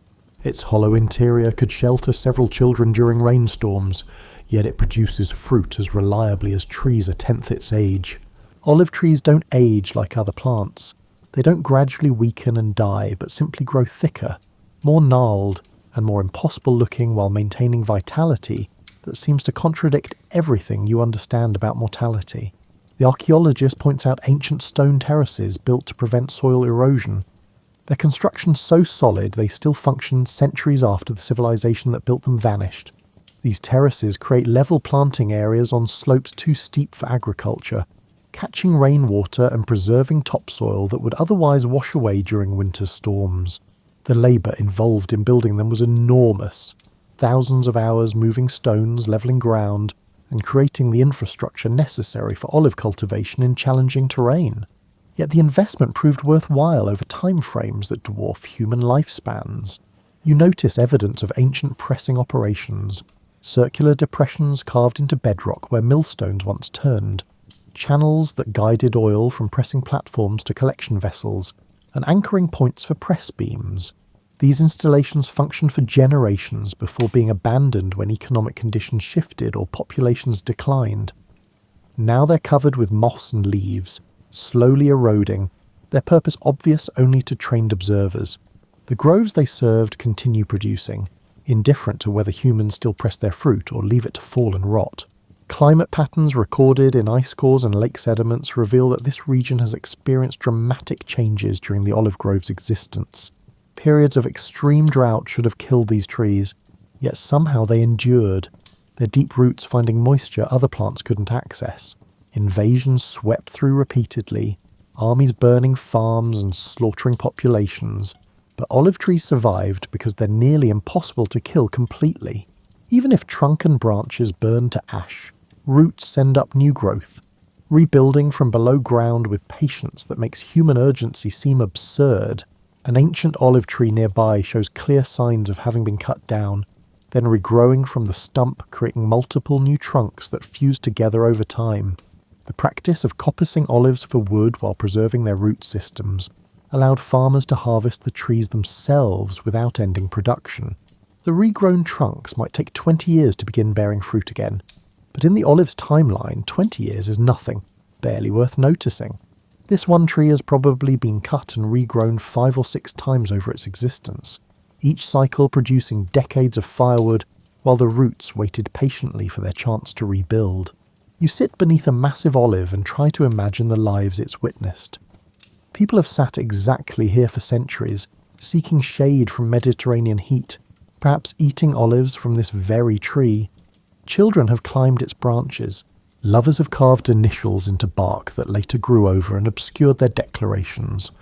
Battles may have raged nearby while the tree simply continued its slow cycle of flowering and fruiting, indifferent to human violence. The tree has probably lived through famines, plagues, golden ages, dark ages, conquests and liberations, all while doing nothing but being a tree.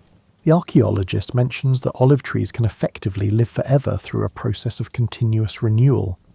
As the central trunk ages and hollows, the tree sends up new shoots from its base. These shoots eventually become new trunks while the old one gradually crumbles away. The root system remains unbroken through this process, meaning the tree's identity persists, even though none of its above-ground parts might be original. Some of the groves in this region may have been continuously alive since before humans began writing down history. Modern threats to these ancient groves come not from the climate or diseases that have always challenged olive cultivation, but from economic changes that make old trees less valuable than the land they occupy. You've heard of developers cutting down 1,000-year-old olives to build resorts, of ancient groves being replaced by crops that produce faster returns. The trees that survived every historical catastrophe now face chainsaws guided by spreadsheets showing that quick profits from destruction exceed the patient income from preservation. Yet some groves remain protected, recognized as cultural heritage as important as ancient buildings or archaeological sites. These protected groves are maintained using traditional methods, pressed with equipment that would be familiar to farmers from centuries past, and producing oil marketed specifically as coming from ancient trees. Whether the oil actually tastes different is debatable, but customers pay premium prices for the connection to history, for fruit from trees that their great-great-great-grandparents might have harvested. Walking through these groves as afternoon light creates dramatic contrast between illuminated leaves and deep shadows, you feel a strange temporal vertigo. Everything around you looks timeless. It could be a scene from any century in the past 2,000 years. The trees haven't changed. The hillsides haven't changed. If you squint slightly, you can imagine yourself in any era, the present just another moment in an endless chain of harvests and pressings that extends beyond memory in both directions. The archaeological evidence scattered throughout these hillsides tells a story of continuous use despite political chaos. When one empire collapsed and the population fled, within a generation or two, new people arrived and resumed harvesting the groves. The olive trees themselves served as attractants, their presence advertising that this land could support human communities. Abandon a grain field and within a year it reverts to wild grasses, but abandon an olive grove and decades later it's still there, still producing, still waiting for humans to return and resume the partnership. You collect a few olives from the ground, examining them closely. They're the same size and shape as the preserved olives archaeologists find in ancient shipwrecks, and as the olives depicted in frescoes and mosaics from civilizations that no longer exist. The genetic diversity in modern olive cultivars is surprisingly narrow, suggesting that most productive trees descend from relatively few ancient parents that demonstrated superior characteristics. The olive you're holding might be genetically nearly identical to olives that fed Roman soldiers, Greek philosophers, and Egyptian traders, all the way back to whoever first noticed that these bitter fruits became delicious after proper processing. You're standing in a modern supermarket, looking at a shelf displaying dozens of olive oil varieties, each bottle promising superior quality, health benefits, or authentic tradition. The bottles are clear glass or dark green, some with elaborate labels depicting Mediterranean scenes, others with minimalist designs suggesting sophistication. Behind these modern presentations lies the same substance that's flavoured human civilization for millennia, now reduced to consumer choice among competing brands. You pick up a bottle labelled extra virgin, reading the fine print that explains what this designation means. The oil inside was cold pressed without heat or chemicals from olives harvested at optimal ripeness and processed within hours of picking. These requirements echo practices developed thousands of years ago when pressers learned through trial and error that speed, care and temperature control produce superior oil. The terminology is modern, but the principles are ancient, linking your kitchen to those of people who lived before philosophy or democracy existed. The price range across this shelf is staggering. Some bottles cost as much per litre as an ancient worker earned in a week, while others are cheap enough that oil has become just another commodity. This democratization represents both triumph and loss. More people can afford olive oil than ever before in history, but the intimate relationship between consumers and producers has been severed.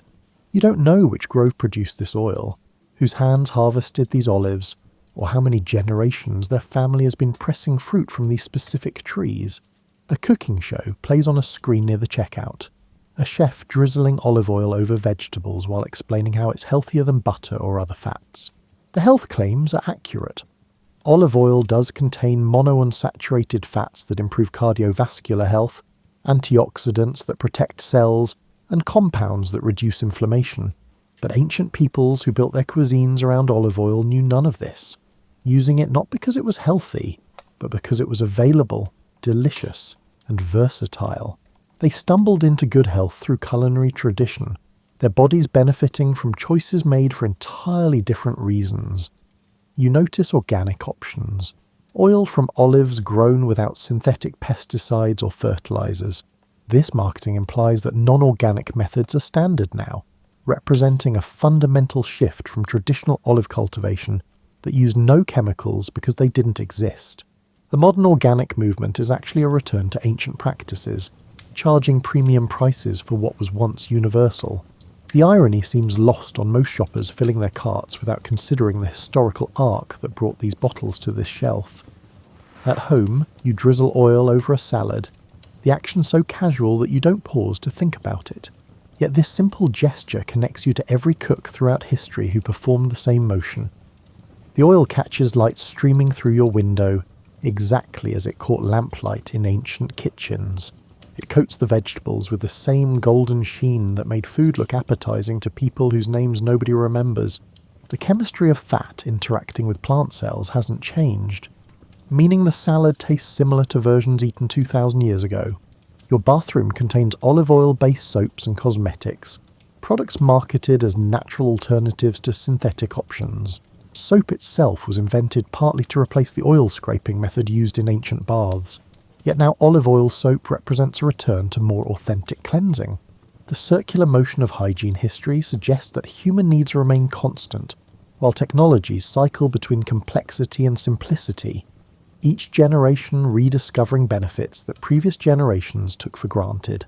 You light a candle, petroleum wax with a cotton wick, creating a flame without olive oil for the first time in human history. Candles existed in ancient times, but oil lamps provided most illumination, making olive oil the primary medium through which people pushed back darkness. The shift from oil to candles to gas to electricity represents increasing separation between light and its fuel source. Ancient peoples understood exactly what burned when they lit lamps. You flip a switch without thinking about the coal or natural gas or nuclear reaction generating your electricity. A Mediterranean restaurant nearby advertises authentic cuisine, its menu featuring dishes built around olive oil in ways that would be familiar to ancient diners. The ingredients are identical, the cooking methods unchanged in essentials, yet the context is completely different. Ancient people ate these foods because they were local and available, not because they were exotic or healthy. The restaurant charges premium prices for authenticity that used to be called what we have, transforming necessity into luxury through distance, temporal distance separating us from when these foods were ordinary. You read about olive oil fraud, about bottles labelled Italian or Greek containing oil from North Africa or Spain, and about extra virgin designations applied to oil that doesn't meet technical requirements. These deceptions echo ancient problems. Merchants have always been tempted to dilute expensive oil with cheaper alternatives, to misrepresent origins, and to sell last year's rancid oil as this year's fresh pressing. The amphora stamps that guaranteed quality in ancient markets were responses to fraud that still exists, human nature remaining constant across millennia. A news article discusses how climate change threatens traditional olive-growing regions, and how rising temperatures and changing rainfall patterns might shift production to areas that previously couldn't support olives. The trees themselves can adapt. They've survived climate changes throughout history, but the cultural connection between specific regions and olive cultivation might break. What happens to Greek or Spanish or Italian culinary identity if olives no longer thrive there? Can tradition persist when the material basis for tradition disappears? You notice how olive oil has become shorthand for healthy eating, the Mediterranean diet, and lifestyle choices associated with longevity and well-being. This association isn't wrong, but it's incomplete. Ancient peoples who consumed olive oil daily also died young from infections and injuries. Modern medicine prevents easily. The oil didn't make them healthy in any comprehensive sense. They simply lacked alternatives we take for granted. Separating olive oil's actual benefits from romanticised versions of Mediterranean life requires care that marketing departments rarely provide. In your pantry, a bottle of olive oil sits next to vegetable oil, canola oil, and coconut oil, each suited for different purposes, different heat tolerances, and different flavour profiles. This abundance would astonish ancient cooks who used olive oil for everything, because it was the only fat they had in quantity. Modern cooking's specialisation, this oil for sautéing, that one for baking, another for salads, represents both sophistication and loss. We've gained options, but sacrificed the intimate knowledge that comes from using a single ingredient in every possible way. You cook dinner using olive oil, clean up with olive oil soap, and moisturise your hands with olive oil lotion, all while electric lights eliminate any need for oil lamps. Olive oil persists in modern life, but its role has narrowed from essential to optional, from universal to particular. You could survive comfortably without it, substituting other fats in cooking, other products for cleaning and moisturising, and other sources for illumination. This optionality represents the fundamental difference between your relationship with olive oil and that of people for whom it was irreplaceable.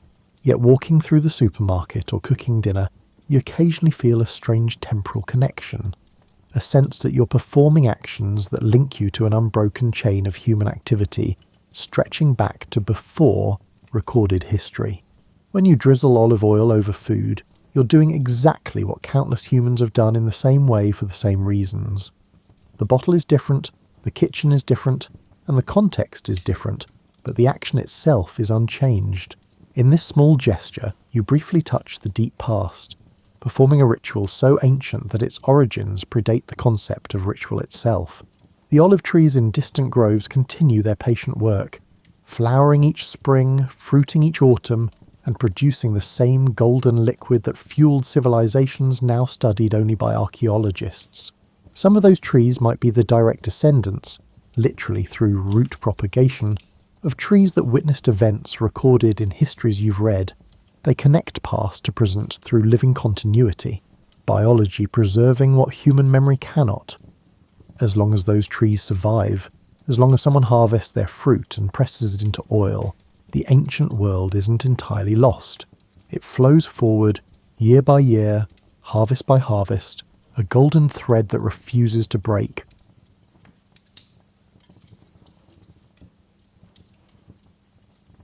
You stand at the narrow window of the manor house, watching November fade into December, with that peculiar quality of late autumn light that seems to drain colour from the world.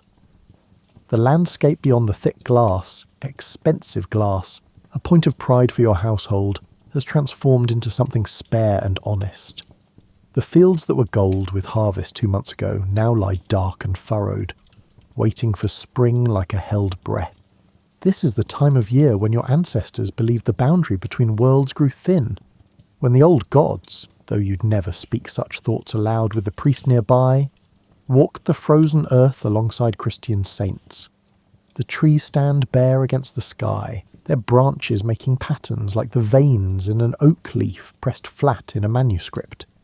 You know each of those trees by sight. The ancient oak that marks the boundary between your lord's land and the common fields, the line of beeches that shelter the road to the village, and the twisted hawthorn where May Day celebrations happen, in a season that feels impossibly distant now. The cold has been building for weeks, that peculiar medieval cold that seems to seep through stone walls as if they were made of wool rather than masonry. You've learned to dress in layers, a linen shift against your skin, a woolen kirtle over that, and today an additional surcoat lined with rabbit fur that your grandmother made before she died. The fur still smells faintly of the herbs she used to store it, a mixture of lavender and tansy that brings her back to you across the years with a clarity that sometimes catches your breath. The manor's preparations for winter began at Michaelmas, back when the last warm days of September still held the memory of summer. You helped bring in the final harvest, working alongside villagers whose families have been tied to this land for generations beyond counting. The wheat and barley were stored in the granary, rats be damned, though the barn cats do their best to keep that particular problem manageable. Apples were laid carefully in straw in the undercroft, each one checked for bruises that might spread rot through the entire store. The autumn pigs were slaughtered after St. Martin's Day, a process you've grown accustomed to over the years, though you never quite learned to enjoy it. Salted pork now hangs from the rafters of the larder, alongside dried fish from the summer's catch and the smoked eel that taste like the river mud where they were caught. Your household has stored enough food to see you through to spring, or so everyone hopes, with that particular combination of faith and anxiety that characterises medieval winter planning. Crop failures happen. Stores go bad. Winter can be a season of slow starvation if preparations were insufficient or luck proves cruel. But this year looks promising. The harvest was good, the weather has been harsh but not catastrophic, and your lord's household has both the resources and the will to celebrate Christmas properly. This matters more than you might initially think, because Christmas in the medieval world isn't just a day, it's a season, a statement, and sometimes a battlefield where social hierarchies are simultaneously reinforced and momentarily suspended. The Advent season has been observed with the proper solemnity. For the past 4 weeks you've been fasting, or at least what passes for fasting when you're not a monk sworn to extreme piety. No meat on Wednesdays, Fridays or Saturdays, no rich foods, no excessive celebration. The Church calls this a time of penitence and preparation, a spiritual winter before the birth of Christ brings light back to the world. You've noticed that this enforced austerity makes the upcoming feast seem even more glorious, which may or may not be the Church's actual intention. The manor itself has been gradually transforming. Fresh rushes have been laid on the floors of the Great Hall, mixed with herbs that release their scent when crushed underfoot. The smell reminds you of summer meadows, which is probably the point, an olfactory defiance of winter's barrenness. The walls have been cleaned of the year's accumulation of soot and grime, a job that fell to you and the other household members over several days of hard labour that left everyone's hands raw and their backs aching. Outside you can see the first real snow of the season beginning to fall. Not the wet, brief flurries that came and melted last week, but proper snow that means business. The flakes are small and determined, the kind that will accumulate into drifts that might cut off the manor from the village for days. Part of you feels a flutter of anxiety at this isolation, but another part, perhaps the part that remembers older ways of thinking, feels a peculiar comfort in being snowed in, as if winter itself has decided to hold you safe in a white cocoon until spring comes to wake you. The shortest day of the year has just passed, and you noticed its arrival with the attention that medieval people pay to such markers. At the winter solstice, darkness claims nearly 16 hours of every day here in England, leaving only a brief window of grey light that barely qualifies as day at all.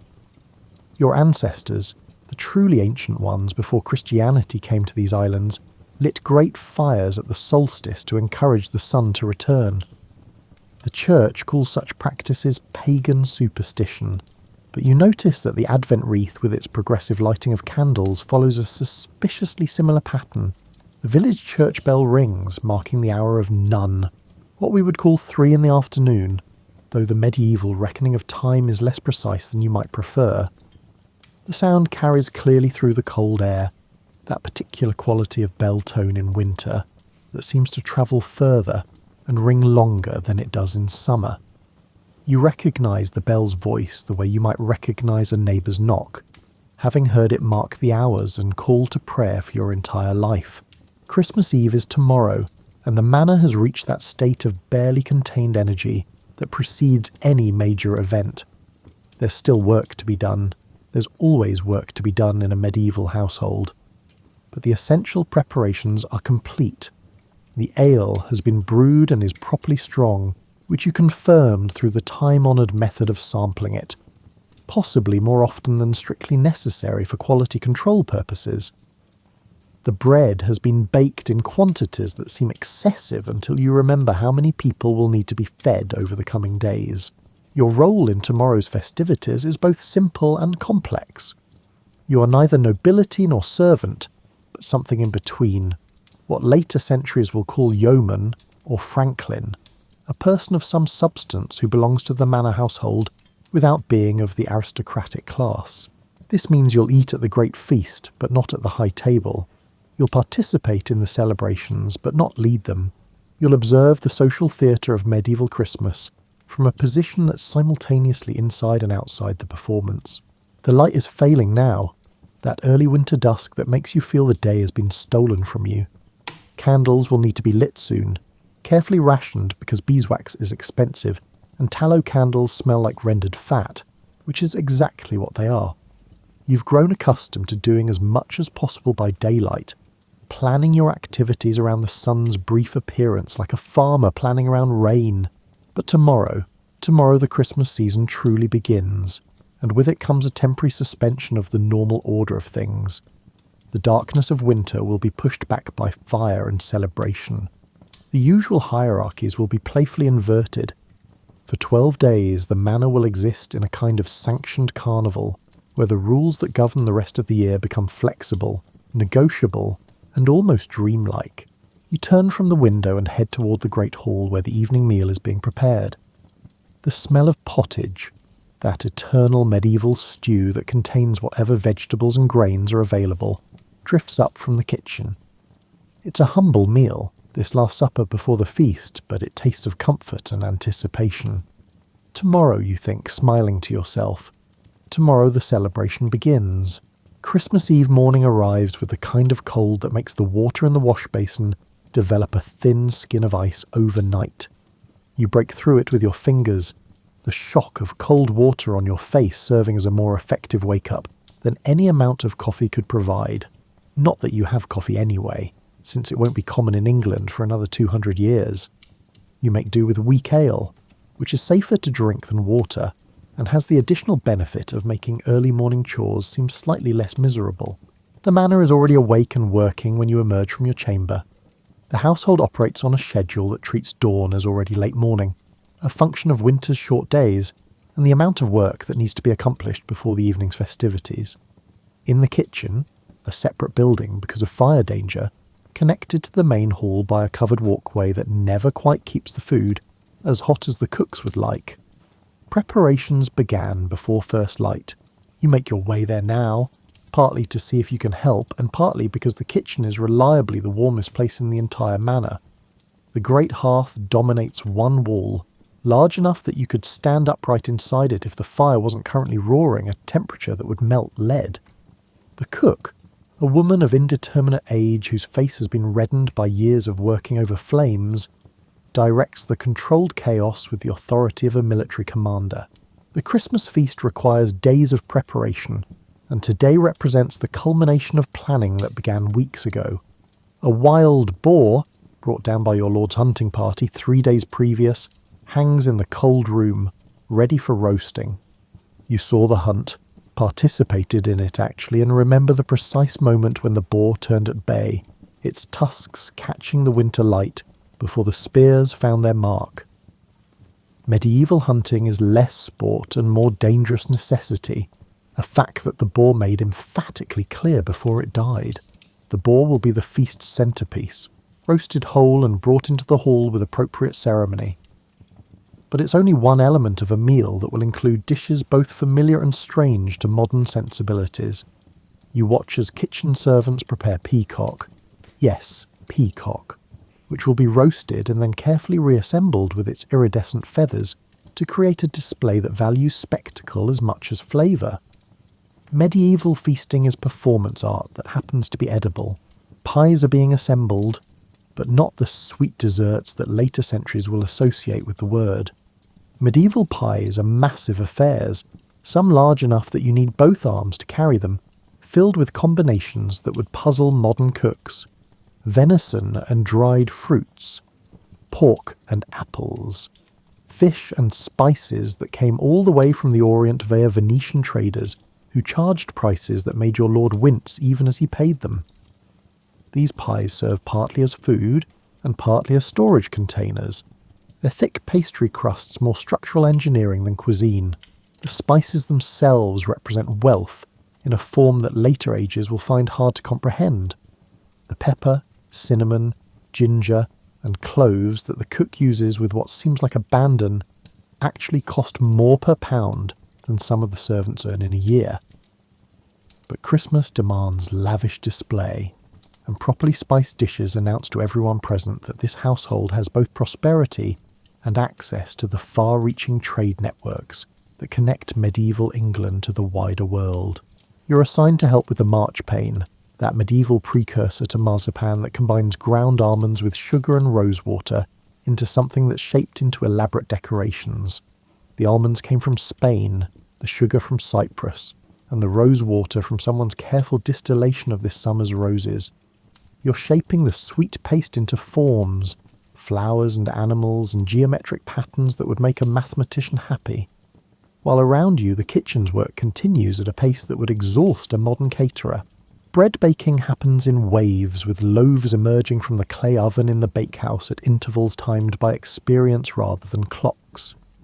The finest white bread, made from wheat flour that's been sieved multiple times, will grace the high table where your lord and his family will sit. The coarser brown bread, still perfectly good but made from less refined flour, will feed the rest of the household. The hierarchy of medieval society is reflected even in gluten content. The ale supplies are checked and rechecked. Multiple barrels stand ready, each marked with symbols that indicate its strength and brewing date. Medieval people drink ale the way modern people drink water, not because they're all functioning alcoholics, but because fermentation makes water safe. The alcohol content is typically lower than modern beer, but the quantities consumed would still make designated driving an interesting concept if cars existed. Wine is reserved for the high table, and for mixing into spiced drinks that will be heated and served throughout the evening. You helped prepare the hippocras yesterday, wine mixed with honey and spices, strained through cloth until it runs clear and sweet. It tastes like Christmas distilled into liquid form, warming you from the inside out in a way that the hearth fire never quite manages. The Great Hall itself is being transformed from its everyday functionality into something approaching splendour. The usual trestle tables have been joined by additional surfaces borrowed from neighbouring rooms, creating a U-shape that will seat everyone from highest to lowest according to their station. Fresh tablecloths, actual linen, not the rough hemp used for everyday meals, cover the boards, their whiteness a statement of cleanliness and status that guests will notice and appreciate. Decorations are appearing as you watch, transforming the stone hall into something warmer and more alive. Garlands of holly and ivy are draped along the walls, their green a defiance of winter's barrenness that carries meaning older than Christianity. The holly with its red berries and sharp leaves represents masculine energy in the old ways of thinking, while ivy with its clinging softness represents the feminine. Bringing them together at Christmas symbolises the hope that opposites can unite and create something harmonious, which makes them perfect decorations for a season dedicated to peace and goodwill. Mistletoe hangs in the doorway, another tradition that the church tolerates without quite approving. The white berries and the fact that mistletoe grows on oak trees without touching earth made it sacred to the Druids, who haven't existed for centuries but whose influence lingers in ways that surface during winter celebrations. You notice that people pause slightly when passing beneath it, aware of its presence even if they pretend not to be. The lord of the manor has invited guests from neighbouring estates, which means chambers are being prepared for overnight visitors. Fresh straw is being laid in the pallets, linens are being aired, and the household's best pottery is being brought out from storage. Medieval hospitality is both genuine kindness and social necessity. You never know when you might need to show up at someone else's door, so treating visitors well is essentially an investment in your own future comfort. You take a moment to step outside, needing air that doesn't smell of cooking and smoke. The courtyard is busy with arriving provisions. A cart has just delivered fish from the coast, packed in salt for the journey. Another brings wine from Bristol, the barrels marked with seals that testify to their origin. A third cart carries what appears to be nothing but firewood, which seems excessive until you remember that keeping the Great Hall warm enough for feasting requires roughly the equivalent of burning a small forest. The village folk are arriving now, those who will help serve the feast or provide entertainment. You see the minstrel who comes every year, his small stringed instrument wrapped carefully against the cold. There's the storyteller who can recite romances about King Arthur and his knights with a dramatic flair that makes even familiar tales seem fresh. A group of young men carry instruments for dancing, drums and pipes and something that might be a primitive fiddle. Children are everywhere, underfoot and overexcited, getting in the way with that particular genius that children have perfected across all time periods. They're supposed to be helping with preparations, but mostly they're building anticipation to levels that make them practically vibrate with energy. Christmas for medieval children means the rare treat of plenty, more food than they usually see, sweet things they taste only a few times a year, and a general atmosphere of celebration that makes adults temporarily less strict about behaviour.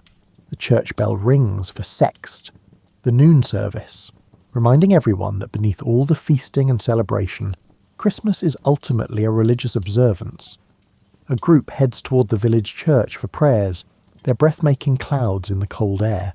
You consider joining them, but decide your time is better spent continuing with preparations. God, you figure, probably understands the practical necessities of feeding a household of 40 people plus guests.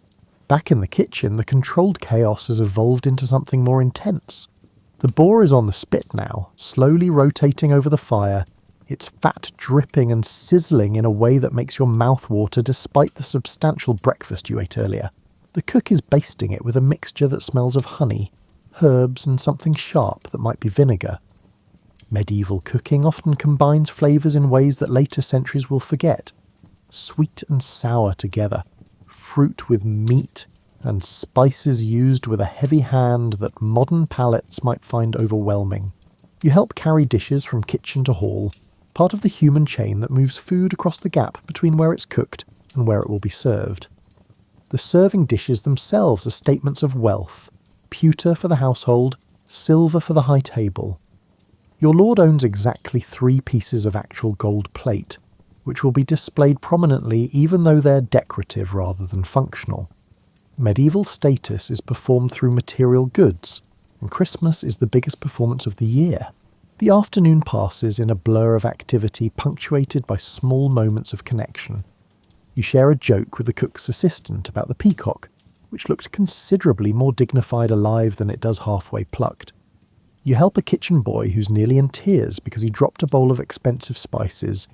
You tell him accidents happen, sweep up the loss, and don't mention it to anyone who might punish him. You steal a moment to sample the marchpane purely for quality control purposes, and find it perfectly sweet with just enough rosewater to make it interesting. As darkness begins to fall, which happens appallingly early in an English December, the final preparations reach their crescendo. Candles are lit throughout the hall, their light reflecting off the silver and pewter to create an atmosphere that transforms the everyday space into something approaching magical. The fire in the great hearth has been built up until it roars like a living thing, pushing heat into the hall with an enthusiasm that makes the far end almost comfortable. You take a moment to stand in the hall, watching the transformation from workspace to feast hall reach completion. The tables are set, the decorations are in place, the food is nearly ready, and the guests are beginning to arrive. In a few hours, this space will be filled with people, music, food, and celebration. But right now, in this quiet moment before the festivities begin, you can appreciate the work that went into creating this medieval Christmas. The cooperation, the tradition, the small acts of preparation that connect you to centuries of people who celebrated this same season in similar ways. Tomorrow is Christmas Day, but tonight is Christmas Eve, when the anticipation might actually be better than the fulfillment. You head toward your chamber to change into your best clothes, the ones saved for special occasions. The feast will begin soon, and you want to be ready to experience it properly, with all the attention and appreciation that such careful preparation deserves.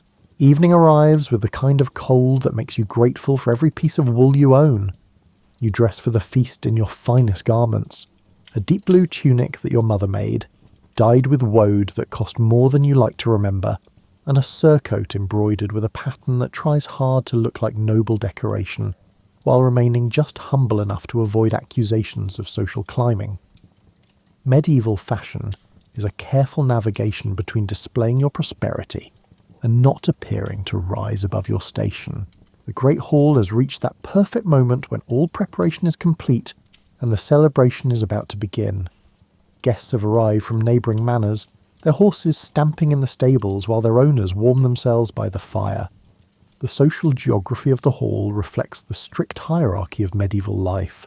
The high table on its raised platform at one end, the household tables arranged perpendicular to it, and space at the lower end for entertainers and servants who will eat after they've finished serving. Your lord enters with the ceremony appropriate to his position, accompanied by his lady wife and their children. Everyone stands, not because there's a formal rule requiring it, but because some forms of respect are so deeply ingrained they feel like natural law. He takes his place at the centre of the high table, and only when he's seated does everyone else follow suit, a choreography of medieval manners that no one has to think about because it's been drilled in since childhood. The feast begins with a ceremony that predates Christianity by centuries. A servant enters carrying the wassail bowl, an enormous wooden vessel filled with spiced ale, decorated with ribbons, and containing what appear to be small roasted apples floating on top.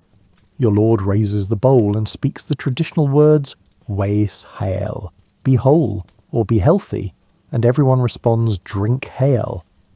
The bowl is passed around the hall, each person taking a drink, a communal sharing that binds everyone present into temporary fellowship. Then the food begins to arrive, course after course, in a display that makes your earlier sampling seem ridiculously inadequate. The boar enters first, carried on a massive wooden platter by 4 strong servants, garnished with bay leaves, and accompanied by musicians playing a triumphant fanfare on instruments that sound vaguely like very aggressive kazoos. Medieval music is an acquired taste, but you've acquired it over years of exposure. The boar's head is removed and set before your lord, who carves the first portions with the knife he wears at his belt, that everyday tool that serves for eating, working, and occasional self-defence depending on circumstances. The meat is distributed according to rank, with the choicest portions going to the high table and progressively less prestigious cuts moving down the social scale. You receive a serving that's perfectly respectable, tender and rich with fat, and seasoned with herbs you helped gather last summer. More dishes follow in waves that test your capacity. The peacock, reassembled into something approximating life, gets admired more than eaten. Its meat is tough, and the feathers are mostly for show. The pies arrive, their crusts golden and their contents steaming. Fish dishes appear, required by church law even during feast days, prepared in ways that disguise their origin under layers of spices and sauces.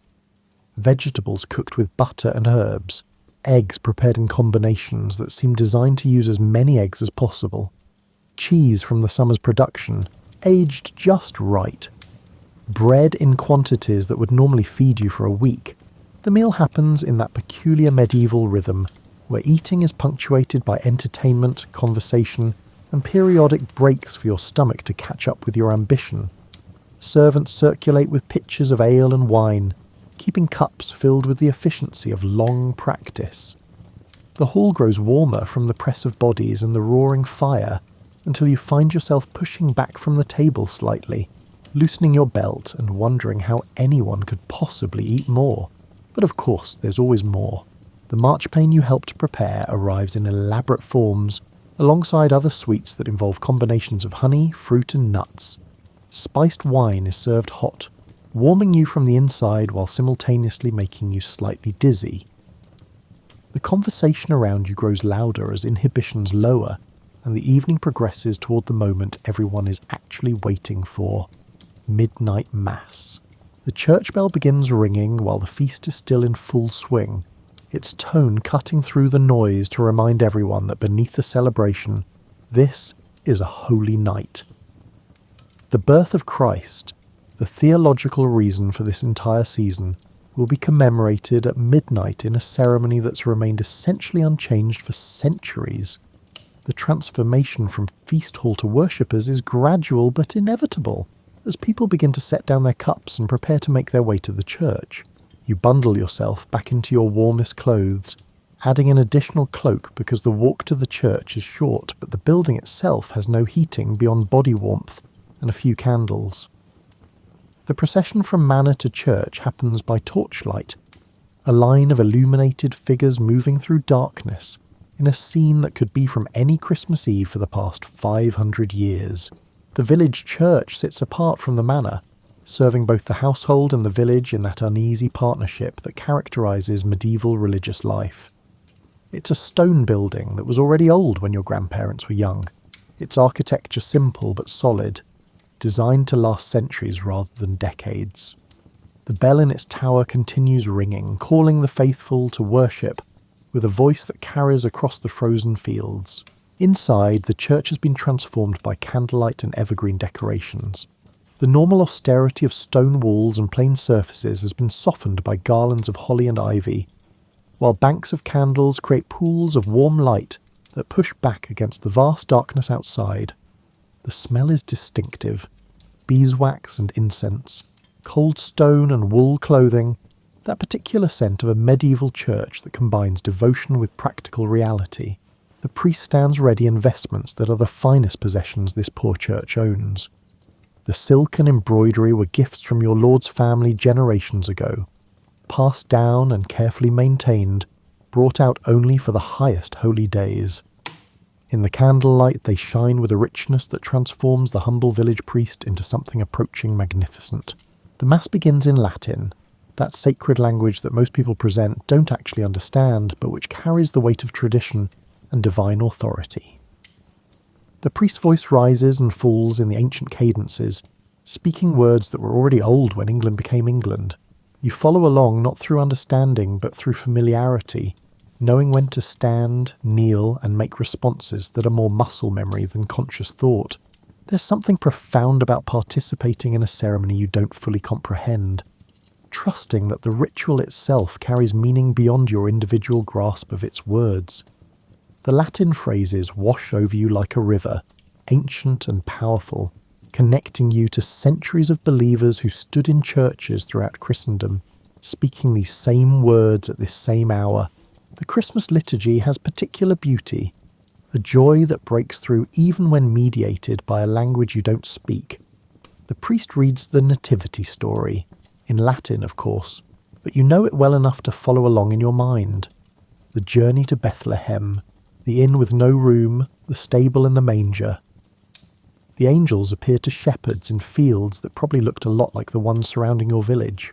There's a moment during the Mass when the priest elevates the consecrated host, and the entire congregation drops to its knees in unison. The bell rings, a small handbell, not the tower bell, and in the candlelit darkness of a medieval church on Christmas Eve, you feel the presence of something larger than yourself.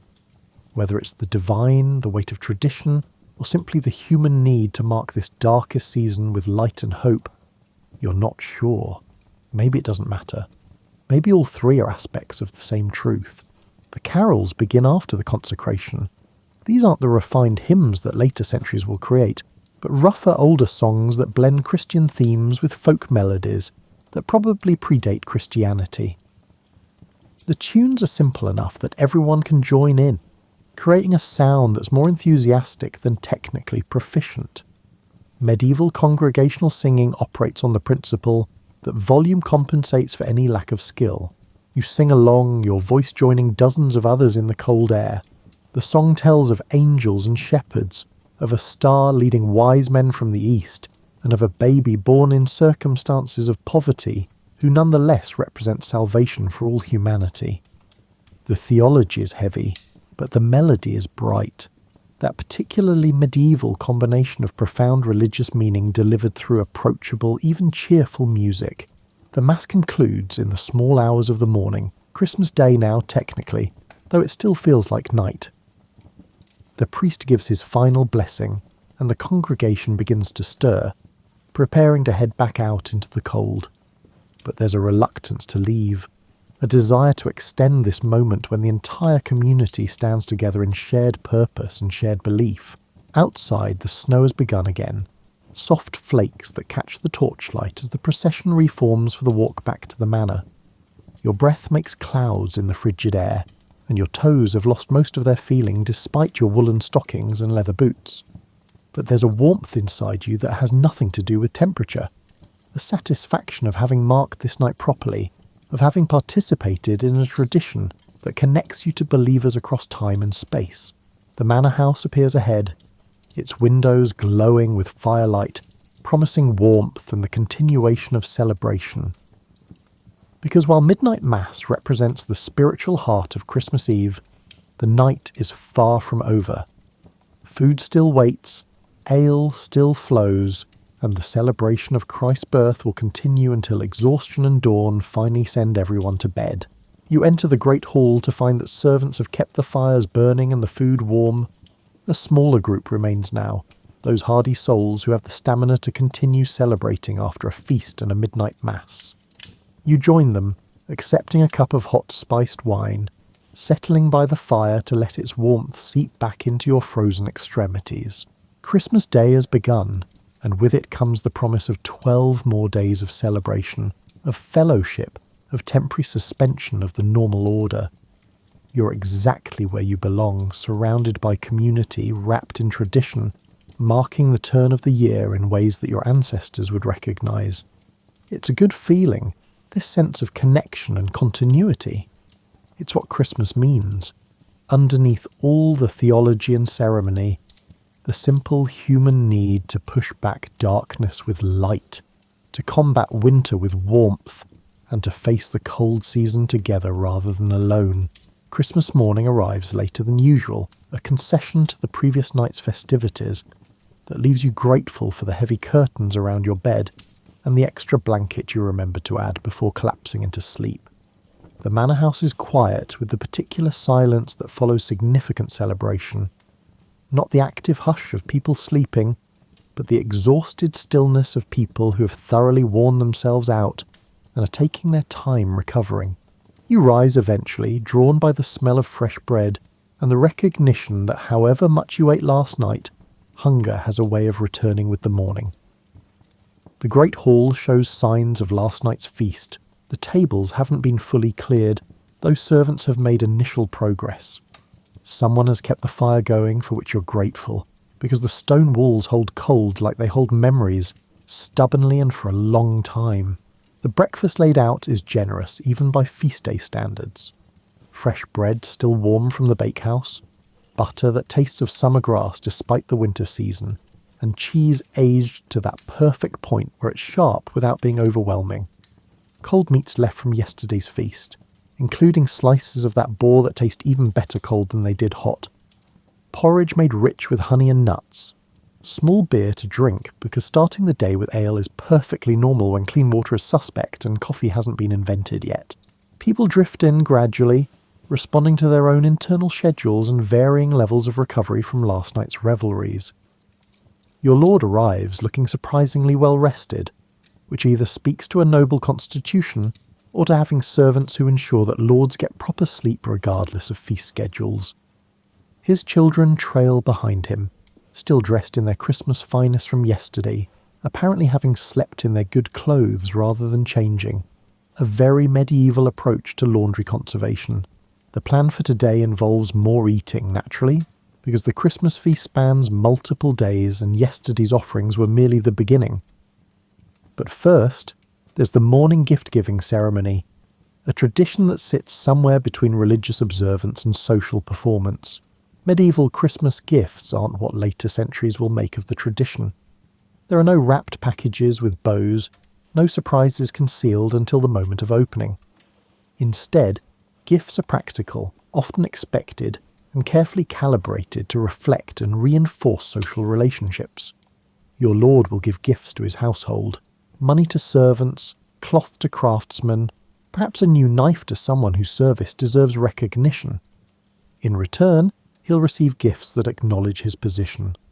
Gloves, handkerchiefs, spices, and things that flatter without presuming equality. You've prepared your own modest gifts, a jar of honey from your hives to the cook who's made your meals all year, a carved wooden toy for the lord's youngest child, and a length of ribbon for the lady of the manor that you purchased from a peddler who passed through in autumn. These aren't extravagant presents, but they're appropriate to your station, and to the relationships they acknowledge. The gift-giving happens in the Great Hall, with everyone present to witness the exchanges. There's a ritualistic quality to it, each presentation accompanied by words of thanks and reciprocal good wishes. When your lord gives you a small purse containing coins, you know the exact amount without counting it. 3 days' wages, the standard Christmas gift of valued household members. It's enough to feel generous without being so much as to disrupt the social order. The children receive their gifts with an enthusiasm that makes the adults smile. Toys carved from wood, a small horse, a ball, and a doll made of cloth and stuffing. These are precious items in a world where childhood is shorter, and toys are rarer than later generations will consider normal. You watch a boy of perhaps 7 receive his wooden sword with a joy so pure it makes you remember your own childhood, when such simple things could contain entire worlds of imagination. Once the gifts have been exchanged, the serious business of continuing the feast begins.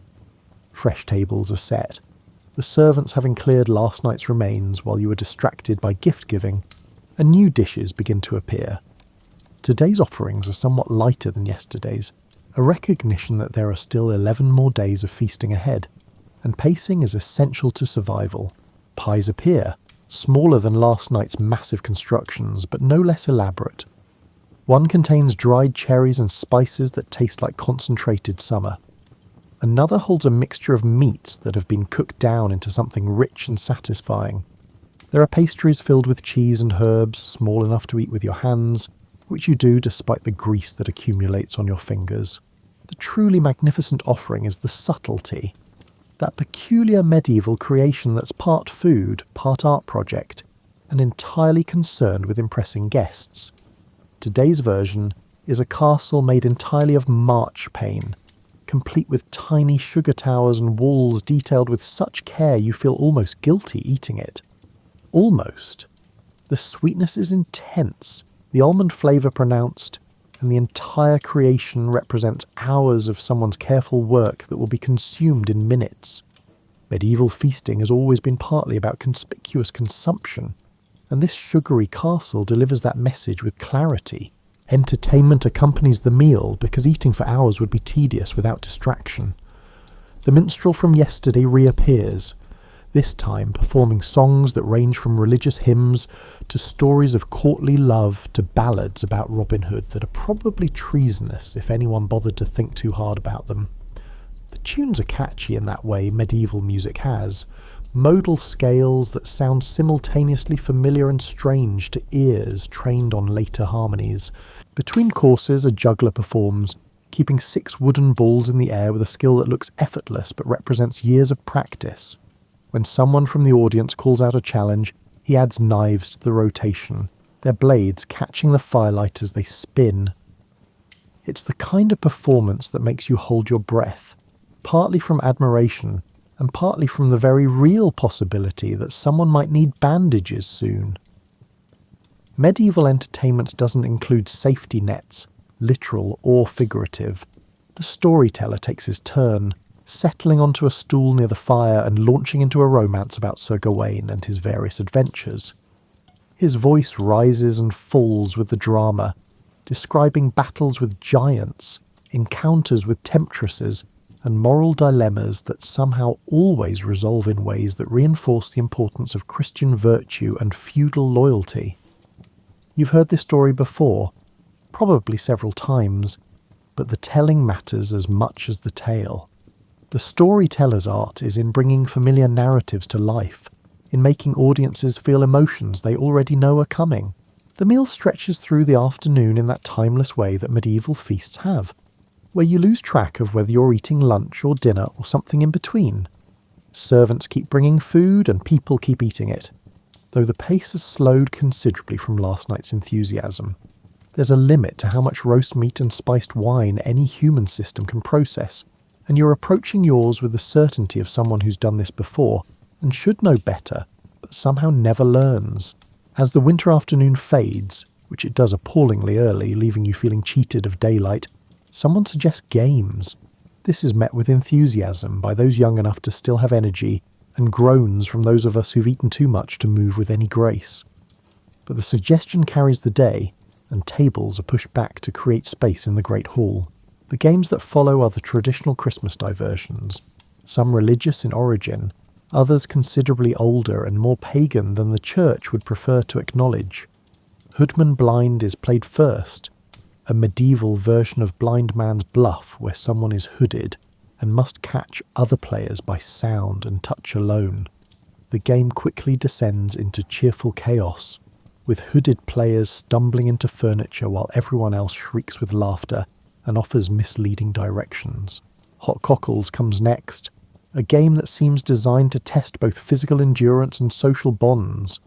One person kneels blindfolded while others take turns striking their back, and the kneeling person must guess who hit them.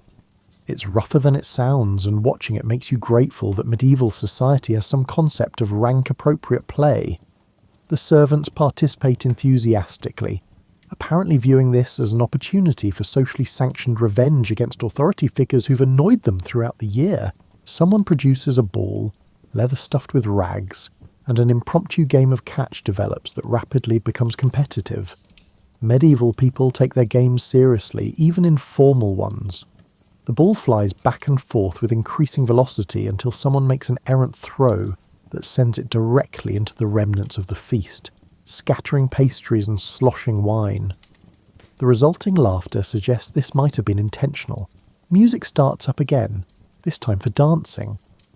The dances are communal rather than partnered, with long lines of people moving through patterns that everyone knows by heart. The steps are simple, but the combinations are complex, requiring attention and coordination that's challenging after several cups of wine. You join in, partly because refusing would be antisocial, and partly because the movement feels good after hours of sitting and eating. The carol dances are particularly enjoyable, combining song with movement in patterns that circle the hall. These dances are old, probably predating Christianity, their circular forms echoing the wheel of the year and the cycles of seasons. The Church has Christianized them, adding religious lyrics to pagan forms, creating that typical medieval blend of old and new beliefs that characterizes so much of the holiday. As you move through the dance, you become aware of the community you're part of. These are people you've known your entire life, whose families have been connected to yours for generations. The Lord's grandfather knew your grandfather. The cook's mother taught your mother how to brew proper ale. The children playing in the corner will grow up to work alongside your own children, continuing patterns of relationship that stretch back beyond memory. This interconnection is what medieval life actually means, underneath all the historical discussion of feudalism and hierarchy. You're not isolated individuals pursuing separate paths, but threads in a fabric that's been weaving itself for centuries. The Christmas feast is partly about celebrating Christ's birth, yes, but it's also about reinforcing these social bonds, about reminding everyone of their place in the larger pattern. The dancing continues until people are genuinely exhausted, flushed with exertion and dizzy from spinning. Someone calls for more wine and servants appear with pitchers, because apparently there's no upper limit to how much liquid a medieval feast can produce and consume. You accept one more cup more from habit than desire, holding it while you catch your breath and let your heart rate return to something approaching normal. The fire in the great hearth is built up again, with massive logs added that will burn through the night.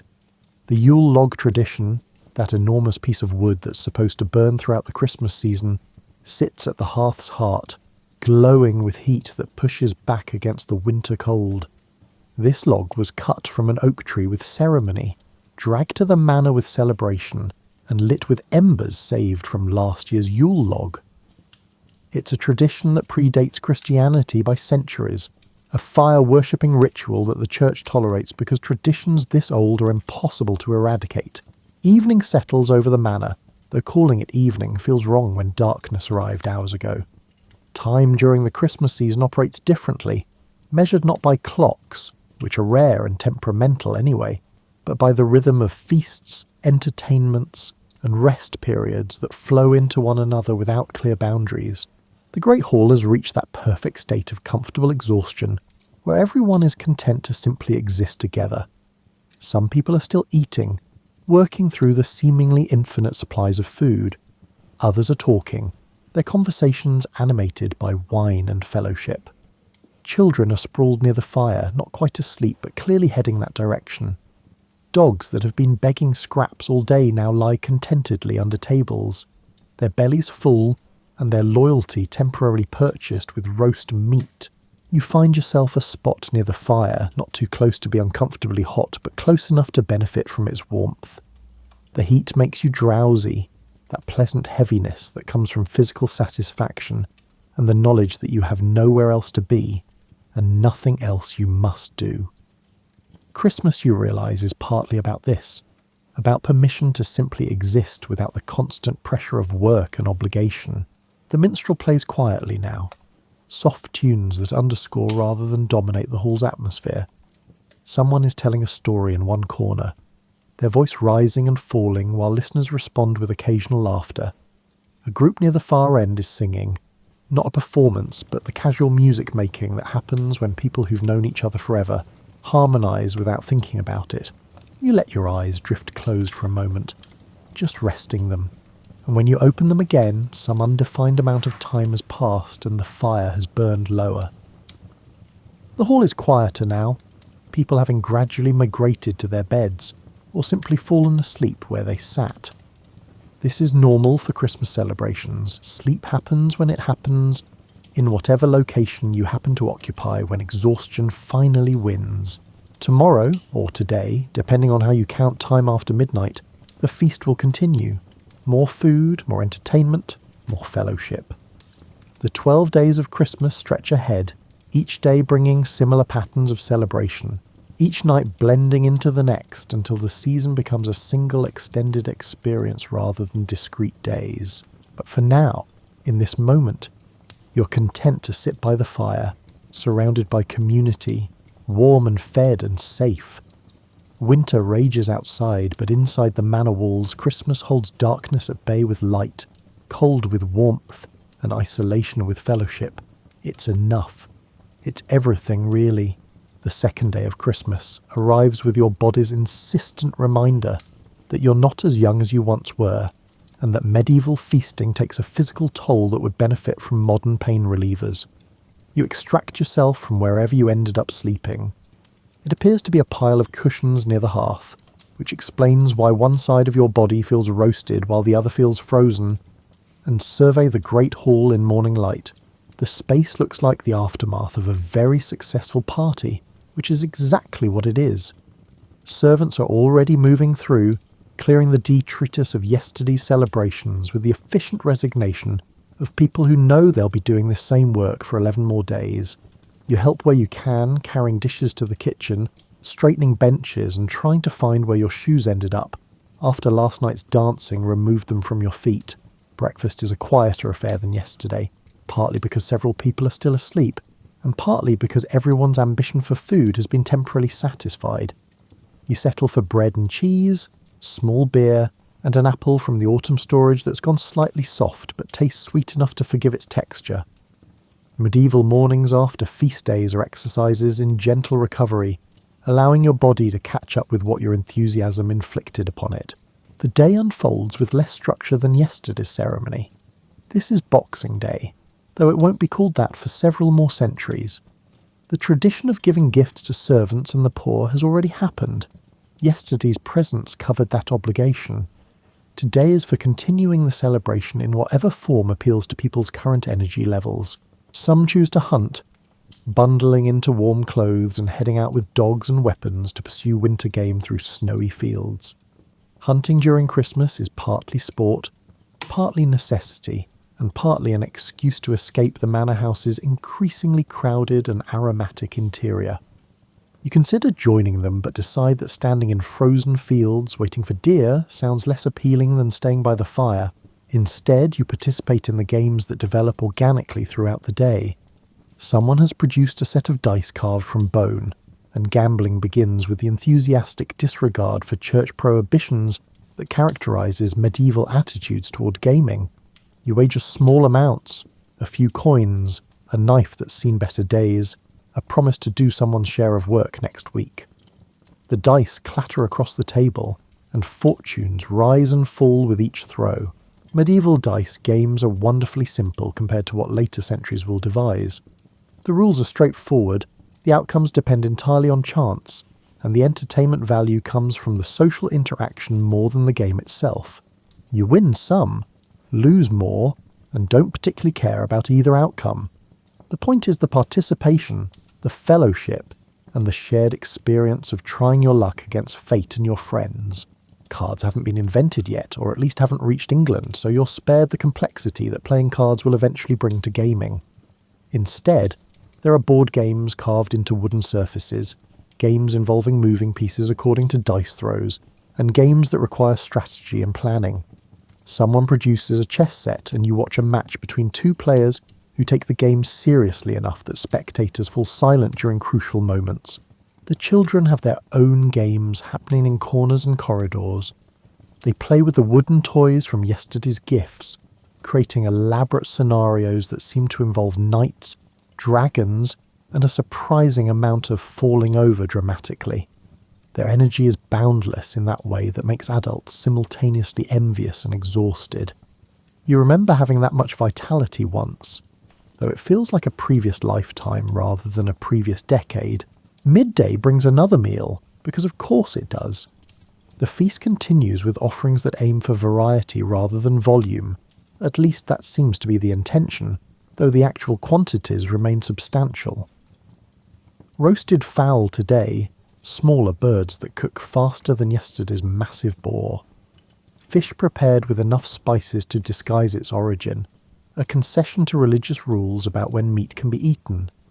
Vegetable dishes that actually taste of their ingredients rather than the sauces covering them. There's a meat pie that turns out to contain lamprey, that peculiar eel-like fish that wealthy people consider a delicacy, despite its appearance suggesting otherwise.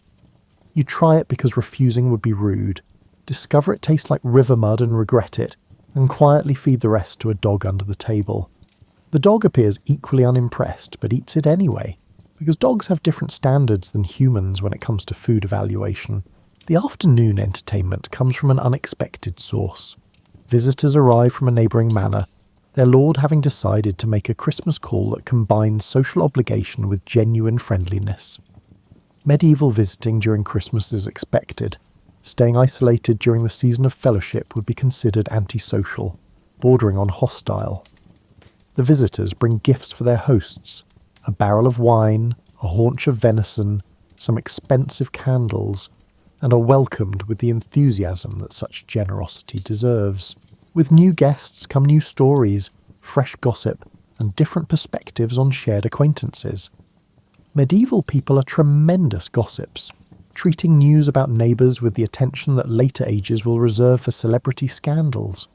You learn about marriages being arranged, lands being disputed, and priests behaving in ways that suggest their vows of celibacy are more aspirational than actual.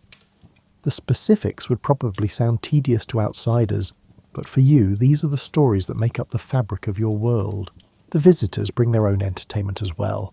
One of them is apparently known for his riddles, and he proceeds to pose questions that range from clever to groan-inducing. What has hands but cannot clap? A clock, except that hardly anyone present has seen an actual clock, so the answer falls flat. What gets wetter as it dries? A towel, which works better and produces satisfied nods from those who guess correctly.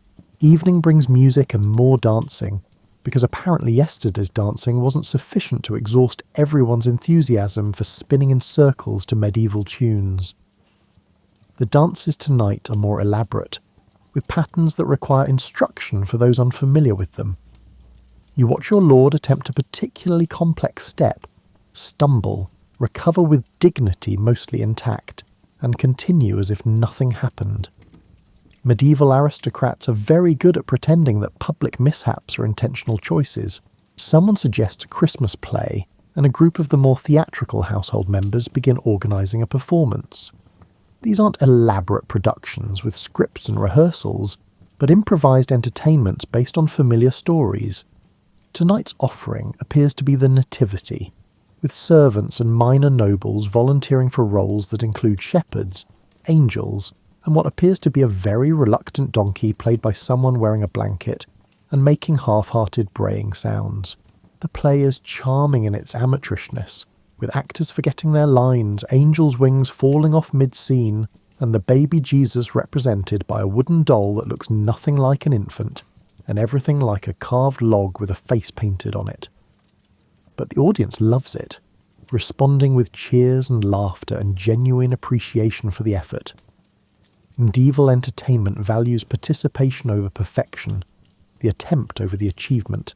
As night deepens, the celebration settles into the now familiar pattern of eating, drinking, talking, and generally existing together in that comfortable way that happens when people have shared several days of continuous celebration. The wine flows, loosening tongues and lowering inhibitions in ways that tomorrow might bring regrets. But tonight produces only warmth and fellowship. You find yourself in a conversation with one of the visiting nobles, discussing topics that range from the weather, always a safe subject, to the political situation with France, less safe but interesting, to speculation about what the new year might bring. Medieval people are both fatalistic about the future, believing that God's will ultimately determines everything, and actively engaged in trying to shape circumstances to their advantage. The contradiction doesn't bother anyone. The conversation drifts to memories of previous Christmases, and stories emerge about celebrations in years past. The Christmas when snow fell so heavily that the manor was isolated for a week. The Christmas when the boar escaped before it could be roasted and had to be recaptured in an adventure that apparently involved 3 servants, 2 dogs, and considerable property damage. The Christmas when the priest had drunk too much was Sale, and delivered midnight mass in Latin that was creatively interpreted at best. These stories connect you to the history of the place and people around you, creating a sense of continuity that stretches beyond individual lifetimes. You're not just celebrating this Christmas, you're participating in a tradition that your grandparents knew, that your grandchildren will know, that creates a thread of shared experience running through time. The fire burns low again, and again it's built up with fresh logs that will carry warmth through the night. The Yule log continues its slow combustion, a constant presence that anchors the celebration to something older than Christianity, older than Rome, as old as humans gathering round fire to push back darkness and cold. Sleep comes gradually, people drifting away or simply settling where they sit, wrapped in cloaks and blankets, content to rest in the great hall's communal warmth. You find your own sleeping spot somewhere between the fire and the wall, where warmth and stone create a balance that feels just right. Tomorrow will bring another day of celebration, and the day after that, and the day after that, until the 12 days have passed and Epiphany arrives to mark the end of the Christmas season. But that's a future concern. For now, surrounded by community, warm and fed and safe, you let sleep take you. Your last conscious thought, a vague sense of contentment that this is what Christmas means. Not the presents, or the food, or any single element, but the whole experience of living within community, of marking time's passage together, of creating shared memories that will warm you through winters yet to come. The middle days of Christmas blur together with that pleasant indistinctness that comes from continuous celebration without the anchoring routine of normal work. You've lost track of whether this is the third, fourth or fifth day. Not because you're drunk, though the steady consumption of ale and wine certainly isn't helping temporal clarity, but because the days themselves have merged into one extended present tense, where time is measured by meals and entertainment rather than by any more conventional metric. This morning, or possibly afternoon, the winter light makes it hard to tell, you find yourself with unexpected free time. The servants have the great hall well in hand, the kitchen is managing without your help, and the current entertainment doesn't require audience participation. You take advantage of this rare solitude to claim a chair near the fire, wrapped in a blanket that smells of wood smoke and wool, content to simply sit and watch the flames. Medieval fires are mesmerizing in ways that modern heating can't replicate. The flames move with unpredictable beauty, finding shapes in the burning wood that seem almost meaningful. Your ancestors saw spirits in such flames, read futures in their flickering, and believed that fire was a living thing with intelligence and intention. The church disapproves of such thinking, but sitting here alone with the fire, you can understand the impulse. The flames do seem alive, dancing and breathing and consuming the wood with what looks remarkably like hunger. The great hall is quieter than it's been since Christmas Eve. Most people are elsewhere, hunting, sleeping off last night's feast, or participating in some entertainment happening in another part of the manor. The quiet feels precious after days of constant noise and activity. You're not antisocial, you've thoroughly enjoyed the celebration, but everyone needs occasional solitude to process experience and simply exist without performing for others. Your thoughts drift to Christmases past, memories rising like the sparks from the fire. You remember childhood Christmases when the feast seemed impossibly grand, and you believed without question that the season was magical. You remember the first Christmas after your father died, when the celebration felt hollow despite everyone's efforts to maintain traditions. You remember last year's Christmas, which seemed unremarkable at the time, but now carries a poignancy it lacked then, because you understand how each celebration is unique even when following familiar patterns.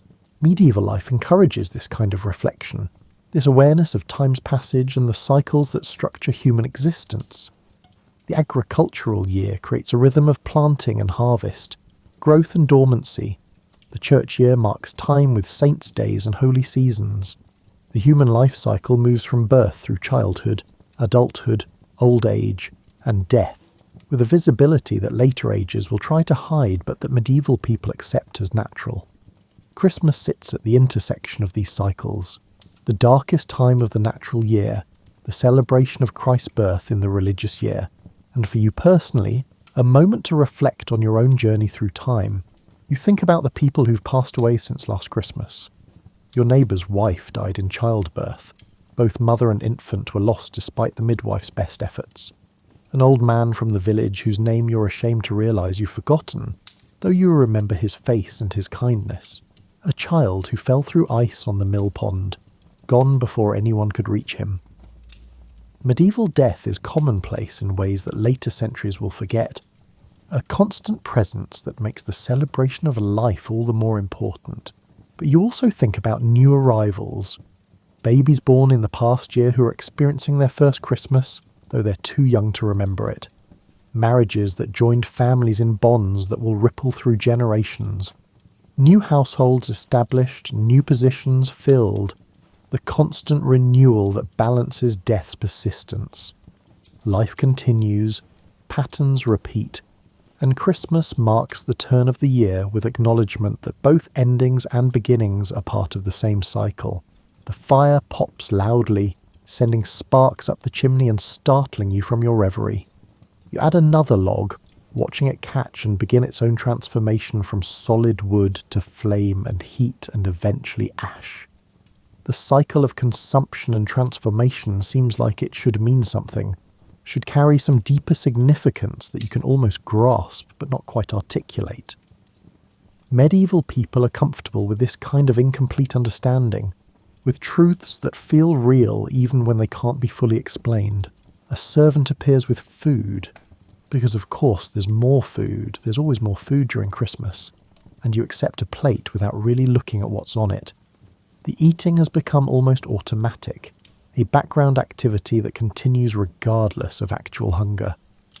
You chew mechanically while continuing to watch the fire, finding yourself surprisingly content with this moment of solitary existence within the larger celebration. The door opens, admitting cold air and several people returning from some outdoor activity. They're laughing, flushed with exertion and cold, bringing energy that disrupts your quiet contemplation, but that you find yourself welcoming anyway. Solitude is precious, but so is community, and the balance between them is what makes life bearable. Someone settles near you, an older man whose name you know, but whose life story you've never fully heard. In the casual way that happens during Christmas when normal social boundaries relax, he begins talking about his own memories.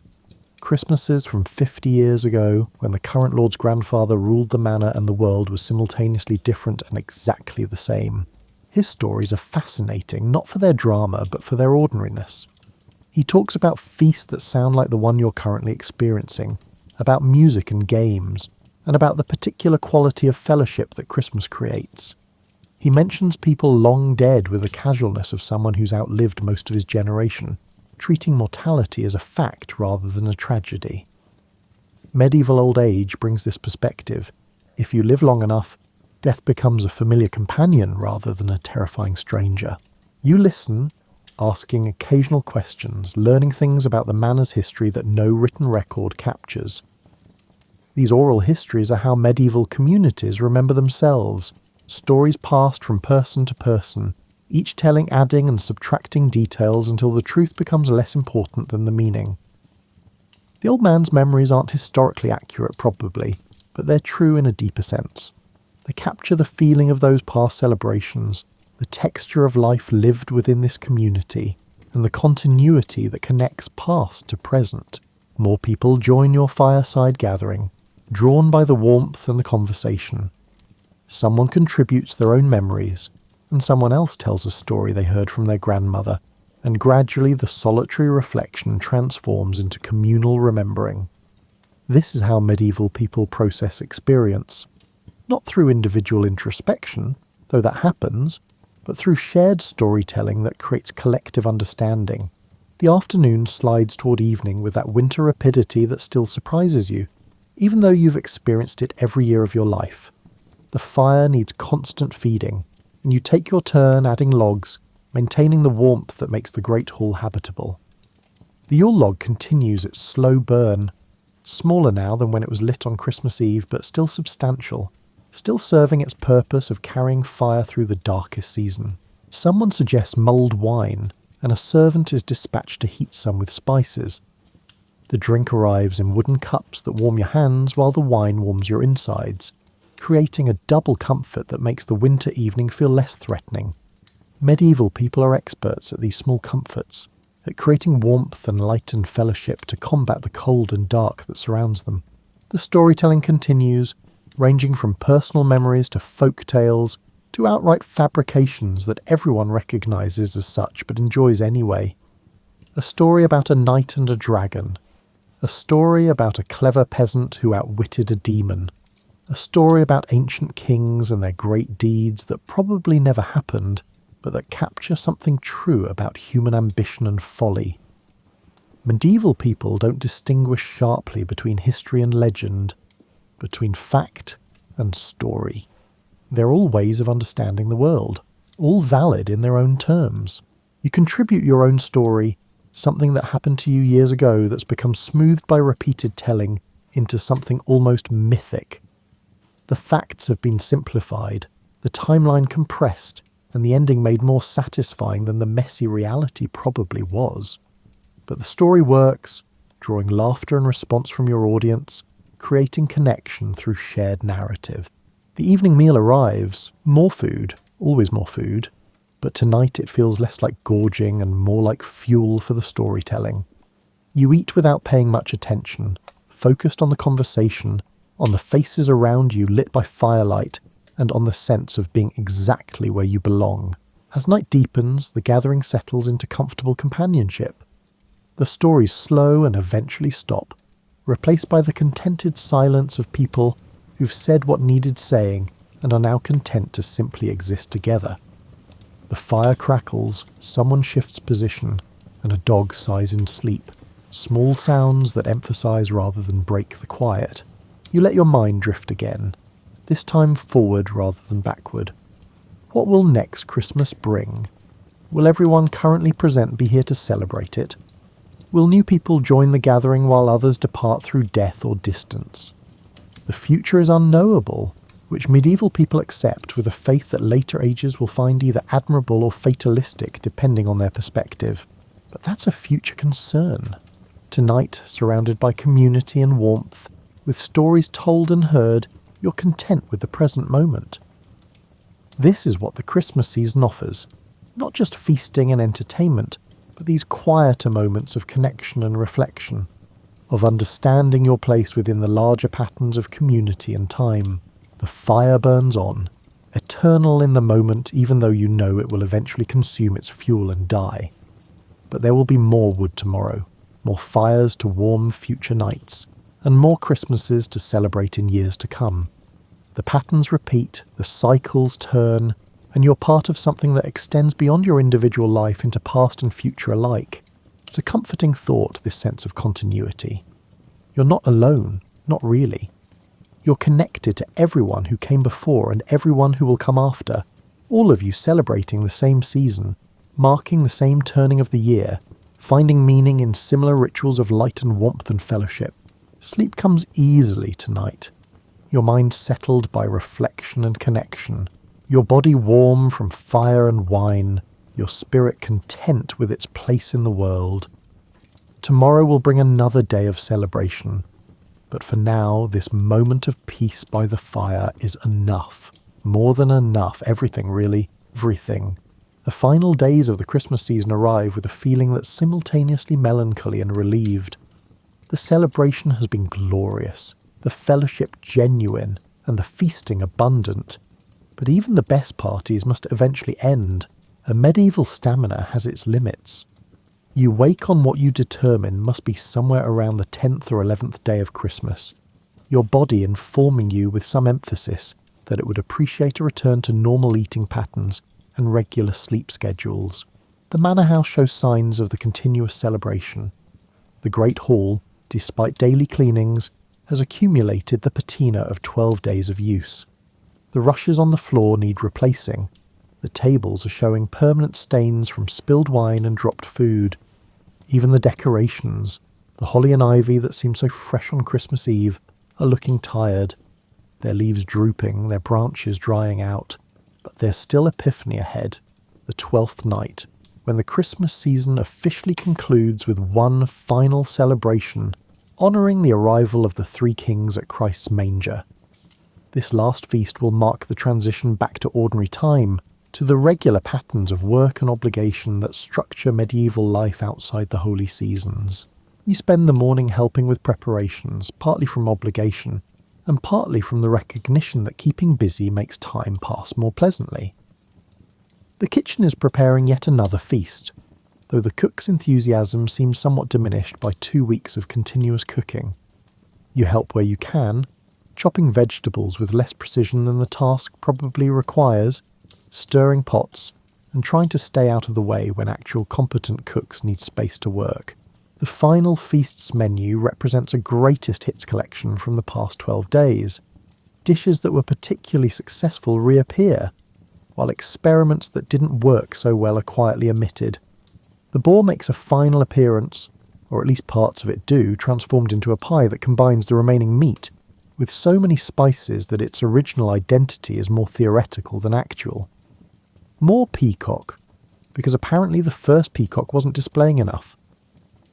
Fish dishes that honour religious tradition while secretly making everyone wish for just a little more meat.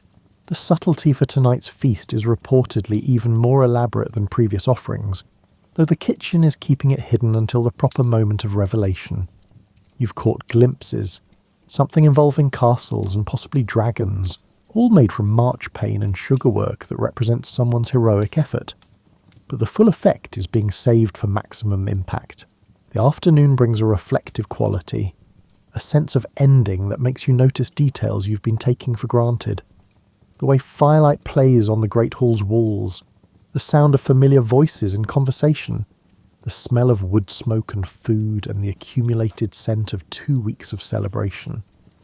These sensory experiences have surrounded you constantly, but now, knowing they're about to end, they suddenly seem precious and worth fixing in memory. Some guests begin departing, needing to return to their own manners and obligations before Epiphany. The farewells are genuine, and promises to visit in the new year are exchanged, with the understanding that such visits may or may not actually happen depending on weather, work, and the 100 other factors that govern medieval life. You participate in the goodbyes, feeling that peculiar medieval blend of formality and warmth that characterises relationships between people who are neither family nor strangers but something in between. As evening approaches, the household gathers for the final feast, with an energy that's different from previous nights. There's still enthusiasm, but it's tempered by fatigue and the knowledge that this is the last such gathering for many months. The next major celebration will be Easter, and that feels impossibly distant from this December evening. The meal begins with the usual ceremony, but proceeds with slightly less gusto than earlier feasts. People are eating because it's expected more than because they're actually hungry, after 12 days of continuous feasting. You work your way through a plate of food that would have excited you immensely 2 weeks ago, but now seems somewhat redundant. How many different ways can one prepare roasted meat? Apparently quite a few, but at this point they're all starting to taste similar regardless of spices and sauces. The subtleties revealed draws appropriate gasps of admiration. It's a marchpane castle even more elaborate than previous attempts, complete with tiny sugar knights, and what appears to be a dragon made from spun sugar that's coloured red with some kind of dye. The artistic achievement is remarkable, and everyone acknowledges it appropriately before the structure is dismantled and consumed. Medieval art is meant to be temporary, beauty created for the moment rather than preserved for posterity. Entertainment for the final night includes the best performances from the past 12 days. The minstrel plays his favourite songs. The storyteller recounts his most successful tale. The juggler performs his most impressive routine, adding even more knives to his rotation, until it seems impossible that he won't accidentally stab someone. Medieval audiences appreciate technical skill, and tonight's performances represent mastery earned through years of practice. There's dancing again, but gentler this time, as if everyone's collectively acknowledged that aggressive celebration would be more than tired bodies can manage. The carols are sung with real feeling, these familiar songs taking on extra meaning as they mark the end of the season. You join the singing, your voice blending with dozens of others in harmonies that are more enthusiastic than perfect, but that create something beautiful nonetheless. As midnight approaches, the gathering takes on a more solemn tone. Epiphany celebrates the arrival of the Magi, those wise men from the East who followed a star to find the Christ child. In medieval thinking, they represent the inclusion of Gentiles in Christianity's promise, the expansion of salvation beyond its Jewish origins to encompass the entire world. It's heady theological stuff, but mostly you think about the journey those men made, travelling vast distances following what they believed was divine guidance, arriving to offer gifts to a baby born in poverty. The story resonates in ways that transcend its religious meaning. The idea of a journey, of following something you believe in even when the path is unclear, of offering what you have to something greater than yourself, these are universal human experiences that medieval people understand viscerally. Your own life has been a journey of sorts, with paths taken and not taken, decisions made with imperfect information, and faith that things will work out combined with effort to make them do so. A blessing is pronounced over the gathering, the priest speaking words that commend everyone to God's care in the coming year. The prayer is in Latin naturally, but the sentiment comes through clearly enough. May you be safe. May you prosper. May you live to celebrate together again next Christmas. Simple wishes that carry weight because medieval life makes none of them guaranteed. The gathering begins to disperse, people seeking their beds with the satisfaction of celebration completed. The Great Hall will be thoroughly cleaned tomorrow, the decorations removed, and the normal routine resumed. But tonight, for these final hours, the Christmas season still holds, protecting you within its bubble of sanctioned celebration, before releasing you back to the regular patterns of medieval existence. You find yourself, as you have on previous nights, near the fire, watching the flames with thoughts that are too scattered to form coherent patterns. The Yule log has burned down to almost nothing, soon to be extinguished, its remains saved to light next year's log in continuation of tradition. The fire's warmth still surrounds you, but you can sense the cold beyond it, winter still holding the world in its grip despite Christmas's temporary defiance.